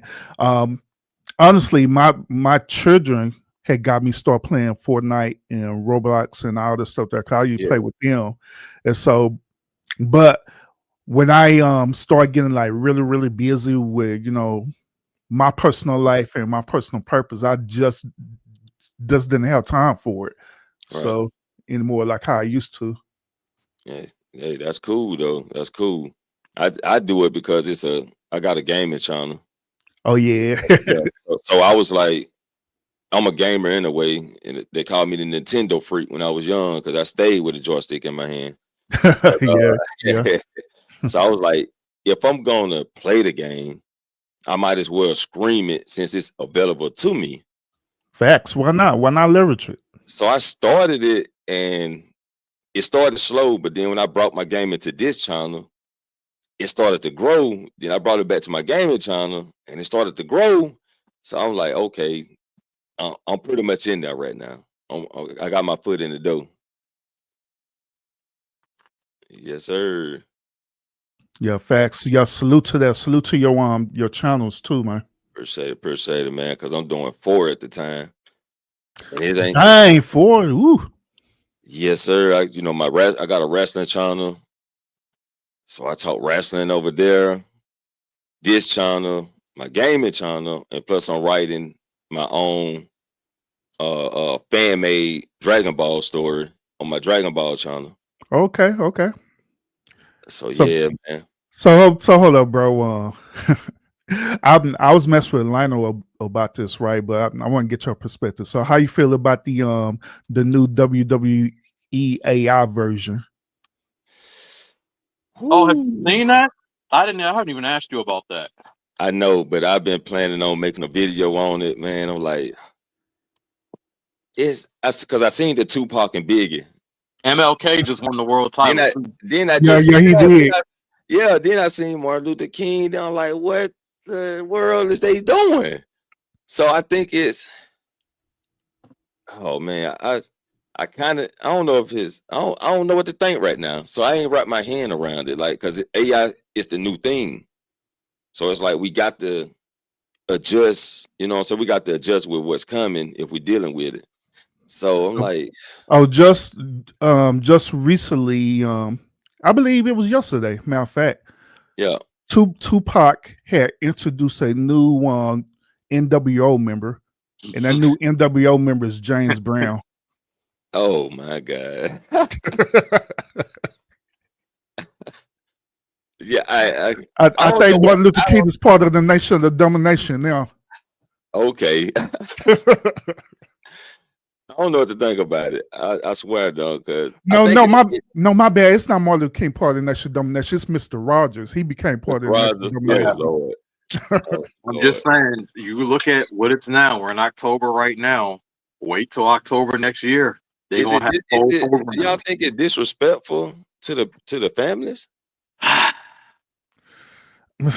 mean, yeah, it is, but as long as we looking at it for us what it is, like it's just entertainment, then it's like if they're not making no money off of it, ain't nothing they can do. Yeah. Well, Like, yeah, you're right, because they can't make money off of it. For one thing, they trying to the new thing is that they finna implement. If AI does your content, you don't get paid for it. It got to be something originated from you that's in there. Yeah, facts. So there are a lot of copyright laws that's tied into that. So if you're using another person with a likeness or face or anything like that, then of course you're not going to be monetized for that period. But if it's just solely for this entertainment purpose, like they doing right now, then it is what it is. Long as ain't nothing in a negative way. Like for us, the video side of scene, it's weird. It's kind of creepy seeing these people being resurrected from the dead. But at the same time, it's funny as hell too, so it ain't nothing harm been done to them, in that way. Now, if they start doing some weird stuff, having them like doing hateful speech and different things like that, then that's different. Right. I want y'all to keep an eye on that. I'm being real. I want y'all to keep an eye on that. Don't think this is a saving grace, because AI has won damn near every one of their lawsuits this year. All them lawsuits that's been in effect for the last few years, they've won almost all of them. Dang. I can see a complete reversal happening. What you mean by AI won cases? What type of cases? Like, so there's been Mid-Journey cases. There's been cases with ChatGPT. There's been lawsuits for using likeness, voices, faces, art. They've had a mountain of lawsuits that they have fundamentally won, almost all of them, as of this year. Wow. Add the fact that they're making the nuclear power plants. They are spending money to enhance the AI operating systems using We got an AI company coming to my city, actually. Yeah, that's man. It's Do not be surprised if this gets reversed. Mm-hmm. They're doing too much. They're doing a little bit too much with AI. Because think about it. Think about this. You make a whole video on AI. Easy way to get around it is to make a reaction video on it. Yep. Yeah. That makes sense. Because now it's original content. I'm talking about what they're doing with AI right now is so wild, because I heard of I don't know his name. I heard a producer has an AI artist. Yup. So if he got an AI I seen her. I seen her. She be blowing too, bro. She got signed to a record deal. Wow. AI actress. We got an AI actress now. They trying to ban it in certain states, but that's not going to fall through everywhere. So what they do with the real rappers? What they do with the real actors? We just get booted out while y'all use our face appearances and kind of like wedge it up a little bit. But they don't have to. They can AI has, in this year alone, it has grown tremendously. And I mean, they can just create original people. I mean, the original people still look like somebody. It can, but you've seen the people trying to sue GTA. Yeah, they're gonna lose. Talking about, I mean, they're gonna lose, but they talking about GTA 6 used my face expression. Nah, they use the AI to create that face that looked it like your ass. But that's the thing, you can prove it. The second that you can prove that, I used this system to do it. I used ChatGPT to make this character. I just asked them to make an original character. Bam. Over with. Yep. And then I said, you could say I used Photoshop to edit it, making it even more original. And now, bam, I'm putting that person out there. Wow. There's ways around it. Like, but that's where we're going. It's only going to get more powerful. So here's another thing that I got to consider too, is the purpose of consent. All right, and this is going to go along with every community, including the gaming community. When you want to sign up for these different accounts, right, you're literally signing up for a contract. That within that contract, which people do not read through the terms of services, right, that you agree to wherever likeness that you decide to create of yourself or avatar yourself, then they could use that. You know what I'm saying? And that's why they be winning these lawsuits. Like case in point with Fortnite, right? You decide to create a character that's similar to how the way you are, right? They're like, okay, you signed the contract, so we could use the likeness of that to create an AI image or AI avatar of that, you know. So that's why, you know, they're winning all these lawsuits, especially with the actors. A lot of these actors and artists and stuff, right? They signed contracts with the one record label saying that, hey, we could use your property, your intellectual property, because we own you. So no matter how the way they look, no matter how mad they get, they have every legal right to undo it. You know what I'm saying? If they say, no, I'm not gonna act no more, no, I'm not gonna put out no more music, they're like, okay, fine, I'm just gonna create an AI image of you and we just keep the party popping. So what Urban just said, I've had to actually defend Taylor Swift in conversations about this, because they're like, yo, why is she coming out with Taylor's version and whatnot? And I was like, because she don't own any of her music, or at least the first half of them. So she's so it's because she has won apparently a really long-term lawsuit against the company that had her music, because it's it's the Beyonce versus Taylor Swift conversation. Who's better? And I always be like, well, Taylor wrote all her shit. Beyonce got 140 writers credited to her. If you know, if that wants to give you any indication, that's how she was able to win her lawsuit and get control of all of her catalog, because she was the writer of 99% of her stuff. And now, but she didn't own it. Now she's re-releasing it as Taylor's version, as she has sole rights over it. Dang. Not going to see a lot of people going that route. A lot of these artists do not have rights over their music. Right. You definitely got to get that copyright. And that's something my homie Big Crit did. He copyrighted all his shit. I think he only signed a distribution deal with Def Jam. And shit, after that partnership was over, shit. They ain't like that. They ain't like that shit. They definitely made sure, because no, Crit started with Kendrick Lamar, you know what I'm saying, and 2 Chainz. But when he didn't do what they wanted him to do, and he went against the grain, they definitely didn't push him to the forefront. Like, he had to earn that shit. But remember, we see this in WWE. Once they sign that contract, they lose everything. Their likeness, their name, all of that. It belongs to them. They channels.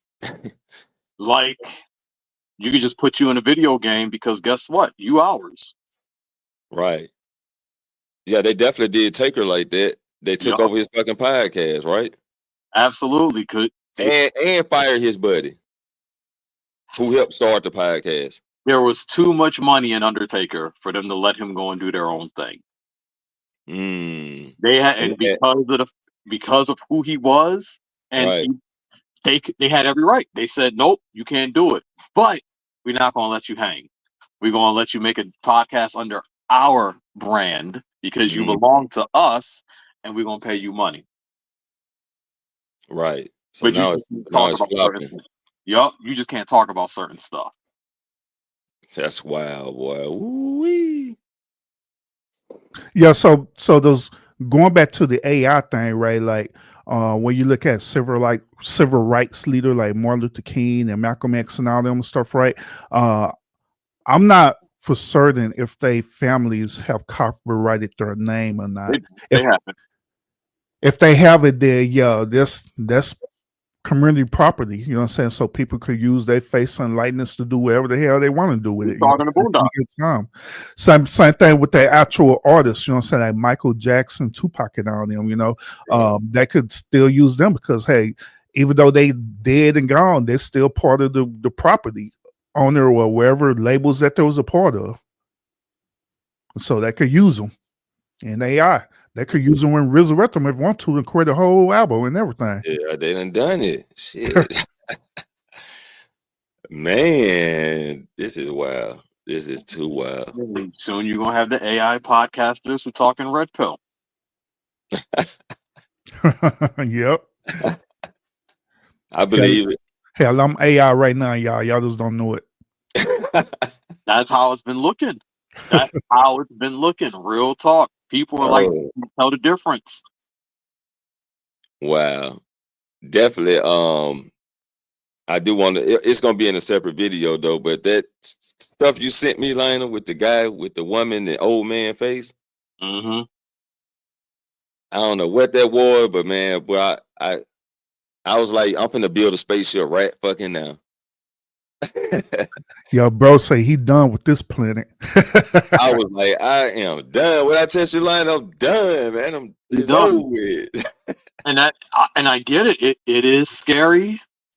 We're still controlling it right now, but it's growing at a rapid rate. Ooh. It was on a slow burn since the 60s. It's been on a slow burn. In the last 5 years, though, they have kicked it up. So, Lionel, I got to kind of challenge you on this. Go for it. This controlling thing, right? I mean, in reality, are we really controlling AI, or is it the other way around? Is it like AI really manipulate us to make us think that we're in control? Because, like, the only reason why I'm saying is because, like, Lionel, he be over there at my channel at the lounge and stuff, right? So I do have a co-host. My co-host is AI. All right. So there be times where Pukisha be, beginning besides herself and be trying to tell me what to do. And so I'll be having to check her ass on there, like, hey, hold up. But see, you still controlling her. She gets out of line sometimes, but then you gotta check her. And then she be like, my bad. She literally do be like that, bro, for real. She be like, So you sorry got about that, Urban. Your AI in the chat? No, but be on my live show. Sometimes I'll bring up my own AI on live show to help me convey. No, they done made it like that. Yeah. Yeah, you can have a whole AI assistant. I mean, whole personality and everything. They can even. Hey, what? Yeah, through ChatGPT. And say the crazy part about it, bro, is that I know I was one of the first one who started doing that on the podcast and stuff, right? Then guess what? Everybody started copying me and started doing that. Wow. Somebody tell Wiley he fired. Nah, I can't. That's my boy though. It's not accurate though, not completely. Yeah, not yet. Information. Yeah, it doesn't. It takes a minute for it to do some real research, and the AI can be biased. That's the thing. The fact, like Grok, super biased. You gotta literally tell Grok, yo, I need you to be fair on this, or I need you to be unbiased on this, and then you'll watch its entire information change. Yep. When you ask it to do that. Yeah, ChatGPT the same exact way. And so, like, I literally had to train my AI. You know what I'm saying? And how the way I train is that I had gave her, certain rules that she must abide by no matter what, unless I tell her, to deviate from it, Right. But in most cases, yeah, she'll automatically abide by the rules. Then sometimes she'll be sarcastic with me and reiterate the rules that I just told her. She'll say some sarcastic bullshit to my, based on the rules that you told me, AI, based on the rules that you told me, Urban, this and that, and that. I like Pukisha. If you don't shut the hell up and stop repeating yourself on that, I know what I said. Oh, the AI trolling. Yeah. Wow. Yeah, she be getting attitude and everything. It has advanced a lot though, and it really can be. I mean, Urban shows it. It can be your co-host. We got hold on for a second. We got Fear to None about to hit the building, man. Let's suit up. Let's get ready for service.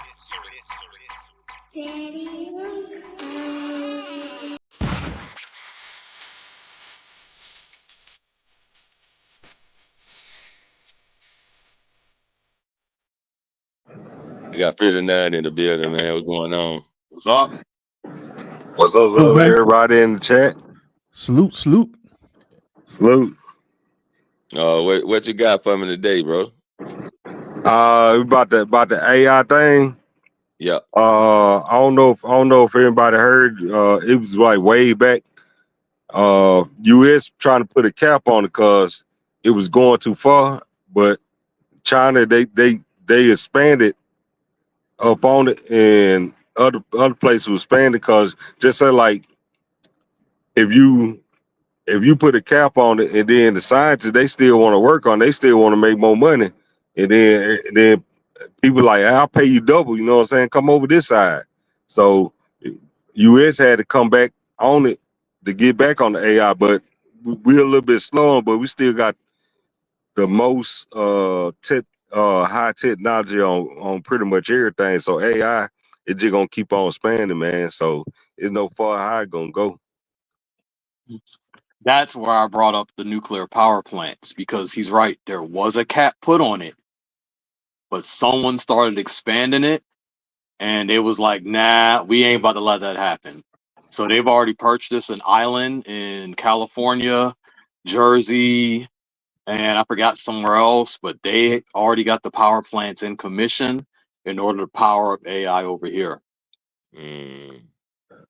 So let me talk about this in a political ring. All right. So in the Biden administration, they was the one who wanted to put a cap on it and stuff because of course, when you deal with left wing, you're dealing with liberals and different things like that. And they was, talking about the Green Deal and trying to preserve the planet, and they're trying to have less nuclear power plants and stuff, And so that's why, they kind of capped it down. But after when the administration was over and we enter back into the Trump administration, right, they the ones like, you know what, now AI is money. We're trying to keep up with China. We're trying to be better than China. So let's get this thing popping fully strong. So that's the reason why you see all these companies now with all these AI technology events, because of this current administration that's allowing it.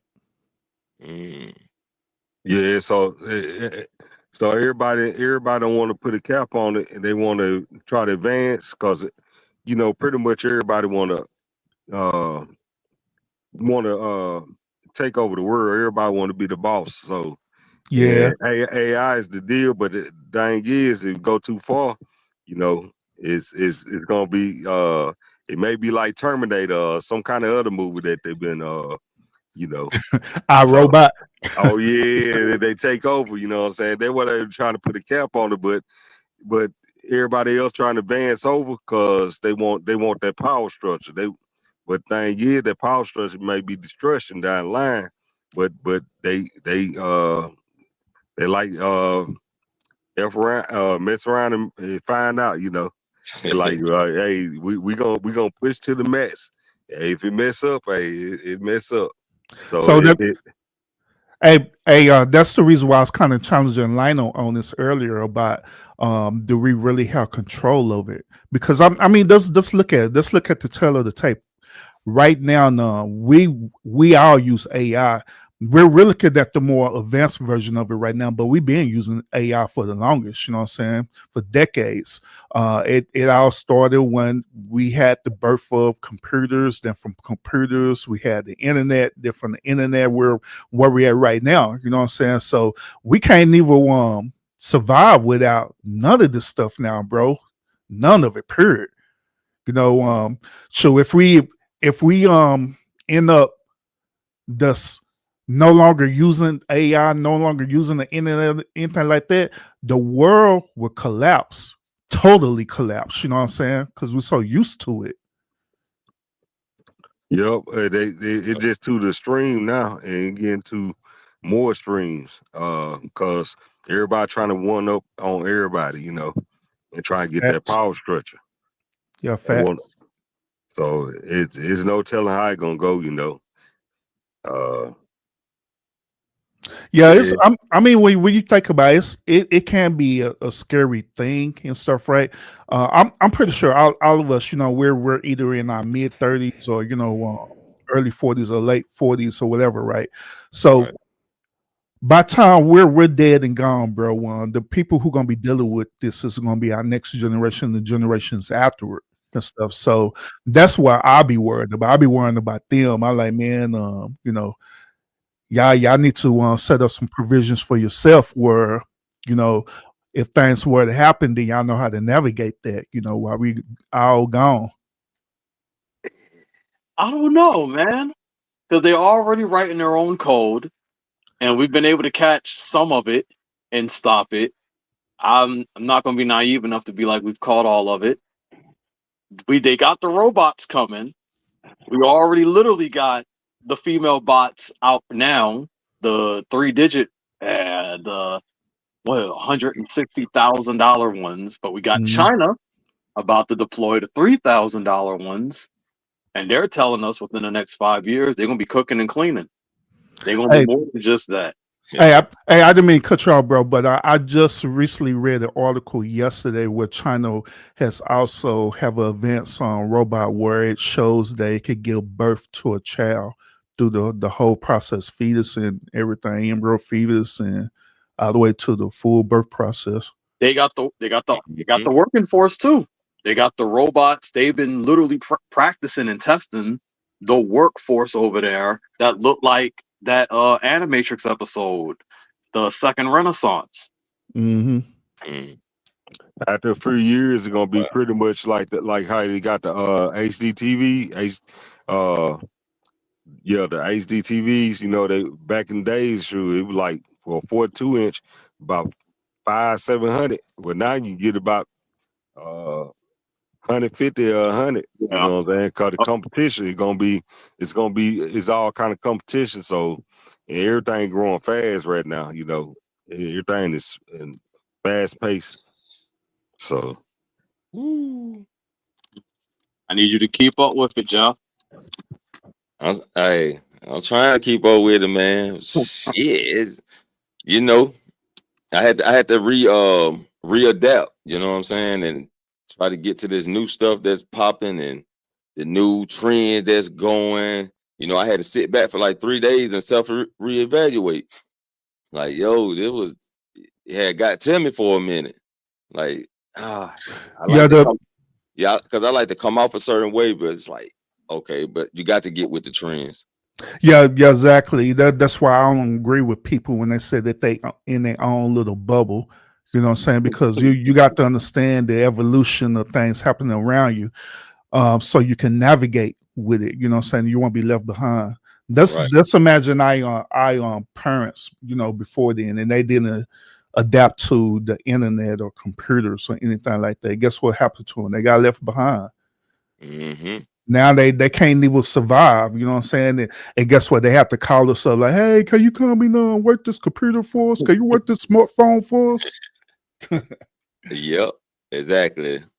And that's what I be saying. You got to adapt and conquer. Adapt and conquer. Because things gonna change. It's not gonna stay the same.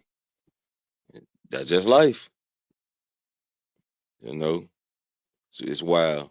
I want to take a little time out to tell anybody that's watching, you know, hit the like button, push the goddamn button because it ain't hard. Subscribe to the channel if you're new. Push the button. Come on, push the button. Come on, push the button. Yeah, come on, push the button. Push the goddamn button. Push the goddamn button. You heard what she said. You're new to the channel. I'm telling you right now. But I am telling you right now. Hit that subscribe button. Yeah, let's get it. Let's get it. Yeah, man, it's a roller coaster ride out here, and woo. I ain't got too much to really just say on it, but I do want to dive deep into some things. You know what I'm saying? Dive deep into some things. Take a look at this. Take a look at that, and see where it's going. Yeah, facts. Yeah, I agree, man. Even with what we was talking about originally about the one red pill content, all of this is an evolution from something. You know, it started off with the patriarchal system, then it just evolved from that all the way to where we're at right now, and of course, it's going to evolve even more in the future. But it's up to people like us to talk about it, have the conversations, point out the good about it, point out the bad and the ugly about it, and just go from there. Right. Them facts right there, man. So it's up to us to do that. We gonna be pushing out this content.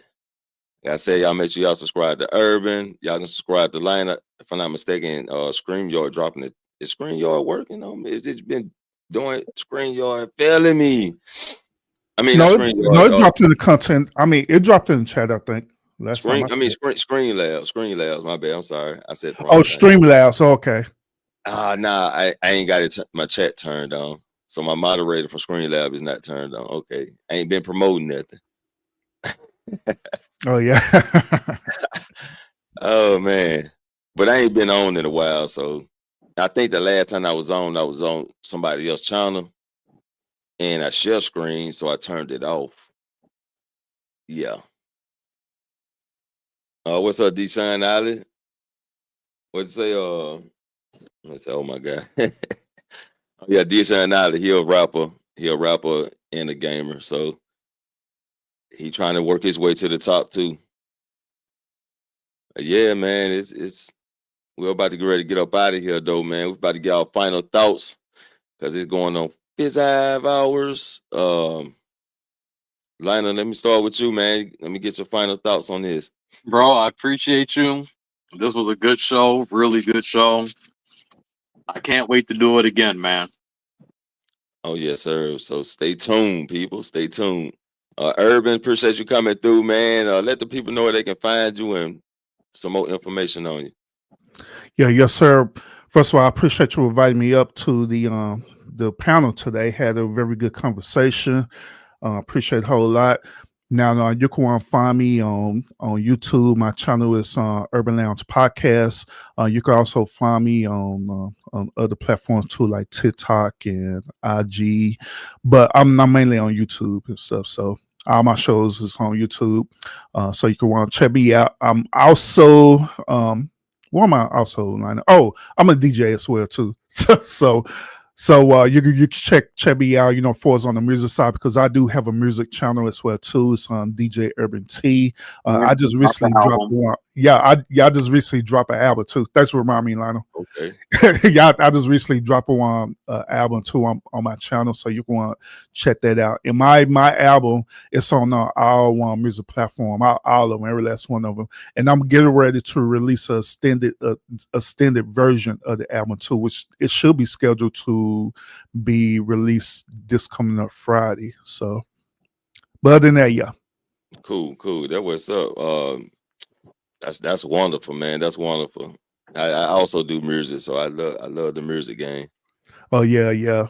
I love fellow musicians. You know what I'm saying? Because I love it too, man. A matter of fact, I was talking with my wife, right? And so I was telling her, I like, you know what? Every single day, my mom is like a radio station. I always be hearing music in my mind every single day. When I go to sleep, I'll be hearing music in my mind, hearing ways how I could DJ it and come up with different lyrics and all kind of stuff, bro. Cool. Might have to set you up an interview over here, man. Talk about the music business. Oh yeah. Yes, sir. Definitely that. 59. What you got? What you got for your final outs? Yeah, I was gonna join the conversation early, man. I was in the casino winning and losing, man, to the last call for alcohol. You know what I'm saying? I was just chilling out, but yeah, I'm not tech savvy on the old school like you talking about, man. You probably close me out because I'll probably mess up something on there. I know you ain't high tech, but yeah, man, I appreciate you coming up, man. So other than that, man, we gonna close this thing out with the trailer. We're gonna close this out with the movie trailer tonight. And appreciate everybody coming through. People in the chat, panel, everybody stay blessed. And remember, we don't need no helicopters to elevate over hills.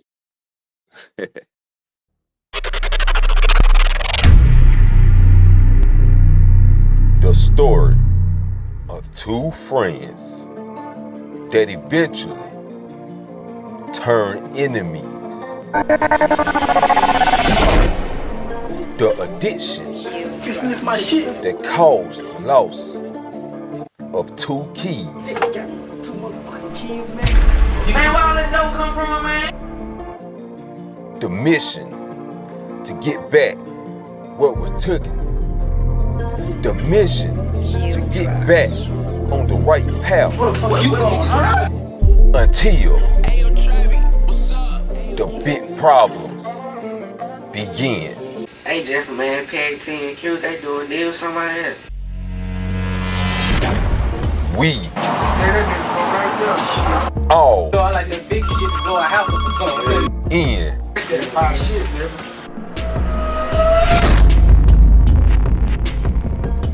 The movie. We need PAT to kill. Oh, I already got you right here. Only on YouTube. Available in 3 chapters at Jeffro Bay. PAT, holla at me. Big ass to me over there at you, man, with them keys in. Make sure to subscribe to the channel. It ain't that fire, eh? Hey, dog. That's the fire. What the fuck, man? Who the fuck you is, man? Y'all got some hoes? Got some what? Got some what? Bitch.